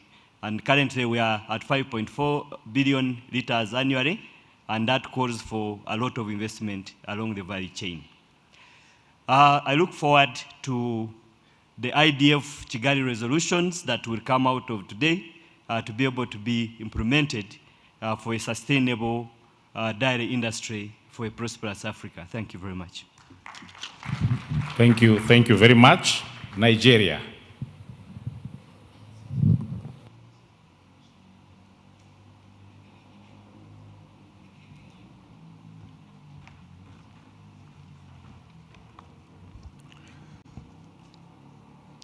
The Honorable Minister of State for Agriculture and Animal Resources, distinguished ladies and gentlemen, fellow participants, good afternoon. On behalf of Team Nigeria, I would like to say how delighted we are with the opportunity to participate in this conference. And our participation came in the context of a reform process launched last year by the President of the Federal Republic of Nigeria for the transformation and repositioning of the livestock sector, of course, for all the good reasons, in terms of enhancing capacity for food and nutrition security, employment opportunities, local capacity to satisfy demand, as well as develop capacity for export. In addition, of course, to opening up employment opportunities and business opportunities for women and young men in our country. So we came here, and of course, the dairy sector is a very significant sector in the transformation of the livestock sector. So we came here to harness ideas, to learn from shared experiences and knowledge, to develop partnerships, and of course, to be able to enter into networks that can all help us in driving the reform process in Nigeria. And I must say that it has indeed been a wonderful opportunity and enriching experience. And for that, I would like to join all the other previous speakers in commending the organizers of this conference for the tremendous value addition, I believe, to all of us, the participants. So another round of applause, please. I would like to say that we have a lot to take back home, and we've begun discussions with many stakeholders, and we look forward to taking this further. So I thank you most sincerely for this. Thank you. Thank you very much. India.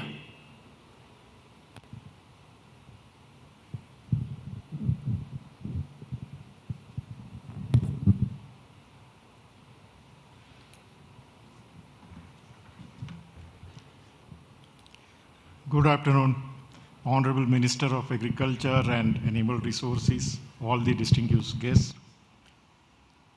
Apart from representing India, I also represent the International Dairy Federation in the capacity of its board member. And first of all, I think let me also take this opportunity to compliment Government of Rwanda and the Rwanda National Dairy Platform for successful organization of this event. Please join with me a big hand. You know, this successful organization of such an event is actually reinforcing the commitment we all have together for development of the dairy sector. Last year, Honorable Minister, India hosted the first ever such regional conference for IDF in India. And we have gathered here for the first ever such regional conference in Africa, the second one for the IDF.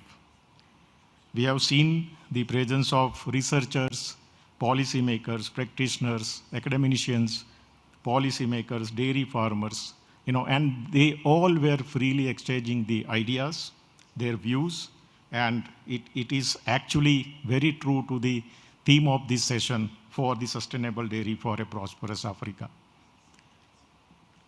The provoking sessions what we had over the period of last 3 days, it has also provided a platform for all the stakeholders to discuss various challenges related to animal breeding, animal health, more importantly, animal nutrition in the context of African countries, and also for the emission reduction processing value chain, value addition in the milk, even the school milk programs.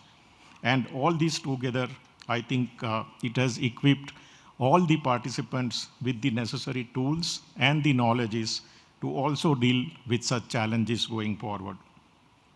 I think as the largest milk producer in the world, India stands committed to provide all necessary support to all the African countries who are present today. We'll be very happy to, to provide such support because we also have a predominantly small-scale dairy holding system. We have done a lot of work on the technology adoption, technological upgradation for the entire value chain, and it will be truly our privilege to support the African countries. I would also say that we are concluding this landmark conference. We also recognize that by sharing the knowledge, embracing the innovations, and fostering the partnership, I think we can elevate these systems to the new heights, ensuring the sustainable livelihoods and food security for the millions of people in Africa. Together, we are not just shaping the future of our dairy industries, we are also nurturing a legacy of resilience and prosperity for the generations to come. Thank you very much. Thank you very much, India. We want to recognize and appreciate the participation of Malawi. The delegation went out of Kigali this morning to have an exchange visit with some of the value chain actors within the dairy sector in Zambia. And they are not yet back, but we appreciate their presence. May we have Jersey Islands.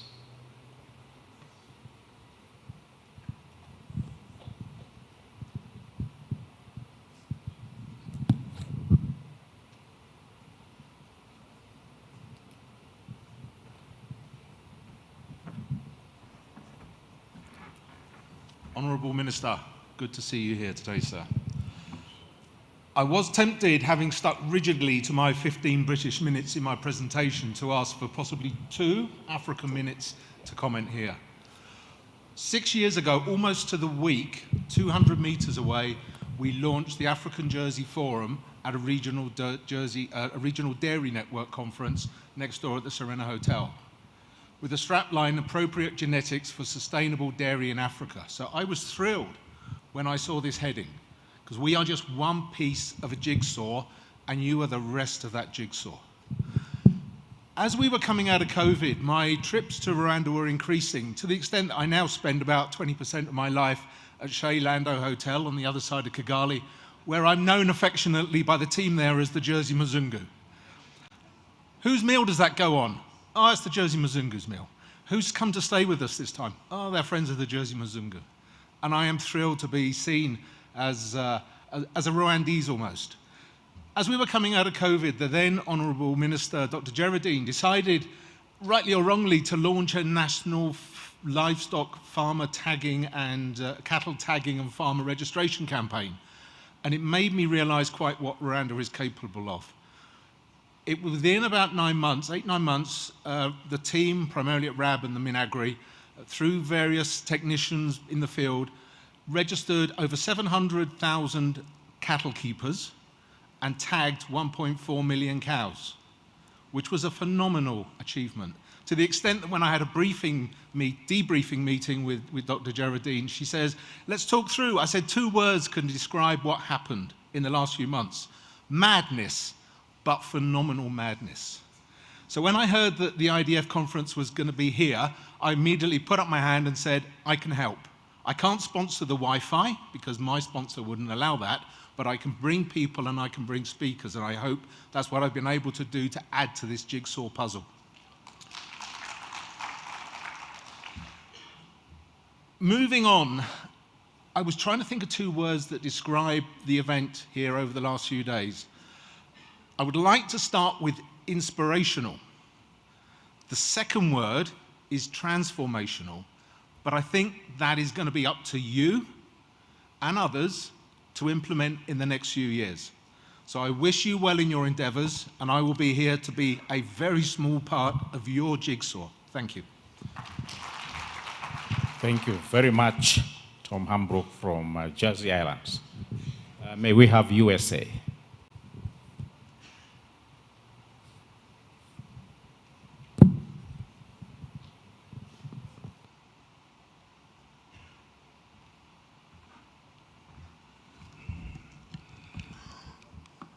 Honorable Minister, distinguished ladies and gentlemen, as an African and an American, I stand before you with much pride and joy at this conference. Team Rwanda has made us proud. Rwanda leads in many ways and has led again very, very successfully. And I say thank you for bringing this conference here, for once more showing us the way in Africa. A few comments. Milk, dairy products are brain foods. They are super foods. Let's not trivialize the vital role they play in transforming not just the growth and nutrition of our children, but their cognition and their ability to do well in school and do well in their careers and transform our nations to be leading countries of the world. And I put, please show the previous one. Yesterday, I shared some data that we showed that aflatoxin in milk is not as dangerous as we have always thought it was. And some people asked me for the publication. So the previous slide, please. I have put a QR code so you can just take a picture and download. The previous slide, please. Yes, that's it. So that's the QR code. Just take a picture of that and you will access the publication. But until the authorities come around to understand what we did in this study and show that aflatoxin in milk is not as dangerous as people have thought, we have to comply. We have to comply. To our esteemed farmers who are the reason why we are here, I say thank you. I ask you to do one thing. Focus on increasing productivity per cow to increase your milk production, not cow numbers. To the rest of us in the room, I say burn the fences. Can you go to the next slide, please? The fences that have kept those of us scientists and professors in our ivory towers, where the information we have is not transforming our societies. Let's burn those fences. Those fences that have kept our research and our extension from being siloed and separated and divorced. Let's burn those fences. Those fences that have kept our private sector from being engaged in research and vice versa. Let's burn down those fences. The last thing I would mention is an invitation. I would love, we're hosting the International Silage Conference in Gainesville, Florida, July 20 to 24. We already have a stronger African contingent than ever before in the International Silage Conference, but we even want more of you there. So we'd love to invite you. And I can pledge on behalf of University of Florida that we are here to work with the people of Africa to support this transformation, this improvement of the dairy sector. I want to thank you for the privilege. Once more, Team Rwanda, thank you for doing us proud. Thank you for inspiring us. Thank you for leading the way.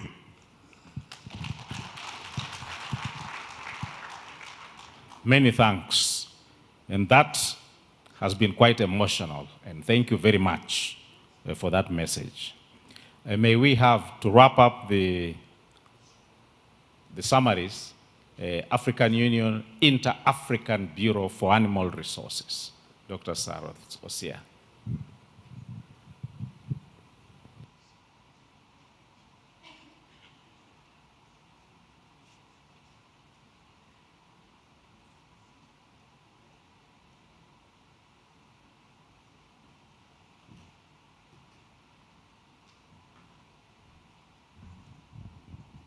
Your Excellency, Honorable Minister of State for Agriculture and Animal Resources, Rwanda, I speak on behalf of the Director of AU IBA, Dr. Huyam Salih, who could not be here. I want to start by congratulating Rwanda. You're always a forerunner and a pioneer, and I want to congratulate you very much for a world-class event. You defined yourself some years back, maybe a decade or so, as a dairy sector, as a country with a strong dairy sector. At that time, I thought, oh, is this going to happen? But I have seen it. I have seen it grow, and I have seen it happen, and I know that with the kind of technical leadership, with the kind of ambitious leadership that you have, you will realize this and even become one of the biggest exporters on this continent. In the global context that Africa finds itself, of many shocks and shifts and opportunities, because every time you have a problem, you have an opportunity. African voices, Your Excellency, were heard here. African perspectives and African narratives. I think this is the first time I've heard Africa seriously rise up to own the space of developing its dairy sector. And this is important because the rest of the world must take a diametrically different direction in response to climate change challenges that we have globally. We are part of responding to that, and we shall do it within Africa's realities and Africa's ambitions and objectives. Your Excellency, wonderful voices came from experts, from farmers, from Africans, from other people from around the world as well. We learned many things over here. Your Excellency, now is the time for Africa to own this space, to emerge and position and shape its multi-billion-dollar dairy sector to deliver nutrition, jobs, incomes, businesses, economic growth, climate resilience, and stability. For this to happen, we need both public goods, public investments, public-private partnerships for this to happen. Success, Your Excellency, will be measured as quality, affordable dairy products available for all. That means those with purchasing power, but also those for whom livestock dairy products are necessary and essential, but who cannot at the moment afford them. Your Excellency, Honorable Minister of State, we call on Rwanda to be the champion to make this happen. Your Excellency, AU IBA remains seized upon this matter and a committed partner. Thank you very much. Many thanks to African Union for that very strong statement. Honorable Minister, sir, I would also like to let you know that this event is being streamed live, and we have thousands of viewers and listeners tuning in and following this event very closely. I would now like to move to the next item, That is the reading of the key actionable items. And I would like the team, which has been rapporteuring this event, taking note to come forward to read. Oh, sorry. I'm being corrected. I've jumped. You know, sometimes I want to move a little bit too fast. And yet there is a very, very important person who is supposed to come and give us a 5-minute presentation. In case you do not know Kenya Rwanda, I would urge you then to pick your translation equipment and have it ready.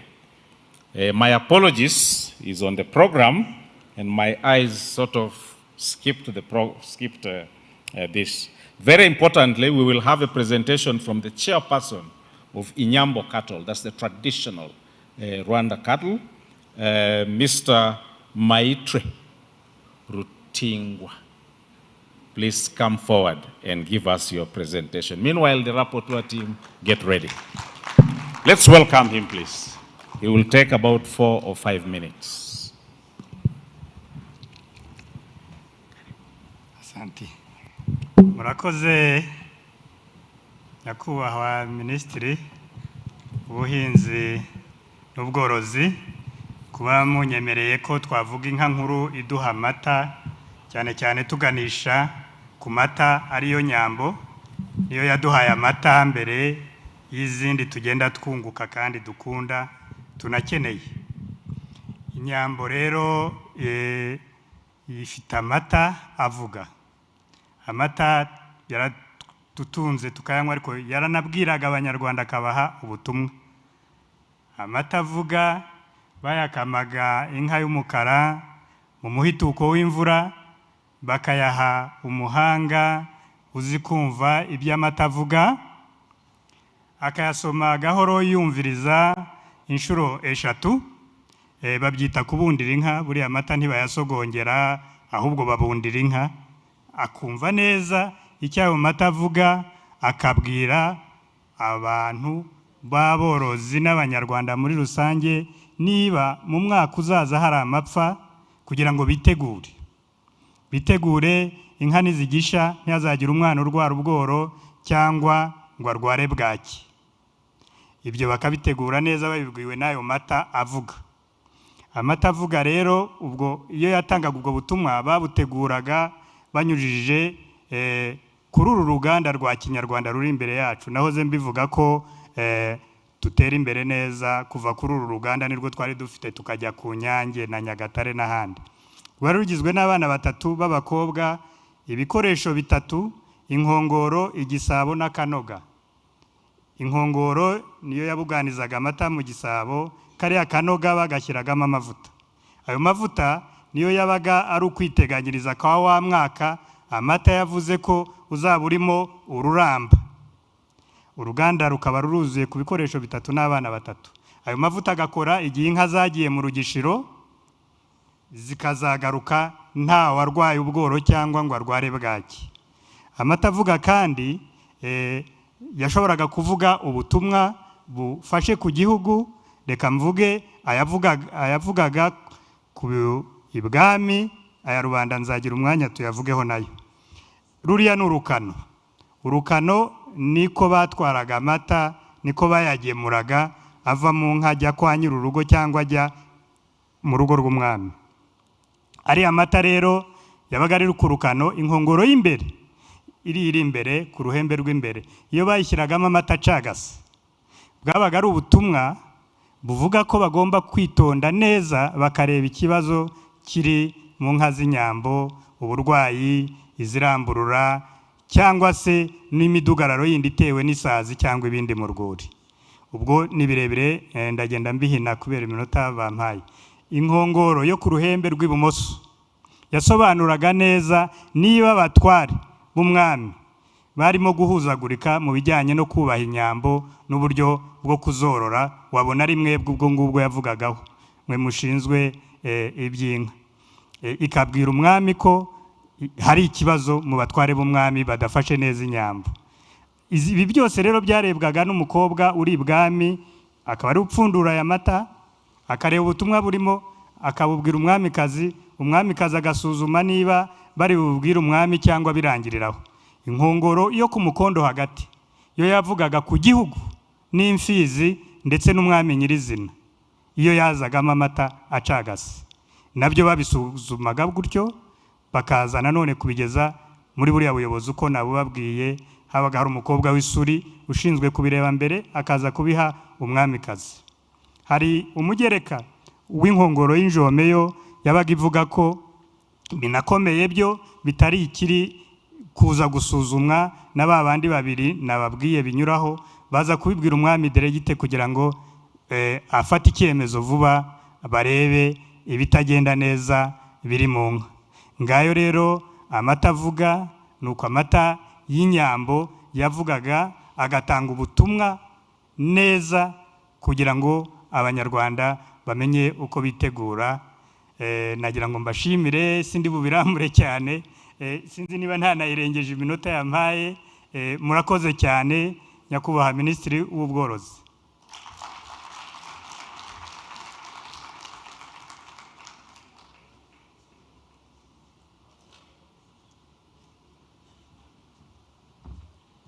Thank you very much, Mr. Maita. It's extremely important that we understand how we used to keep cattle and how we used to process milk right from the beginning. Everything is about the dairy sector. May I now call upon the rapporteurs to come forward. The team of rapporteurs is led by Cynthia Mulindi. We have Dr. Emmanuel Irimaso and Dr. Lauren Ntamu Gamwe. They will be reading out the key actionable items. After that, we need to approve them. So please, you're most welcome.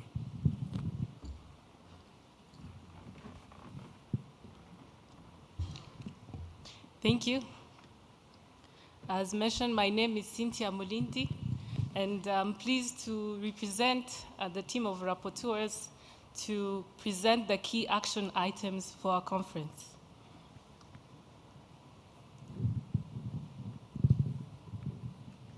Next slide, please.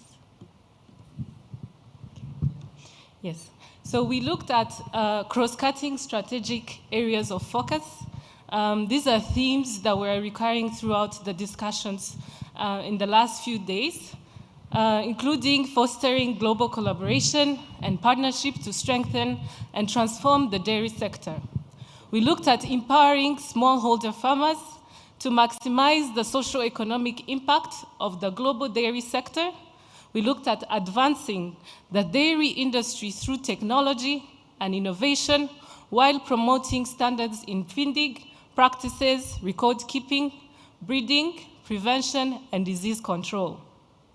We looked at the promotion of youth and women engagement in the value dairy chain through inclusive policies and effective implementation. We looked at strengthening public and private partnership and mobilizing financial solutions to de-risk and drive sustainable investment in the dairy sector. We looked at prioritizing dairy access for children and low-income populations to reduce malnutrition, stunting, and improve public health outcomes. We have divided the key actions in three contexts: local, regional, and global. In terms of the local key actions, we looked at to establish structured feed and fodder systems, Ministry of Agriculture to develop and implement a comprehensive national policy that incorporates regular assessment of feed and fodder availability to support strategic planning, informed resource allocation, and sustainable industry growth.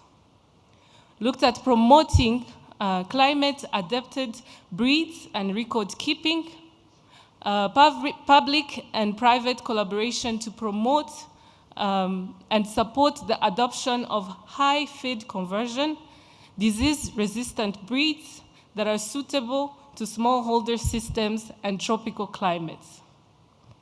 We look at leveraging digital tools of dairy efficiency, Ministry of Agriculture, to establish and strengthen digital systems like the Cow Call Center to support real-time decision-making and advisory services.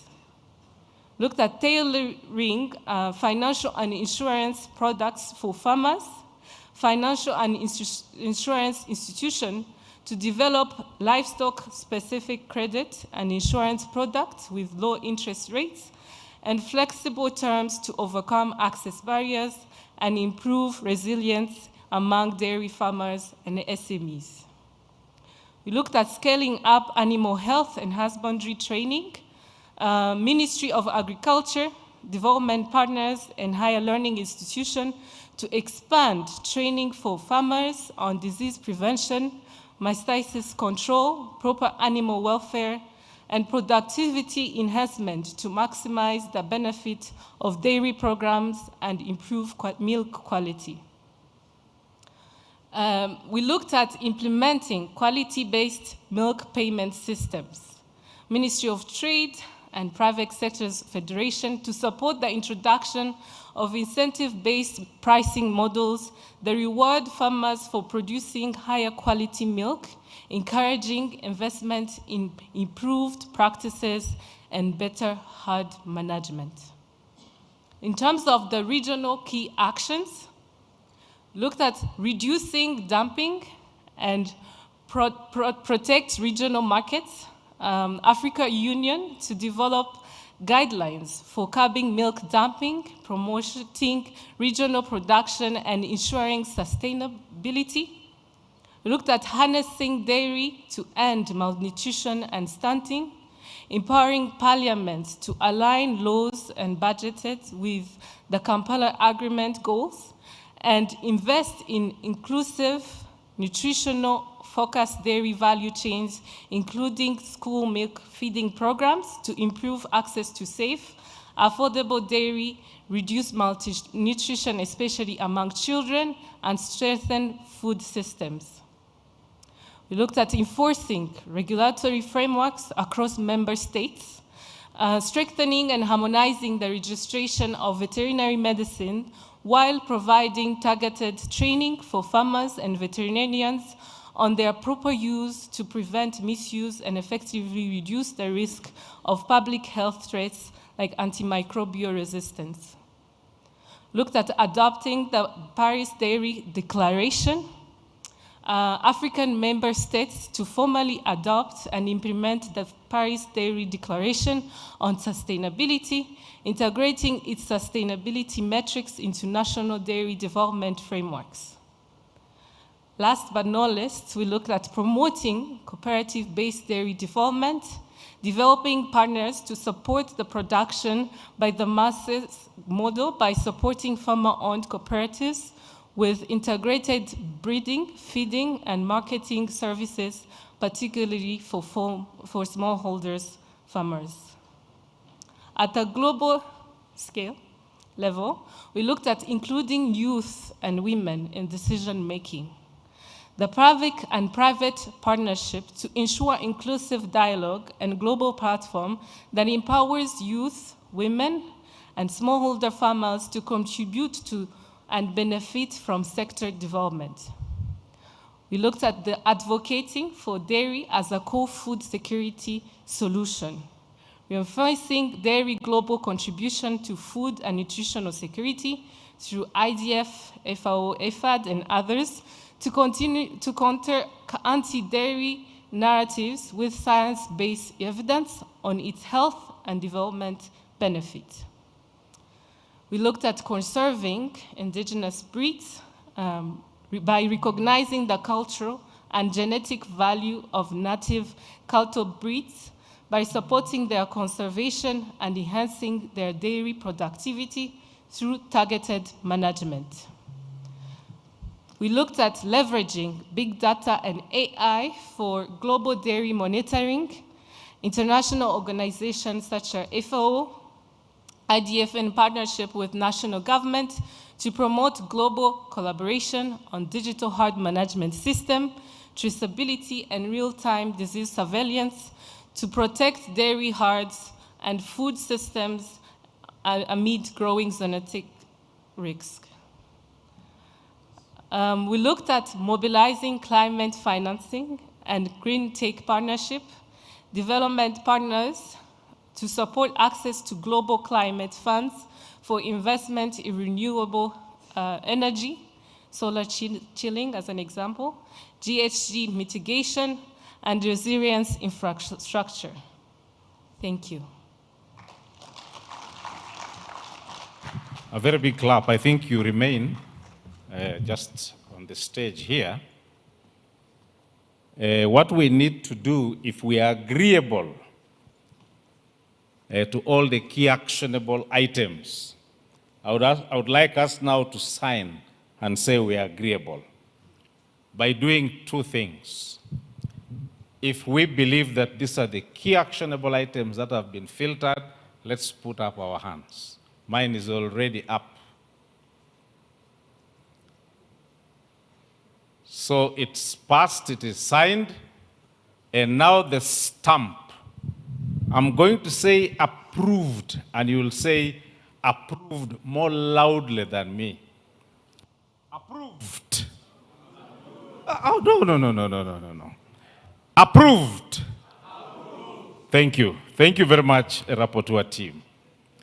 So what we shall do, thank you. Please give them a clap. Thank you.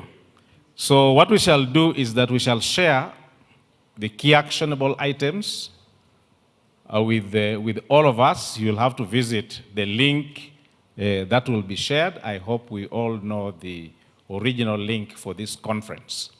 Yes, sir.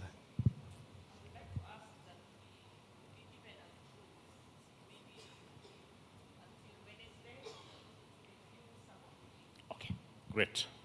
Thank you. Thank you very much. Okay, so we will do a quick review, like within 3 days. It won't change much, but a quick review. Some of them need to be actionalized. And, it's a key takeaway for some organizations and, of course, all countries. And would like to be on the same page. So we shall review.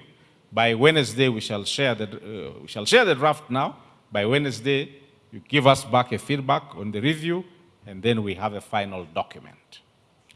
Thank you very much.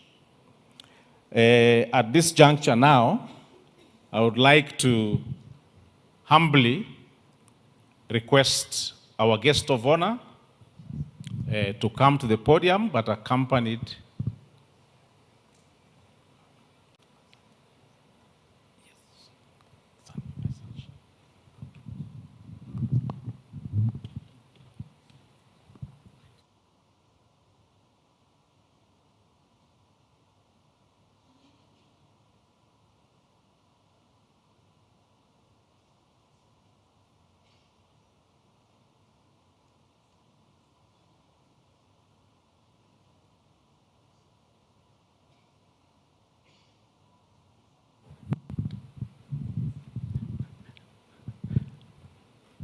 Okay, before our guest of honor comes, let us have the pleasure of inviting the Deputy Director General, the Ministry of Agriculture and Animal Resources of the Republic of Rwanda, Dr. Solange, to give us remarks.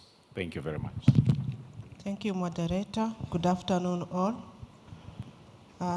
Honorable Minister, mine is just a vote of thanks on behalf of the local organizing committee. First of all, we want to thank very sincerely the International Dairy Federation leadership for trusting Rwanda, for hosting the first ever IDF Dairy Conference Africa. Thank you. Secondly, the local organizing team wishes to appreciate the government of Rwanda through the Ministry of Agriculture and Animal Resources for having fully supported the idea of hosting the conference and co-host jointly together with the Rwanda National Dairy Platform. Thank you once again. Thirdly, we wish to thank participants from 12 countries all over the globe, not only Africa. So Africans and Friends of Africa for having participated, for having engaged. Both from an exhibition standpoint, we have had 18 amazing exhibitors. We appreciate them from various countries, covering Europe, US, and Africa, of course. We want to also thank very sincerely the speakers. One of the challenges we have had in this meeting was to manage a lot of speakers, but yet very meaningful, very powerful. And so this shows how much Africa we have at stake, how much we want to take ownership. I want to quote my sister Sarah. She's so passionate about Africa taking ownership and refusing to be a dump site of those who are giving us fat-packed milk. And so thank you to the speakers, but also speakers wouldn't make sense without the active hearers. So even the hearers, clap for yourselves. Honorable Minister, every day we're leaving this room at past 7 p.m. without rest, without anyone leaving, because everybody was so engaged, and that shows the passion that we have. But we are pleading that we take this very passion back home, and once these recommendations come, we shall everybody do our part. Yesterday, one of the speakers asked us, what are you going to do in your own capacity to change the status quo? So are you ready? What are you tired and sick of? In your whatever capacity you are seated here, what are you going to do differently to take dairy value chain in Africa to the next level? We wish to thank the people who have taken care of our food security, the team that took care of the catering services. I hope we were taken care of. If you agree with me, please clap for them. Let us appreciate the technical team, the lighting, the sound system, the videography, the audiovisual team. You did an amazing job, a very good job. We also wish to thank the translators. It is the first time that I attend a meeting where Kinyarwanda is being translated at international level. So Rwanda is taking another level. Least but not least, very importantly, a very big thank to the farmers. Farmers in the room, clap for yourselves. You have given this conference 3 days of your lives. Farmers are very busy people. They wake up at 3 a.m. to take care of their animals. But the fact that you have given us 3 days of your lives to participate, to engage, shows how serious you are in taking your business endeavors to the next level. I have two important announcements to make. We are closing the 3 days, but we are not closing the conference. As it has been said, tomorrow it is a World Milk Day, which will be celebrated by a panel of women and men coming. And so I was told by the ED of RNDP that women in Rwanda, you need to come in your traditional attire, imishanana. And our guest from outside Rwanda, we shall be having mishanana for you tomorrow. So come ready. Second, for those of you outside Rwanda, and the Rwandans who might have forgotten, tomorrow is a car-free day. Today it was Muganda. Tomorrow is a car-free day. There are going to be some roads closed for the pedestrians to jog around to the town. For those of you in Rwanda, you know the roads that are closed. Just make sure as you come, take alternative roads. And for those of you in visiting Rwanda, we shall communicate to you some of the roads that are alternative to come to the venue. Or if we happen to not give it in your inbox, check our Rwanda National Police hashtag. Usually they give us alternative routes. Thank you. Thank you very much for those very nice remarks and announcement. And just a reminder, tomorrow's events also start at 9 a.m.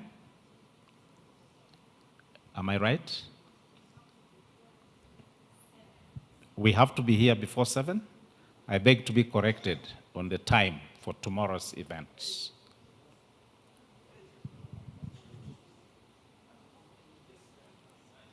9 a.m. tomorrow's events. Thank you very much. At this juncture now, I would like to invite our Honorable Minister, accompanied by the DDG, the board member of IDF, the representative of the Director General of AU to come forward, and the ED of RNDP to come forward.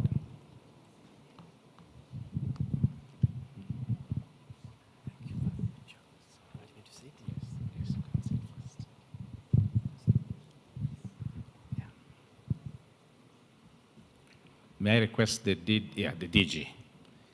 Dr. Sarah, please do come forward.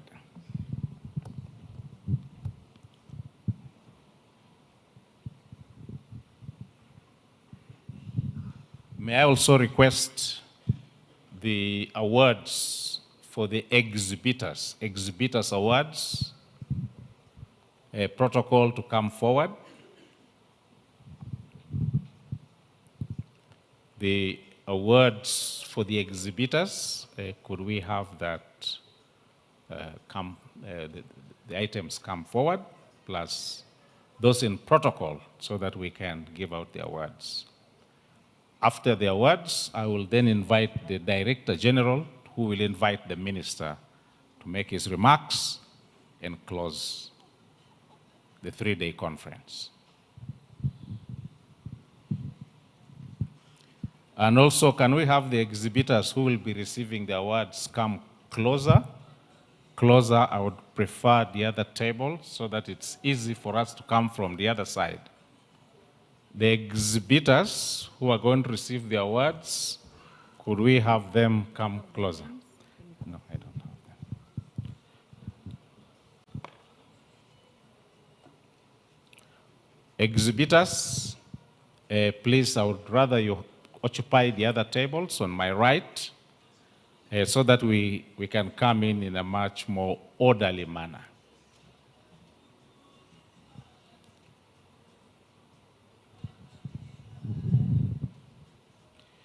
You will. Okay, the names. Huh. I see. Where are the awards? Can it start?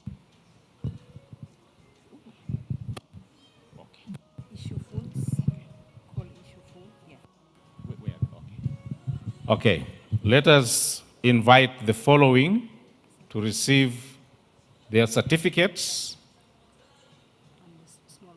and accompanying small gifts. But before they come in, we sincerely want to appreciate all the organizations, entities that responded positively to give us such beautiful samples and exhibition of what they are doing. We kindly appreciate and sincerely thank you for taking that effort.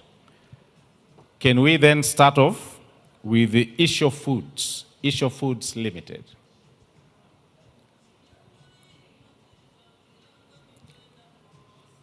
Representative from Isho Foods, please come forward. All exhibitors, please do come close. We want to make this as quick as possible. Take seats on the right-hand side, but Isho Foods, please come straight. Come close to me.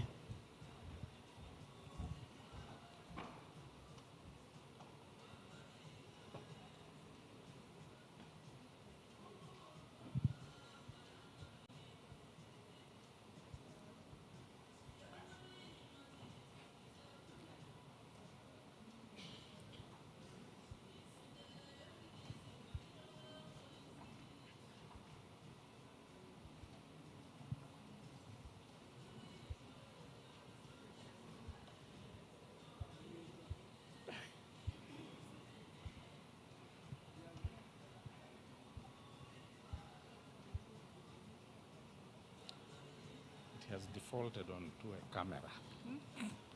I tried to, it was going, okay. Okay, thanks. I keep on touching. Yes, to receive. So you'll pass. Pass. Okay. Yes. Okay. I think to make it faster, can we have all the exhibitors? Can we have Food and Agriculture Organization for the United Nations? That is FAO. Please come. Yes.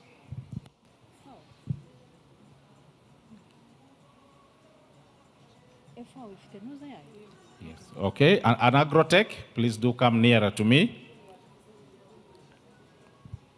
FAO, right here. Agrotech,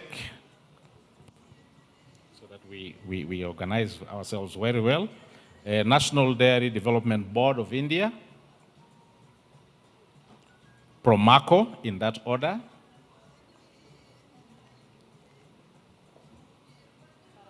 Promaco. We can just keep on coming this side.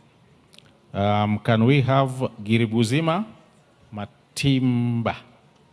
So the others can go the other side. No, I think we shall just go. We just move. Yeah, we can still continue this side. Can we have the Bank of Kigali? Bank of Kigali.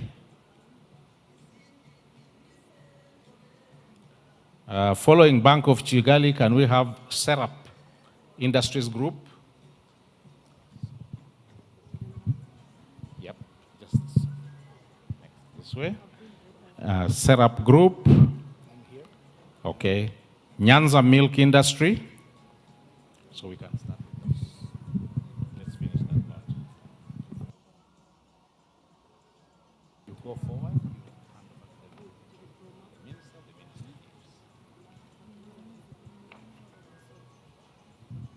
Start with Ishio.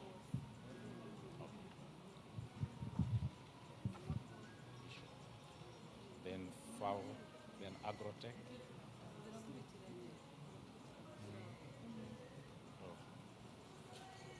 Then I'll call the rest as he's giving. Call upon the minister. Yeah, now you have to. No, what? Don't worry. Now you just walk to the minister. Yes, just walk to the minister. Okay. Can we have Ishio Foods? Go and receive your award. Please proceed to your award.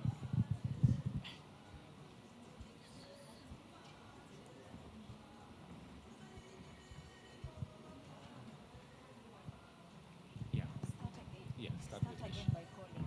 Sorry? Start again by Can calling. you this thing also folded? Okay. Ishio Foods.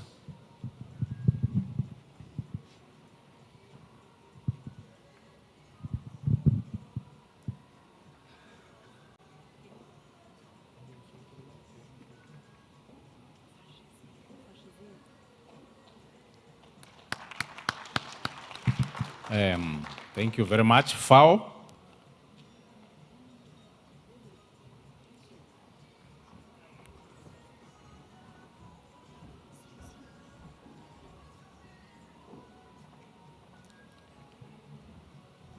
Thank you very much. Agrotech. Shortly.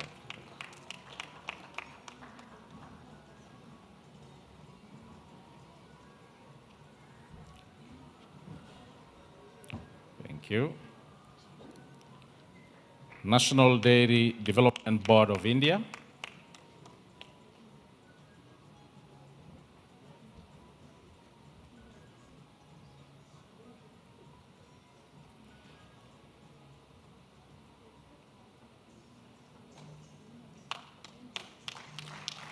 Next is Promaco East Africa Limited.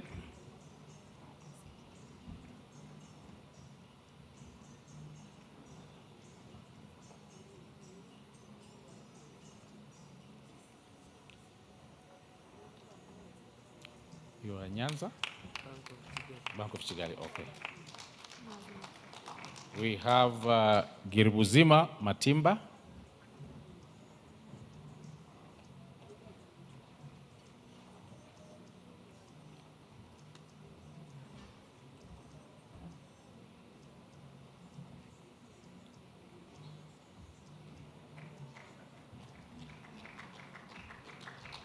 Bank of Kigali.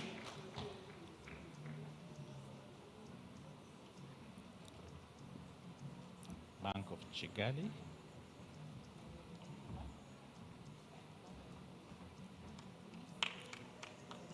Bank. After that, we have Serap Industry Group.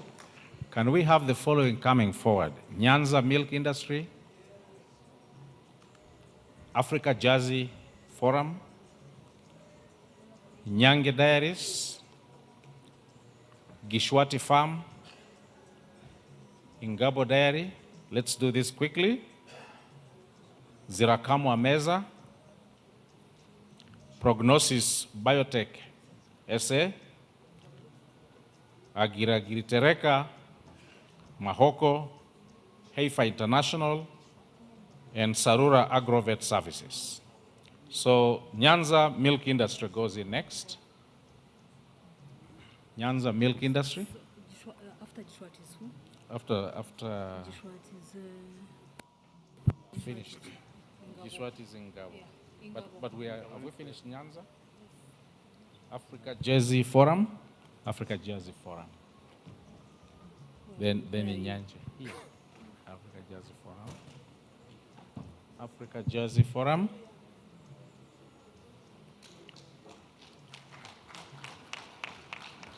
Thank you very much. Inyanje Dairies. Inyanje.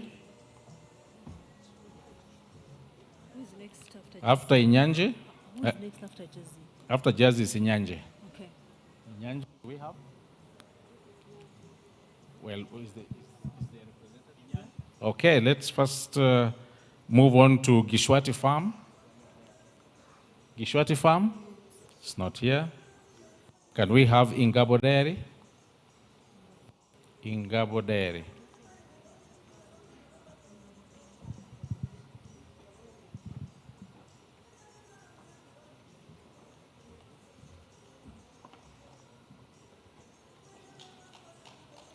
After Ingabo Dairy, can we have Zirakamwa Meza?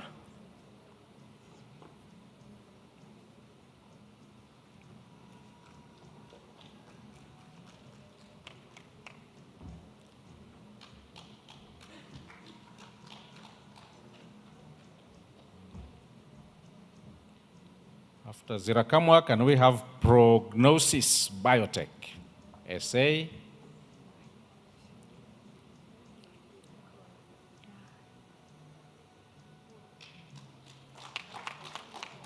Next is Agiragitereka Mahoko.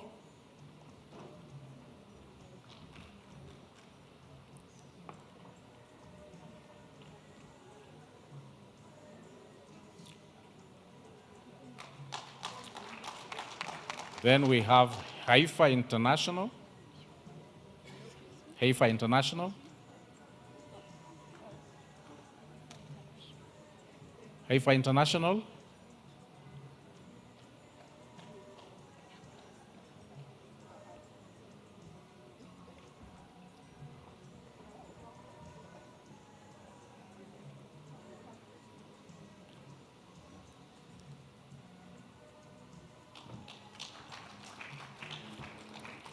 And then we have Sarura Agrovet Services Limited.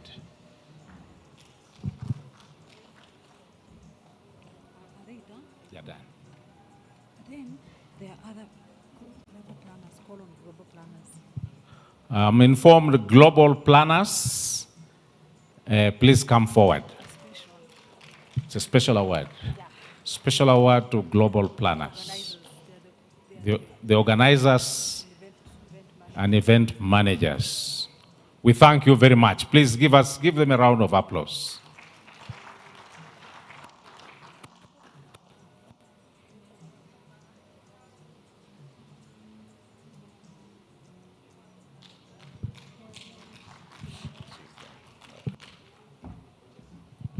Please come forward. Oh, they are a big team. This is? Which?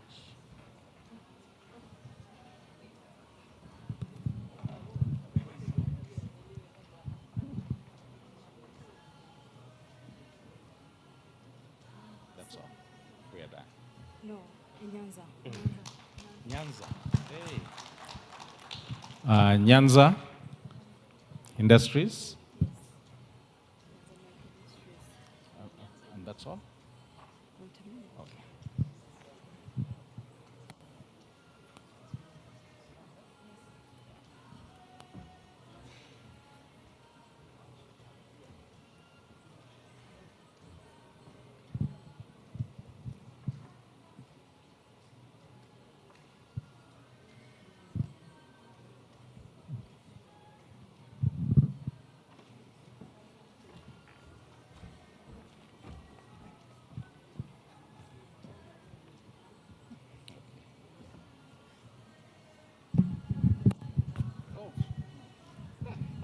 We have a surprise for Mr. Aryong. Of course, he cannot announce his own award.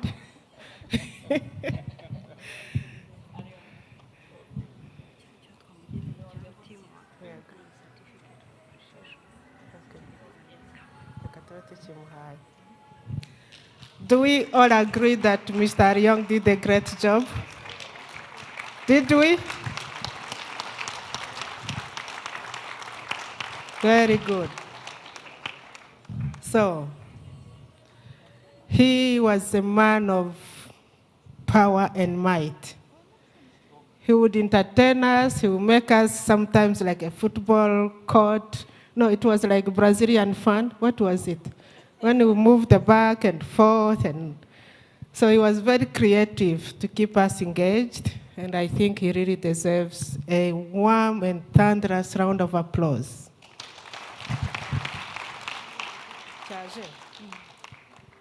So, Honorable Minister, we humbly request that you give him a certificate of appreciation. And the representative of AU AIBA will open it. We give him the gift.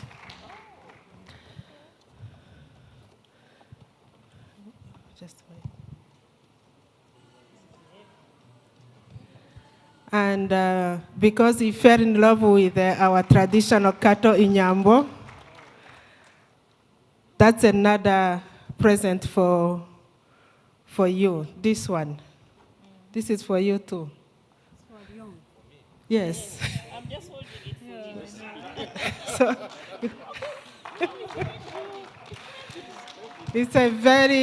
it's an encyclopedia about everything about Nyambo, how they talk, how their milk talks.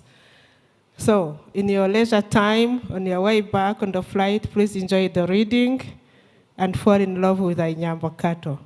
Congratulations and a very good job for keeping us engaged. Thank you.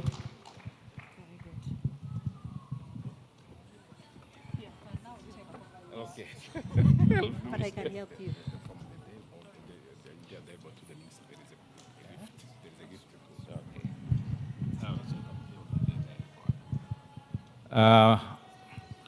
I'm overwhelmed with the appreciation, and thank you very much. We have a gift from the India Dairy Board to the Honorable Minister.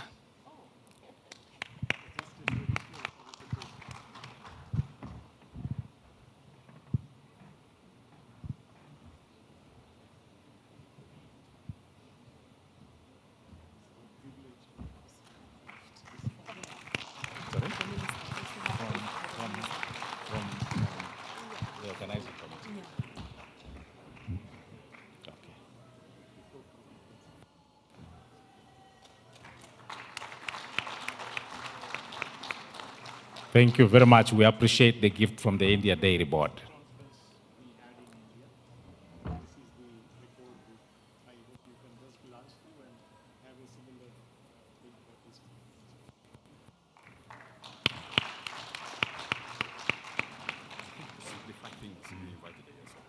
Okay. Okay.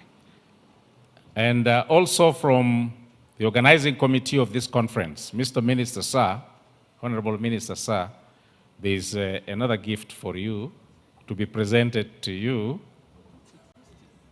from the organizing committee.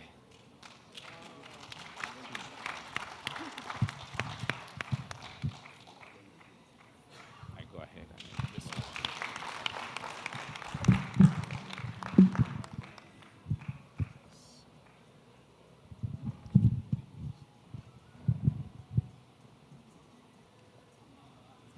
Honorable Minister, sir, the participants of this conference are eager to hear from you and listen to your wise counsel. And afterwards, you'll be at liberty to declare this particular 3-day conference closed. Mr. Minister, sir, Honorable Minister, sir, you are most welcome to make your remarks.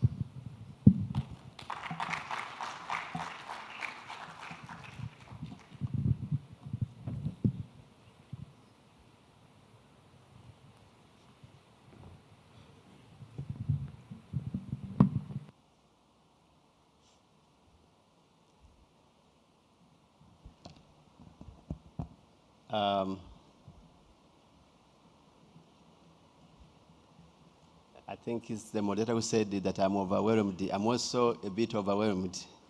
I didn't expect the surprises of gifts. Nevertheless, thank you so much.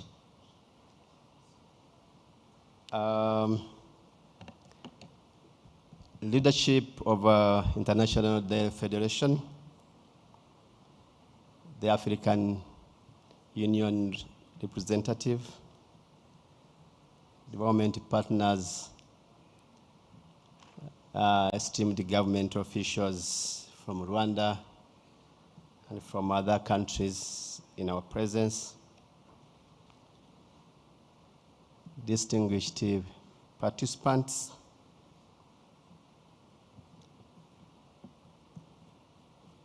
our special guests in our midst, the farmers,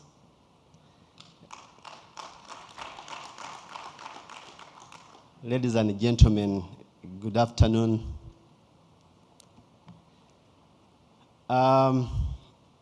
It is indeed a pleasure for me and an honor to join you today as we conclude this important conference, the International Dairy Federation Regional Dairy Conference for Africa, held here in Kigali under the theme Sustainable Dairy for Prosperous Africa.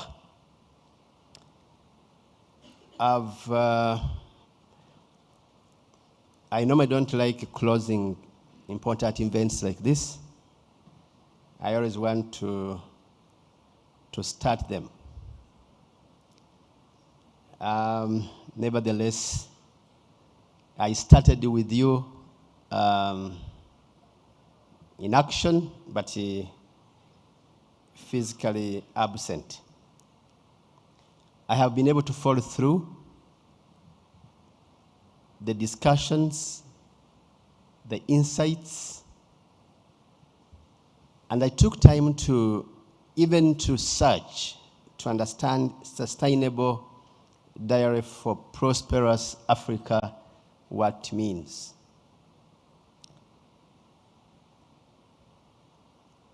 When the team was presenting the resolutions and the recommendations of the conference, I was able to get the answer. This year's closing is particularly very special as it coincides with the World Milk Day, celebrated globally on June 1st. And so, though today is not first, in practice the conference is ending tomorrow. And so this day, the World Milk Day is very special. And when it was established by Food and Agriculture Organization, the importance was to recognize how important milk is as a global food. Actually, people have joked before that milk is not a drink, milk is food. I think those who are in the room, I'm sure you understand what I'm saying. And for those who don't understand it, probably let me explain it. I think it's not in the definition, in the dictionary, but I think I want to explain it to think that milk is not a drink, it is food. So for those who clapped, they understand what I mean. So let me explain, maybe I'll get everyone to clap. I think it's one of the liquid form that you can drink for as long as you want without eating any solid object. And you will be healthy and strong.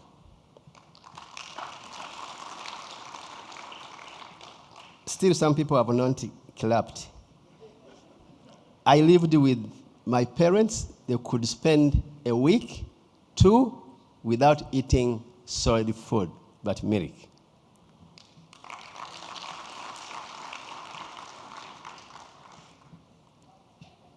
Again, some few people did not clap. I lived in a community where they could not access milk, but whenever someone would fall sick, they would do anything they could to get a small quantity of milk for the sick person.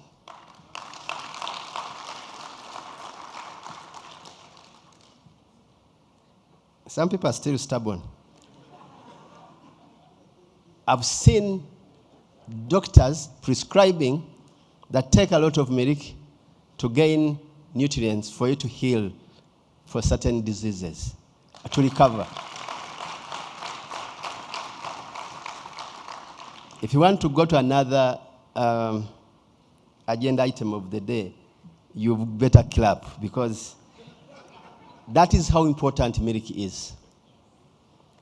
But I'm just adding my voice to what has been said in this conference, and I think there's no doubt that milk is very important as essential for nutrition, economic development, sustainable food systems in our continent and beyond. The theme for the conference and the spirit of World Milk Day are deeply interconnected. Sustainable dairy, prosperous Africa, and the spirit of having milk. Sustainability in the dairy sector is not a luxury, but a necessity. It's not only for protecting our environment, but also for fostering economic transformation, public health, and social inclusion. Our collective ability to build a prosperous Africa is closely tied to how we manage and modernize our agri-food systems. And in fact, dairy lies at the heart of the effort. Now, when I said I don't want to close conferences and meetings, it's because it's very hard to mention a phrase that has not been mentioned. And so I'm about to stop using my notes, and I'll be able to speak my heart. So as we move on to the close of this conference, and I use that because I know there are some few activities planned for tomorrow, let me also add my voice to Solange and others to extend our heartfelt gratitude to the International Dairy Federation, to all technical and institutional partners, to every delegate, and especially to the local organizing committee who contributed to the success of this conference. From what I've seen on social media, on videos, and the feedback I've been getting, it is been a successful conference. Thank you so much.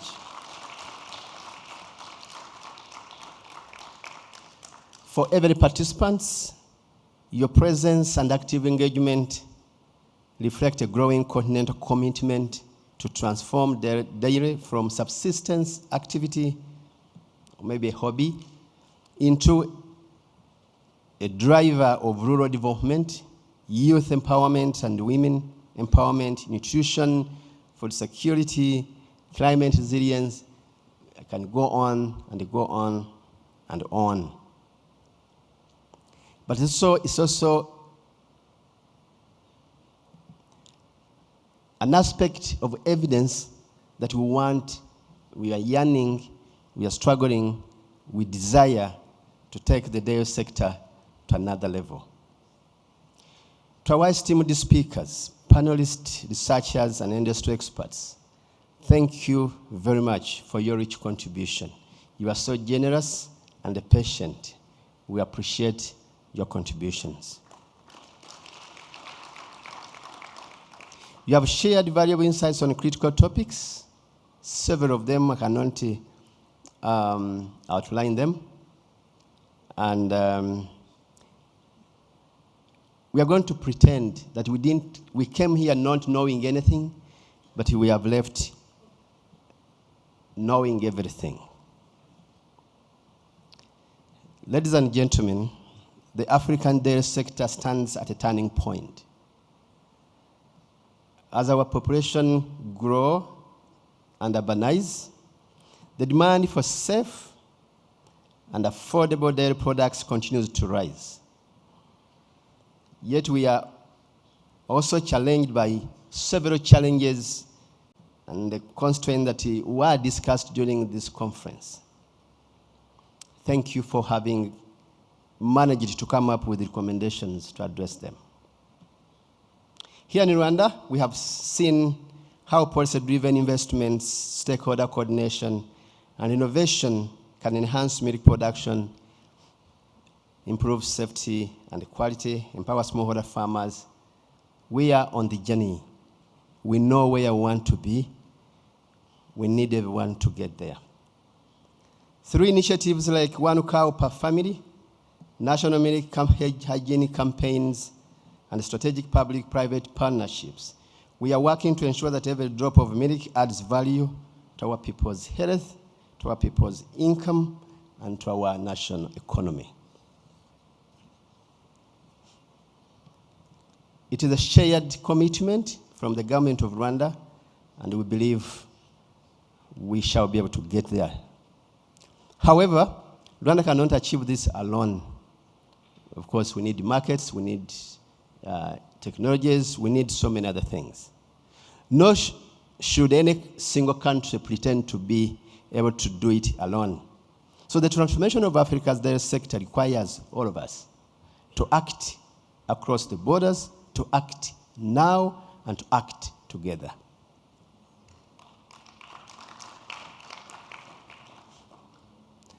If you want to imagine what our sister Sarah said on day one, how she was mapping, she took us on a journey from the globe to the continent to your respective country. She told us regions, even at the continent, where we have more milk and others do not have milk. So that is what we think, that working together, you could do what you want to do, but still the sector, the dairy sector at the continent will be able to prosper. I've visited countries that imports 100% of their forage, but they are self-sustainable in terms of dairy products. So if your country is not able to produce any or play along the entire value chain of dairy or of livestock, worry not. Just focus on where you have competitive advantages, but still, dairy products will reach your household. But that only is possible if you work together. Ladies and gentlemen, today, as we celebrate the World Milk Day, let us join our hands and honor the millions of dairy farmers, processors, the vets, the traders across the continent and the globe who keep waking up every day to nourish our communities.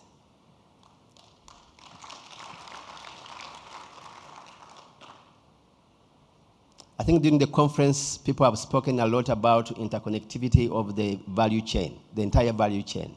And that's probably what I'm trying to emphasize, that you take out one component of the value chain, you can as well take the rest.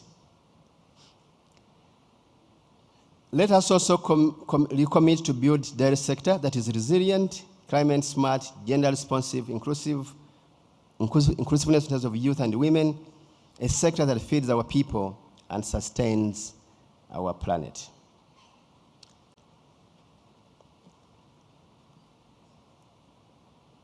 I wish to take this moment and probably put across a call for action. I want to call upon all participants. Luckily, we have everyone in the room. From the governments, academia, development partners, the private sector, to continue this dialogue beyond Kigali. Let us build a resilient dairy system that serves both farmers, consumers, and all other stakeholders, anchored in science, sustainability, and equity. Let me encourage all of us. When I said let us pretend that we didn't know anything when we came, but now we know everything. Moreover, it has been documented for our team that we are taking note of what you should go home with. Even if you had forgotten to write anything, they are going to send it to you. And they are going to send it to you, not physically that it can disappear or get lost. It will be in your inbox. So ladies and gentlemen, we have no choice. We have no excuse. We have no any further pretense to live here and go and act. So that when you meet again next year in March, you have results to show. You have work to show. Because that is the implementation of those beautiful recommendations that we all voted in for, that will transform and change what we want to do. On that note, those who are part of the team that I lead, so if you are here and you are from Rwanda and you are in Rwanda, next week we have a meeting to draw implementation roadmap from those recommendations for action.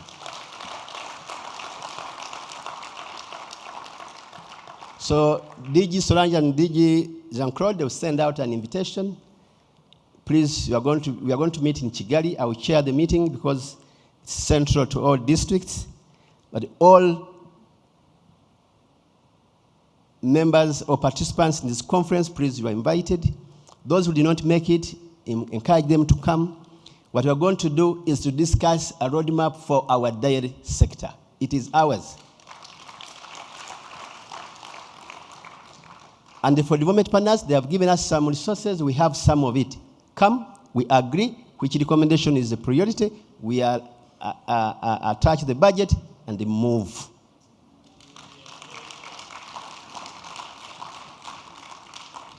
And for some speakers and participants that you were very resourceful, I'm told about 3. Your travels have been changed. So you have to stay and join us to design what to implement. You know who I'm talking about. I will not mention the names. If you want, I can.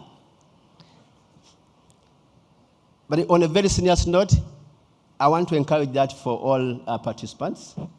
Let not this be any other usual conference. This is not a tourist event. You came here, you paid money, you left your families. It's because you have the love and desire to take this sector to another level. The theme of the conference was big enough to accommodate everyone. So even if you are big like for my brother Nigeria, it is big because it is for prosperity of Africa. So Africa is bigger than Nigeria. So even you are included, right? Or DRC or other person. So when I said I want to speak my heart, if there's any resolution that you think is political, is theoretical, is a bit fashionable but not impactful to take our sector to another level, please delete it when they send it to provide your input. What you want is action. Because here, when I was following day 1 and day 2, no one disagreed that genetics is important, right? No one disagreed that feeding and water supply is a challenge. No one disagreed that farm management and extension service is important. So if they are,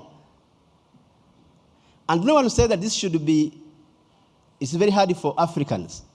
Everyone said it is within our means, right? Even the African Union confirmed it, right? So if it is practical and possible, I want to encourage everyone, by the power you gave me to close this conference, that also you commit to implement what we have agreed here.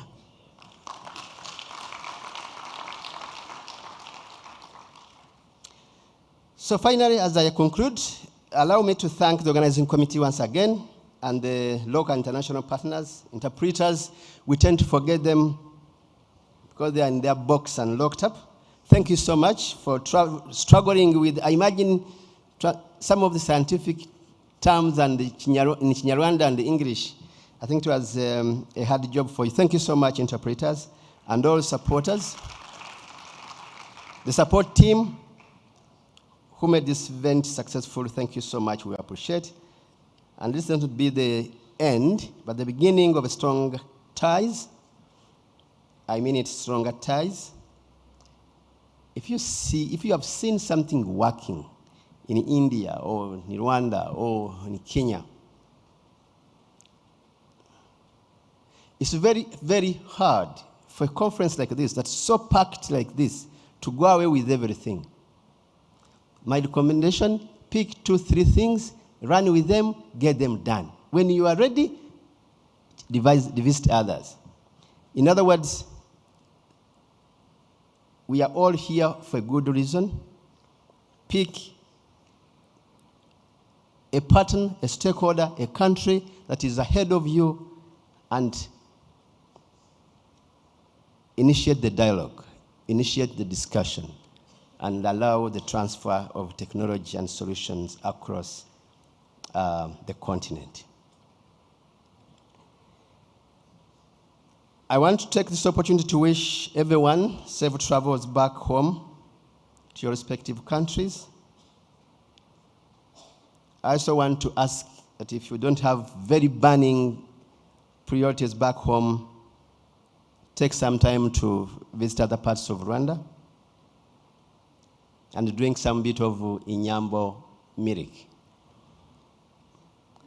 I look forward to meeting you, many of you, again, as we continue building a thriving and inclusive and future-ready dairy sector in Africa, but most importantly, in your respective country, but particularly in your respective household.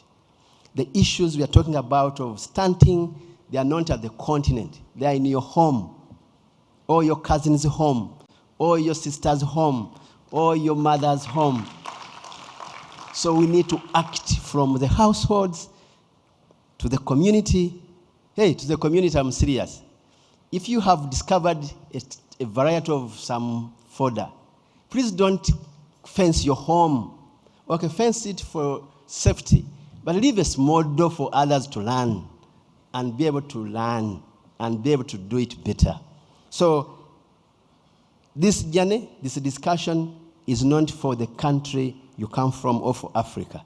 It is for everyone, from the household to the community, the cooperative, to the country, and that's how together we are going to make a difference. At this note, therefore, I wish to thank you for listening to me.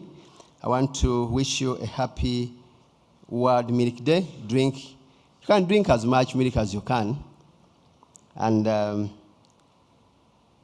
I'm not very excited, but I will do it, to declare this conference officially closed. Thank you very much.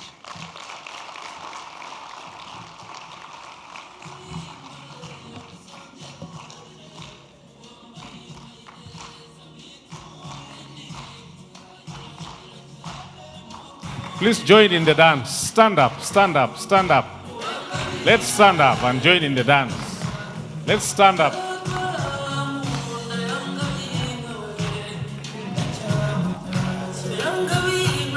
Young